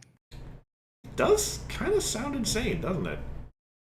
Like, if you remember that Earth Pony purple card that moves cards away as opponents play them? Mm-hmm. Like, if you have that, they will just never play anything to this problem because you'll be gaining so much ET from that. You just need, 2 counters and then it's really good. 2 ET per move. If purple had more ways to move opposing cards repeatably, this card would be crazy. Unfortunately, purple does not have good ways. All of the good ways rotated out. There are a couple of fine ways, like worn out and whatnot, but it's still kind of. We're not strictly speaking in purple anymore, but there's the factory, the tricolor one. Move a character is one of the effects there. It's any character? Really? It's just move a character, yes. That's crazy. Yeah, it is move a character, and it is purple. That makes sense. So maybe in a deck like that. I mean, it's you're still like you're paying a lot. You need to put some. Yeah, you're Yeah, you paying need a to lot in invest terms into of those those. banishes, and you need to invest into the Yeah. problem. It's Yeah, but I think overall it's a good problem. It's just so like if purple had more move tools, this problem like you would run this problem in a purple deck like that. It's just the purple deck like that is not good at the moment. That's what I think. So I gave it 4 utility, 2 on the thing performance. Yep. performance, and so overall is 2. Mm-hmm. And it's magic swords, which is 3. Okay. It's funny because all of the magic restored cards for me ended up being roughly the same rating anyway. Not the same as you, but like all of them have Yeah. same scores, 4 and 2. Next up. Yep. Oh, it's me. Oops. Pretend you don't know me. 2 purple, 3 not purple, 6 for the opponent, 2 bonus. When this problem is replaced, you may banish a friend and put that friend into play. It's a portal problem. Kind of the same reasoning as the previous card. In some control purple decks, you might consider this card. Although 2 bonus and 6 on the other side. But at the same time, I don't know. That was Maybe your rating is correct at 1. that was my I'll keep it at concern. 2. Like this does not look like a control problem to me. This looks high bonus. 6 is not nothing, but it's not amazing for the opponent. Like this feels like a purple aggro problem, and we know purple aggro doesn't Sure. exist. So Yeah. Sure, that's fine. why I dropped it down to a 1. Okay. Next card. Next card, the ultimate challenge, our favorite starting problem. At the start of the game, you may mulligan an additional time. 6 for you, 7 for the opponent, 1 bonus. So, pretty clear combo problem to use. Not just combo. I didn't say just combo, I said combo. Pretty clear. I think I don't know if it's necessarily always right for control decks to use this. Like, I guess my control deck starts Buckball. But if you don't need Buckball, then probably at least worth considering this. Yes, if you don't need Bug Ball, I think you run this card. Well, it depends on what kind of main you have. Yeah. But I think, especially for control decks, starting with a 7 is pretty good. And extra mulligan increases your consistency. I think for aggro decks, it's less relevant. First of all, 6 is a pretty high confront for an aggro deck. And Yep. second of all, aggro decks generally operate of like Aggro decks. generally the cards you get are like consistent by themselves. Yeah. In general, you have less bad hands as an aggro deck. Yes, As virtue of the way your decks hands are started. more average. Is Yeah. is what I'm thinking. So extra Yeah. mulligan is not as valuable. Yeah. So regardless, 4s across the board. Very desirable in situations, and I know there are decks that use it. Yeah. And should use it. So. I'm glad this exists. Okay, next card is what does he have anyway? Which is yellow problem, 2 yellow, 2 not yellow, 5 for the opponent, 2 bonus. During face-offs here, you have +1 power in the face-off for each action token your opponents have. Right. So I know I'm going to try to reconstruct my logic here. Let me see. Face-offs are taking place, and the opponent may or may not have action tokens. I feel like if this is on the opponent's turn, they probably. I mean, it depends on the deck, of course. Aggro decks won't have action tokens. They use them up to start the face-off. Or Yes. you did the face-off against them, and they use them up on their turn. Yeah. Control decks will have some amount of action tokens. somewhere in like the 2 to 4 range most of the time. Sure. And that's reasonable. A prepared wall will have a lot of action tokens. I mean, I'm not going to read a card just for the prepared situation. A combo deck might have a lot of action tokens. But the power is irrelevant there. Yeah, you're going to win the face-off anyway. A farm deck might have a moderate amount of action tokens. Mm-hmm. But that's also somewhat irrelevant because there's probably an epic here. Well, wait, you have face-offs here. Yeah, it's not just problem face-offs, it's all face-offs. What am I talking about? So I think upon reconstruction, it's pretty clear this isn't a 1, which is what I had there.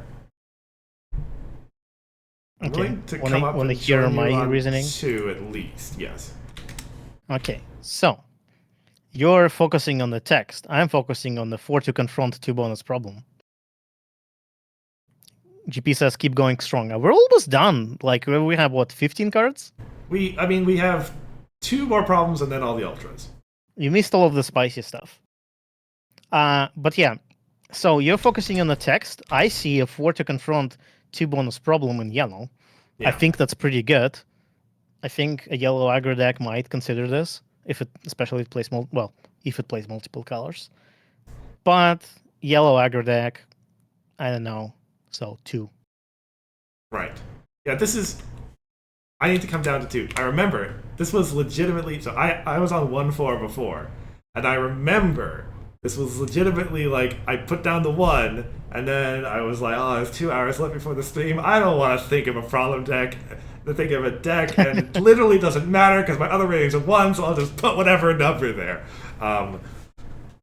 So that's why I have to change that too. That's fine. I mean, at the end here, I was also like, the last, like, whatever. Yeah. It was harder than the start. That's because we all did it in one go. We should not do that next time. We'll still do it next time. Yeah. Okay, last problem. Hey, this is not last problem. Wait, what? This is not. Wait. This is the last problem, right? Okay. Okay. Hey, it's been 7.5 hours. My brain's a little scrambled. Don't surprise me like that. Okay. You're getting ratioed. When an opponent moves a character, send that character to this problem unless that opponent pays 1. 3 white, 3 non-white to you, 8 to the opponent, 0 bonus. Oh, we're in agreement. It's really good. It's really good. Nice numbers. 6, 8, 0. Also a 1 in a circle going to you. Or no, sorry, just opponent getting paid. Yeah! The opponent is paying it. Yeah, I think this is a decent card. It's just the white is not that decent. That's why it's free. Yeah. But I think many control white decks run this. Yeah, seems like a fair, great card for control white decks. It inherits the 3 rating for white control decks. So there we be. Yep. Okay, next card. Okay, the true home stretch. The ultra rares. The last, Ruby Jubilee headliner-ish. Because, It's true. It's true. She was the one who wasn't the headliner. None of them were, but also all of them were. She was a headliner at one point, right? 480, 4 cost, free orange rack. Sorry, yeah. There was a whole quantum state thing going on. Anyway. Yes. Pegasus. If one of your character would be sent home from a problem, you may put +1 power counter on that character instead. I gave it a 4. But I think this card is a 3. That's a spicy take, isn't it? You saved it for the end. That's incredible. That's the spiciest take of the stream. I think this is the best card of the set, but I think it's a 3. Okay. Let's see about this. Let's hear some logic. I'll do that. So Okay. I think I see where you're going. So first of all, Grandpa's wasn't here to hear it, but we've yeah, you're disregarding the combo. Yeah, because Okay. that combo is this card was not designed for that combo. Is my reasoning for that. Mhm. So this card was not designed for the combo. It's a really good orange card. I think a lot of orange decks are gonna run this, but none of the good ones do right now. you know? Yep. So this is why that card is a free, because yeah, that. So it's a 5 by itself. Maybe it's a 4. It depends on what, like, does it define an archetype?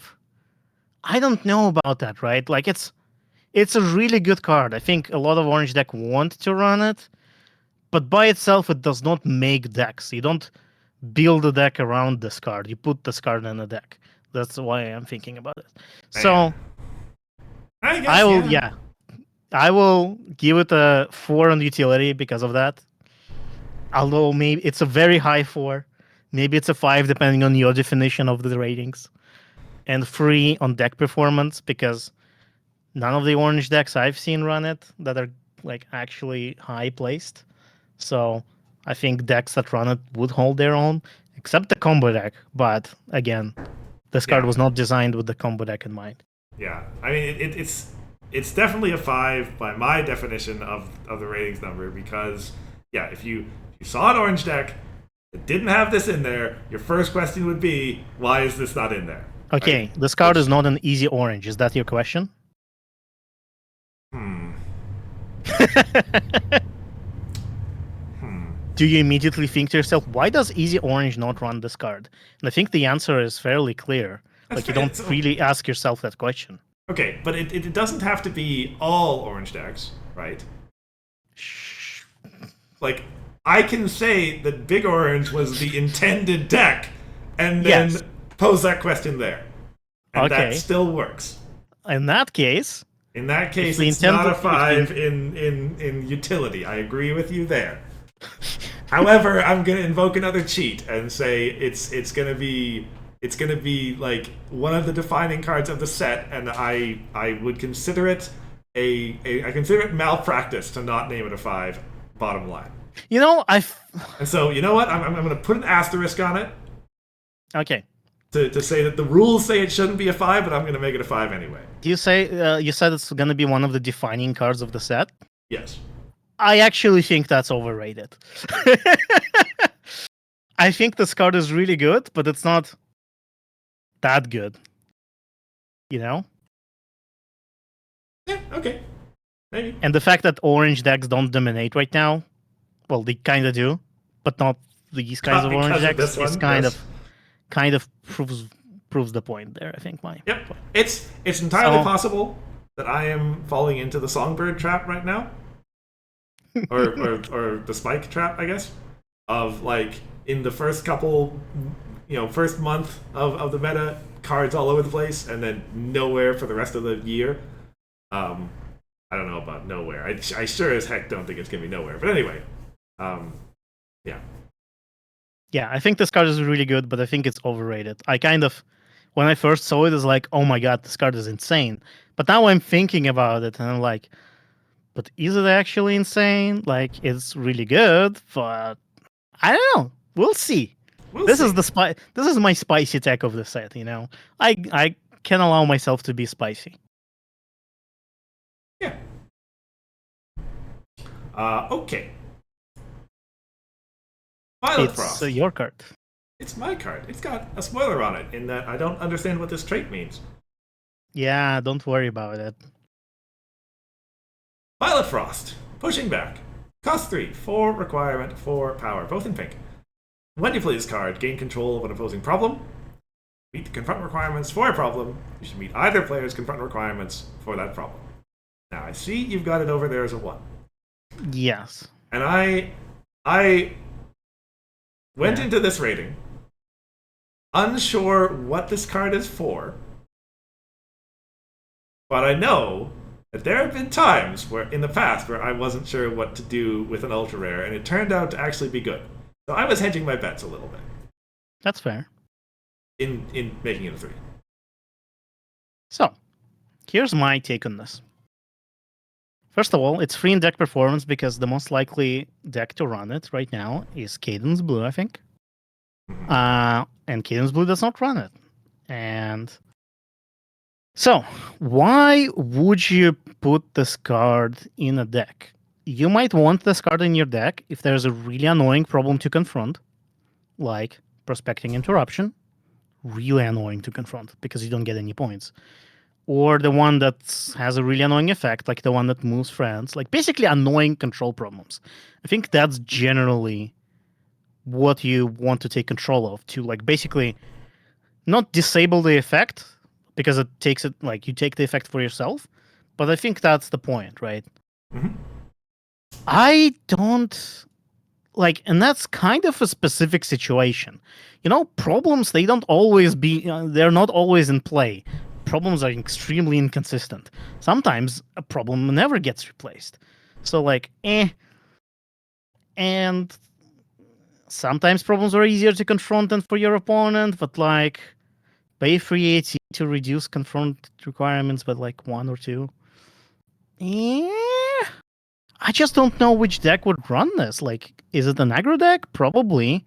What kind of aggro deck? Cadence doesn't run it. I just don't know what to make of this card. So I gave it a 1. I think it's another one of those really unique cards. It's like the same. It gets the same treatment from me as Mayor's Trail. I love the effect. It's really cool, unique, but I just don't know what to make of it in actual competitive environment. Yeah, that's fair. I think you argued me down to it too. All right. Yours. Oh, I guess it is mine. Cloud Puff, Intruder Alert.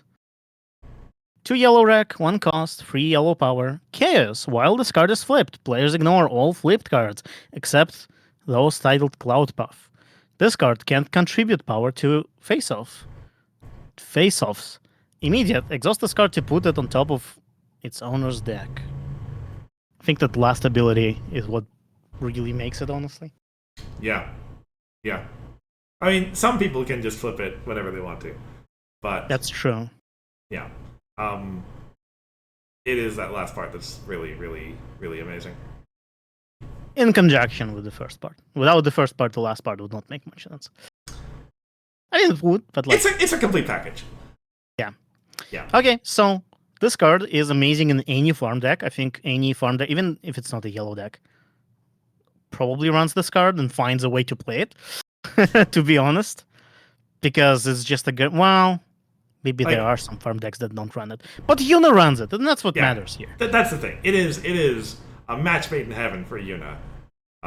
Probably one of the biggest reasons why she's such a dominant main right now.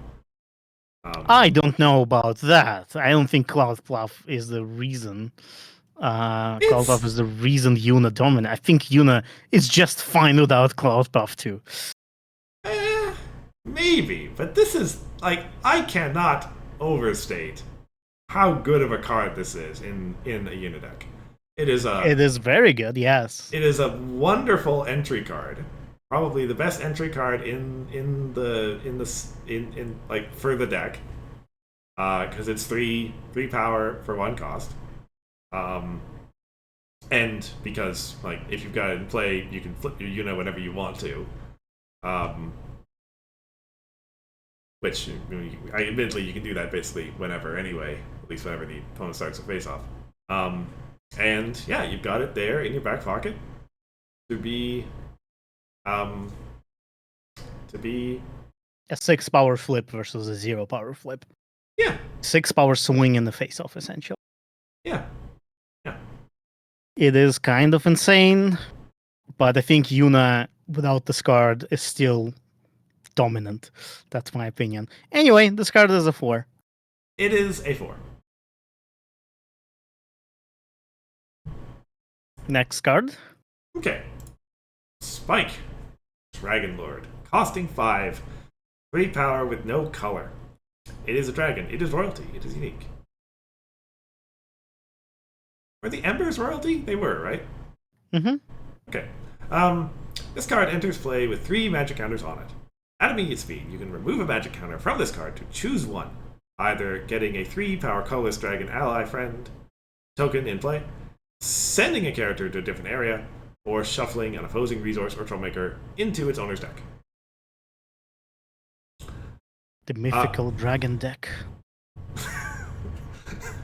Grandpa's probably wasn't here for that. No, he wasn't. Maybe he'll listen afterwards. Maybe he will. Yeah. the mythical dragon deck. So realistically, I think that I've compared this card to a sort of a card that the control deck plays after they stabilize to kind of seal the game off and just have a huge value source. A control deck win condition before. I think that still holds true.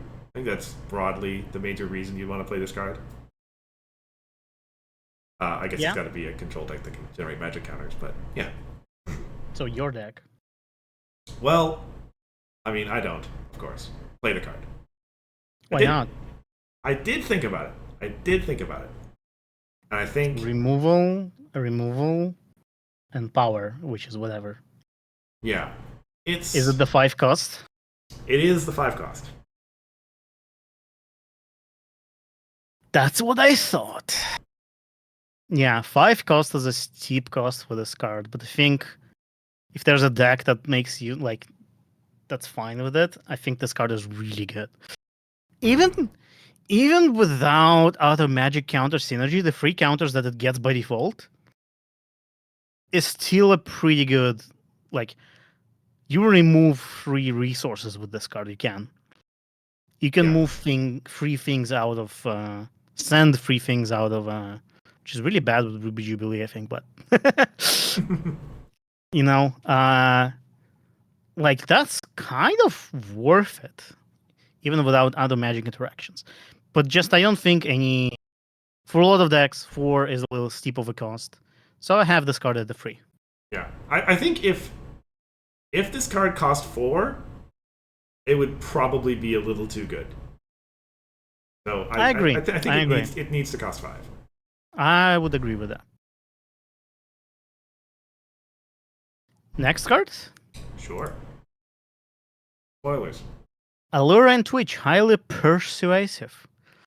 3 cost, 3 power, 2 rack, blue, pink, purple.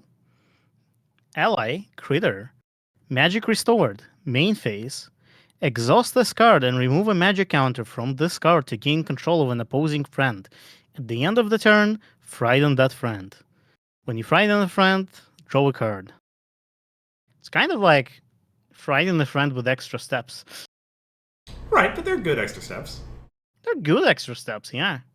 You don't have to do anything to get those extra steps. To remove a magic counter. Sure. But yeah, frighten stuff every turn, kind of like the Midnight Luna, except needs fuel. And takes control of the stuff so you can maybe use that for whatever you want to use that for. And draws you cards for free AT. Free AT Tricorn. It's true. So this card is obviously used in Allure deck. That's why that deck is called Allure deck. Mm-hmm. This is the card that names that deck. That deck is a free, so this card is a free. Seems like safe enough logic. I don't know much about it. I've never seen that deck get played. And I know someone's gonna mention someone was playing at HitCon. I didn't play against it. I didn't look at it. Yeah, it was Dan. Dan is. I'm no offense to Dan, but not a representative pilot of the deck, and the deck is kind of hard to play. Right. It's just Dan is like a fairly new player. Yeah, it's all right. I should maybe consider playing it sometime. I want to play this deck at some point because it looks very fun. I want to play this deck. Anyway, yeah. So 4-3 for let's say 4-3 from each of us for 3s down the bottom line. Yep. Alpha Fiddle and Haven. Really nice art. I like the art of this one.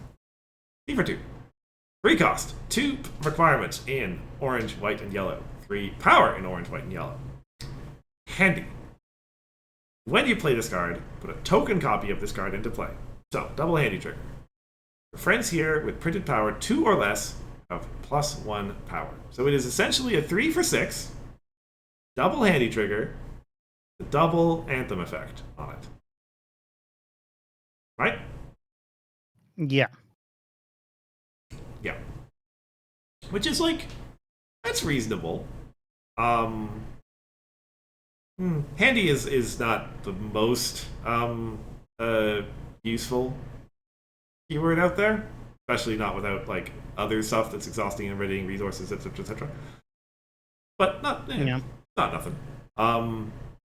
Yeah. Useful for Bright House. Yeah. Well, is it? Yeah, you I ready guess the if Bright you, House if you wanna, as soon as you if play. if you want to use it that turn, I suppose. Sure. Yeah, That's fair. just freeze it. Well, 4 because you need to play Get Prepared. But Right. Okay. Yeah. As a 6 power body, and like as those, admittedly that's localized effect. So you're playing it to a particular place, probably. Actually, now that I think about it, you're playing it to a particular place. You're dropping 6 power on its own. Is that like really helping? You're going way over the odds to confront most problems. So I know a deck that uses this, and you don't. So I'm guessing that's why our ratings differ. Yeah. There is an outrageous outfit combo deck that uses this to get a lot of white unity. Because you play Get Prepared, you play this, all of your white cards, like Stellar Flare, Sweetie Belle, Easy, whatever, get +1, and then this card is white as well. So that's 6. Really easy way to get 15 unity immediately, just for free AT. That makes sense. So, for that, I think this card is good. For other cases, good aggro card, but just those aggro decks, like orange, white, yellow aggro deck. Yeah, I know. It is like it's a fine card on its face. It's Yeah, it's a fine card. Yeah. It's the colors. It's the colors though. Yeah. Okay, next card. Message from the past. 2AT, 7 flip, no requirements. Put a magic counter on one of your cards. When this card enters your discard pile from anywhere, you may banish it. If you do, at the start of the next turn, put this card into its owner's hand. So I didn't know actually Easy uses this to discard as a discard fuel, because during testing, like before basically the last wave, before they released the set, this card has a different text. The second part was the replacement modifier, which meant you can't discard it as a cost. Right. But the fact that it's a trigger now changes everything. Anyway, message from the past. It's pretty good card. It's a repeatable way to get magic counters and works kind of like follow my lead as a discard fuel. So very versatile. A lot of decks run this. So it's a 4. Yep. There was a lot of vibes to this for me. I know what it felt like to be sitting across from Cheese, getting messaged on, basically. Like, oh my goodness. It felt so much like a combo was online and bad things were happening, to just have this get cycled over and over again to fuel these discard effects. And so like, yeah, it felt like a 5 card. Even if, yeah, maybe it's not necessarily defining quote unquote what Easy Orange is all about, but it I don't know. Sure. I'll take your there. Yeah, and I mean, still a 4 though. It's still a 4. Ratings are still 4s because Easy Orange isn't a 5. It's a 4. But yeah, really felt like a strong card. It's gonna be This is gonna keep getting used, I think, in discard synergies for a long time. Yeah. And once in a while, someone might play it. Yeah. Next card. Oh, it is me. 0 bars. Cost 1. 2 requirement in white. 5 flip. Add immediate speed. Choose 1. Reduce 1. Reduce each player's max hand size and home limit by 2 till the end of the turn. Or each player must immediately resolve their max hand size and home limit. Play this card during your main phase. Choose both instead. I'm just going to apologize to you and move this utility up to 5. So I remember arguing with you and saying this was the defining card for your deck. Yeah. And I don't know what I was doing. Yeah. Yeah, this card is a total free because the Pip deck is a free. But I think if like that's the only limit. Like this deck is as good as the Pip deck because the Pip deck is this card partially, right? The Pip deck is this the main, this card, and the resource. So this card is really, really good. It's a really good removal. When we were spoiled this card, I was like, why would you play this in your main phase? You could always play it in the end of the opponent's turn for the same effect. Mm-hmm. But actually playing it, I found that I play it in main phase pretty much always. I never play it in immediate speed for some reason. I don't know why. I guess that's because I usually like set stuff off, like play the resource and then play this card, or maybe something like that. I don't know, or like move a bunch of their stuff home and then play this card. So I think a lot of the time against non-aggro decks, that's how it ends up being. Against aggro decks, I think it's still you're gonna play this in immediate. Anyway, amazing card. Defines what a home limit attack control deck is essentially. Yep. But that deck is a free, so this card is a free. We're gonna have a weird meta coming up now that this white archetype exists and needs a little bit of extra support. Yeah, I agree. It might be. Yeah, is white gonna be super relevant? Pip's I gonna hope have so. her time to shine. Who knows? I hope so. Give me fifth main, top tier main, please.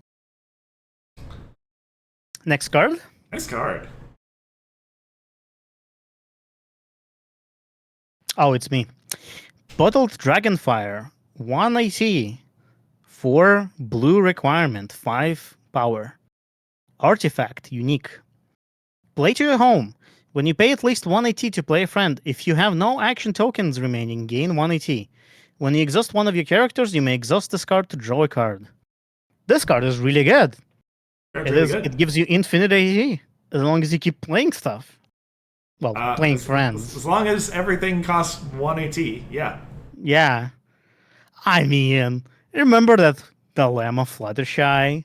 That had a similar theme going on there, Somewhat where when similar, you play Dilemma, gain 1 and kept playing 1 cost dilemmas. Mm-hmm. So it's kind of similar vibe going on here. But only on friends, and only if they cost 1. Well, doesn't matter how much they cost. You can keep doing it if they cost 1.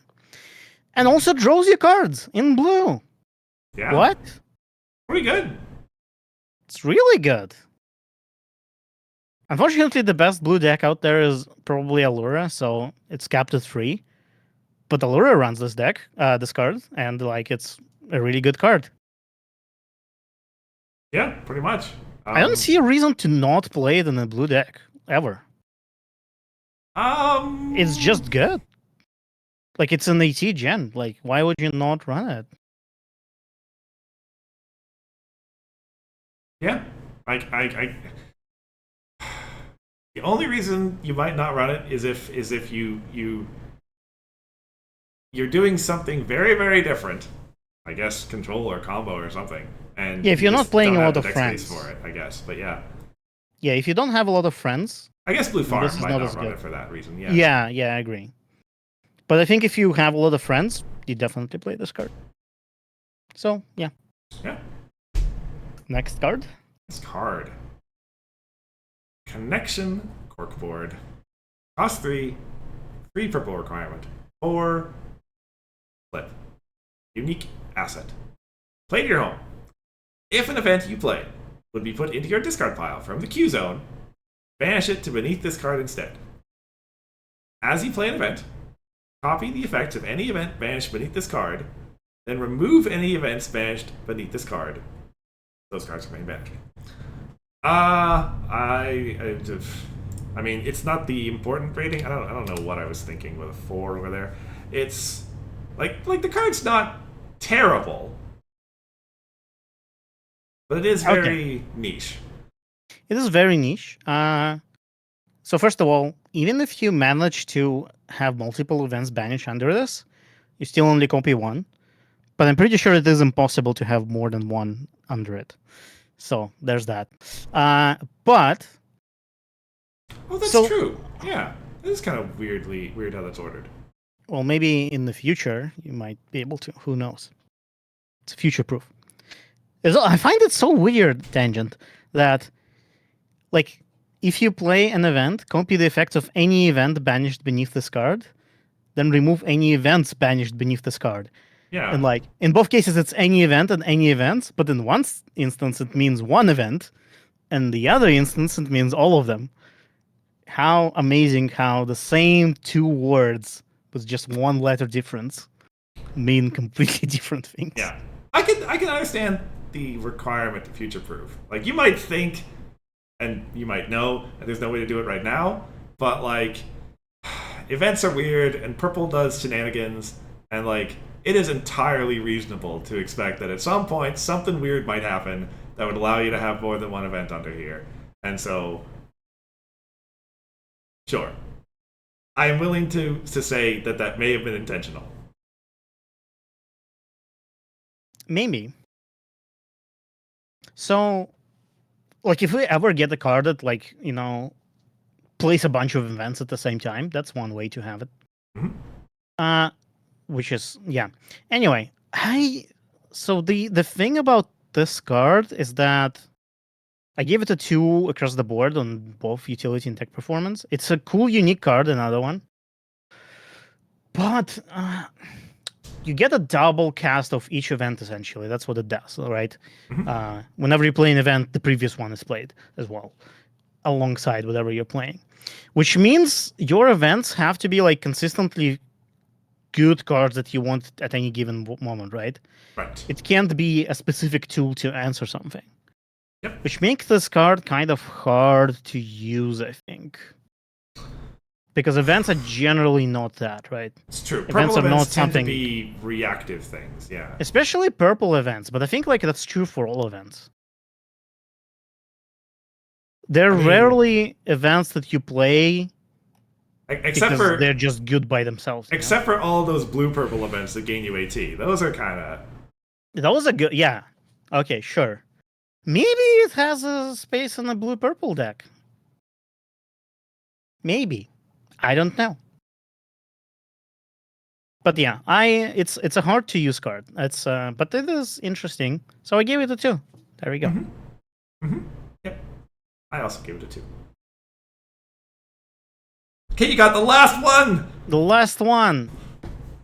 Doesn't your deck run this card? How is it a free? It does not run this card. My deck. It's another card that I considered, but I didn't put it in there. Okay, well, Uniform runs it, so you're wrong anyway. Yeah, maybe it's right. Maybe it's right. Yeah. Maybe this is. Anyway, it's your card. Read it. Oh, yeah. Opaline Arcana, Power Vacuum. 5 power, 2 points, Epic Troublemaker. Villain. Cool. If an opponent would put one or more counters on one of their characters, put those counters on this card instead, unless that opponent pays 1. Hey, it's a counter to your deck. It is. It's yeah, it is. Gonna tax you. Gonna tax you so hard. Mm-hmm. It's also a villain, which is nice. Yeah, it's fine. Like I think of this card as a fine, maybe sideboard card, right? If Yes. I know there's going to be magic shenanigans going on the other side, then it's worth having, right? Oh, I mean, also orange. Like this any counters, power Yeah. counters included. Yeah, orange as well. That's a fair point. It's a fair point. I guess I haven't seen much orange yet. Be hilarious if exhaustion counters were still counters, because this card is just you can't exhaust stuff until you pay 1. Yeah, Oh no, no, it's even better. You try to exhaust the card, and the Opaline gets exhausted instead. That's fair. That's Yeah. amazing. Interesting. Alas, that's not the world we live in. Yeah. But yeah, there is a fair amount of counter stuff going on in the set. Who'd have thought? It's the counter set. And so this feels like it's going to have its place. It is, of course, It's a villain. a counter to counters. Yeah. It is an epic villain, which buys it a spot in all the farm decks. Although, of course, they actually do have options these days. It's a 5-power epic. It's a 5-power, 2-point epic, yeah. Great to Pretty farm. good. Yeah, so nice, desirable 4, and we mentioned, yeah, Unifarm's got in there already. 4 is on the board. Yeah. All right. 8 hours. Like, 8? almost on the dot. Yeah, you know what? We were, like, for once, we were not, like, way more than the sim stream. Yeah, we were, well, like, there's 4 people in the sim stream. yes, but somehow we managed to do twice as much like last year. That's true. It was, you We know what it talk was? more about It cards, I was think. all that time we spent talking about Page's ratings last year. That's what did it. Ah, that's the reason. That's right. Yeah. But also, this set is bigger, so 8 hours, I think, is a very reasonable time. I agree. I agree. So, what are your impressions? The numbers say your impressions are 2.5. Oh yeah, if you go over to the average. Yes. Yeah. 2.5. I guess. Yeah, just very mid set, I guess. Yeah, whatever. Could be better. No, honestly, I feel like there aren't. So okay, in terms of design, right? We can talk about the number of ones in the utility column, of which there were very few, right? I agree. There were like And like a lot of like some of the ones in the utility columns are like the mayor stream I gave one, I think, right? yeah, Which is, I mean, oh no, the mayor stream is question marks. But like some of those cards, it's just I don't know how to use them. But it's not that they're bad or not interesting, you know? yeah. So like yeah, the vast majority of the cards are at least functional, if not good or like really interesting, which is great. Yeah. That's exactly what we should get. And you know, the deck performance column, I mean, whatever, right? That comes down to Meta. whatever you think the good cards are going to be. I think there are a lot, I don't know about a lot, but at least a good number of cards that we kind of marked out, we're able to see as like, you know what? Keep an eye on that card.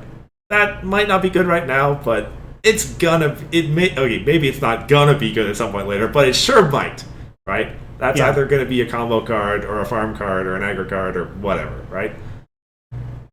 Which is certainly good to have those in the set. And Yeah. I've really enjoyed all the games I've played in this format so far. I agree. Helps when your deck is good. Our average utility rating is like 3.1 or 2, which means majority of cards are above average on utility, you know? Mhm. So, well, no, they're not above average because like Well, 3.15 for me is the average, that's, but they're above the average rating, Well, the mid rating. Wait a second, because that's a mean, not a median. So It's not. It might not be the mean for the set, but it is for the rating. right. And anyway, I'm definitely Yeah. not thinking of statistics right now. No. Yeah, I'm pretty happy with the set. I'm really excited about the decks and everything. Like, I will admit I have not been excited about set release as much as this set for a while. I don't know why, but that's how it is. We're also in very close agreement with each other. Like average variance of less than 1%.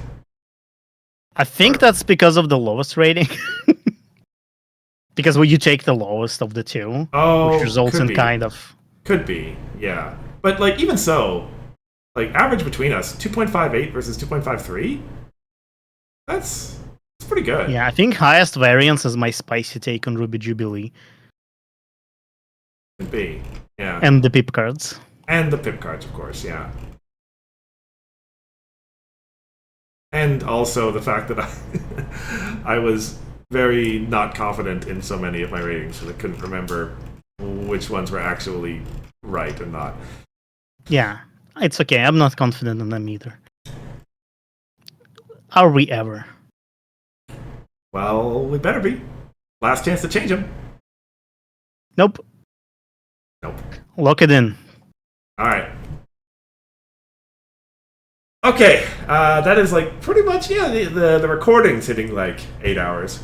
So that's as long as we've been talking. I think that's all good for a day's work. Yep. I think we should just wrap it up here and go maybe eat something. Yeah, I would appreciate that. I think.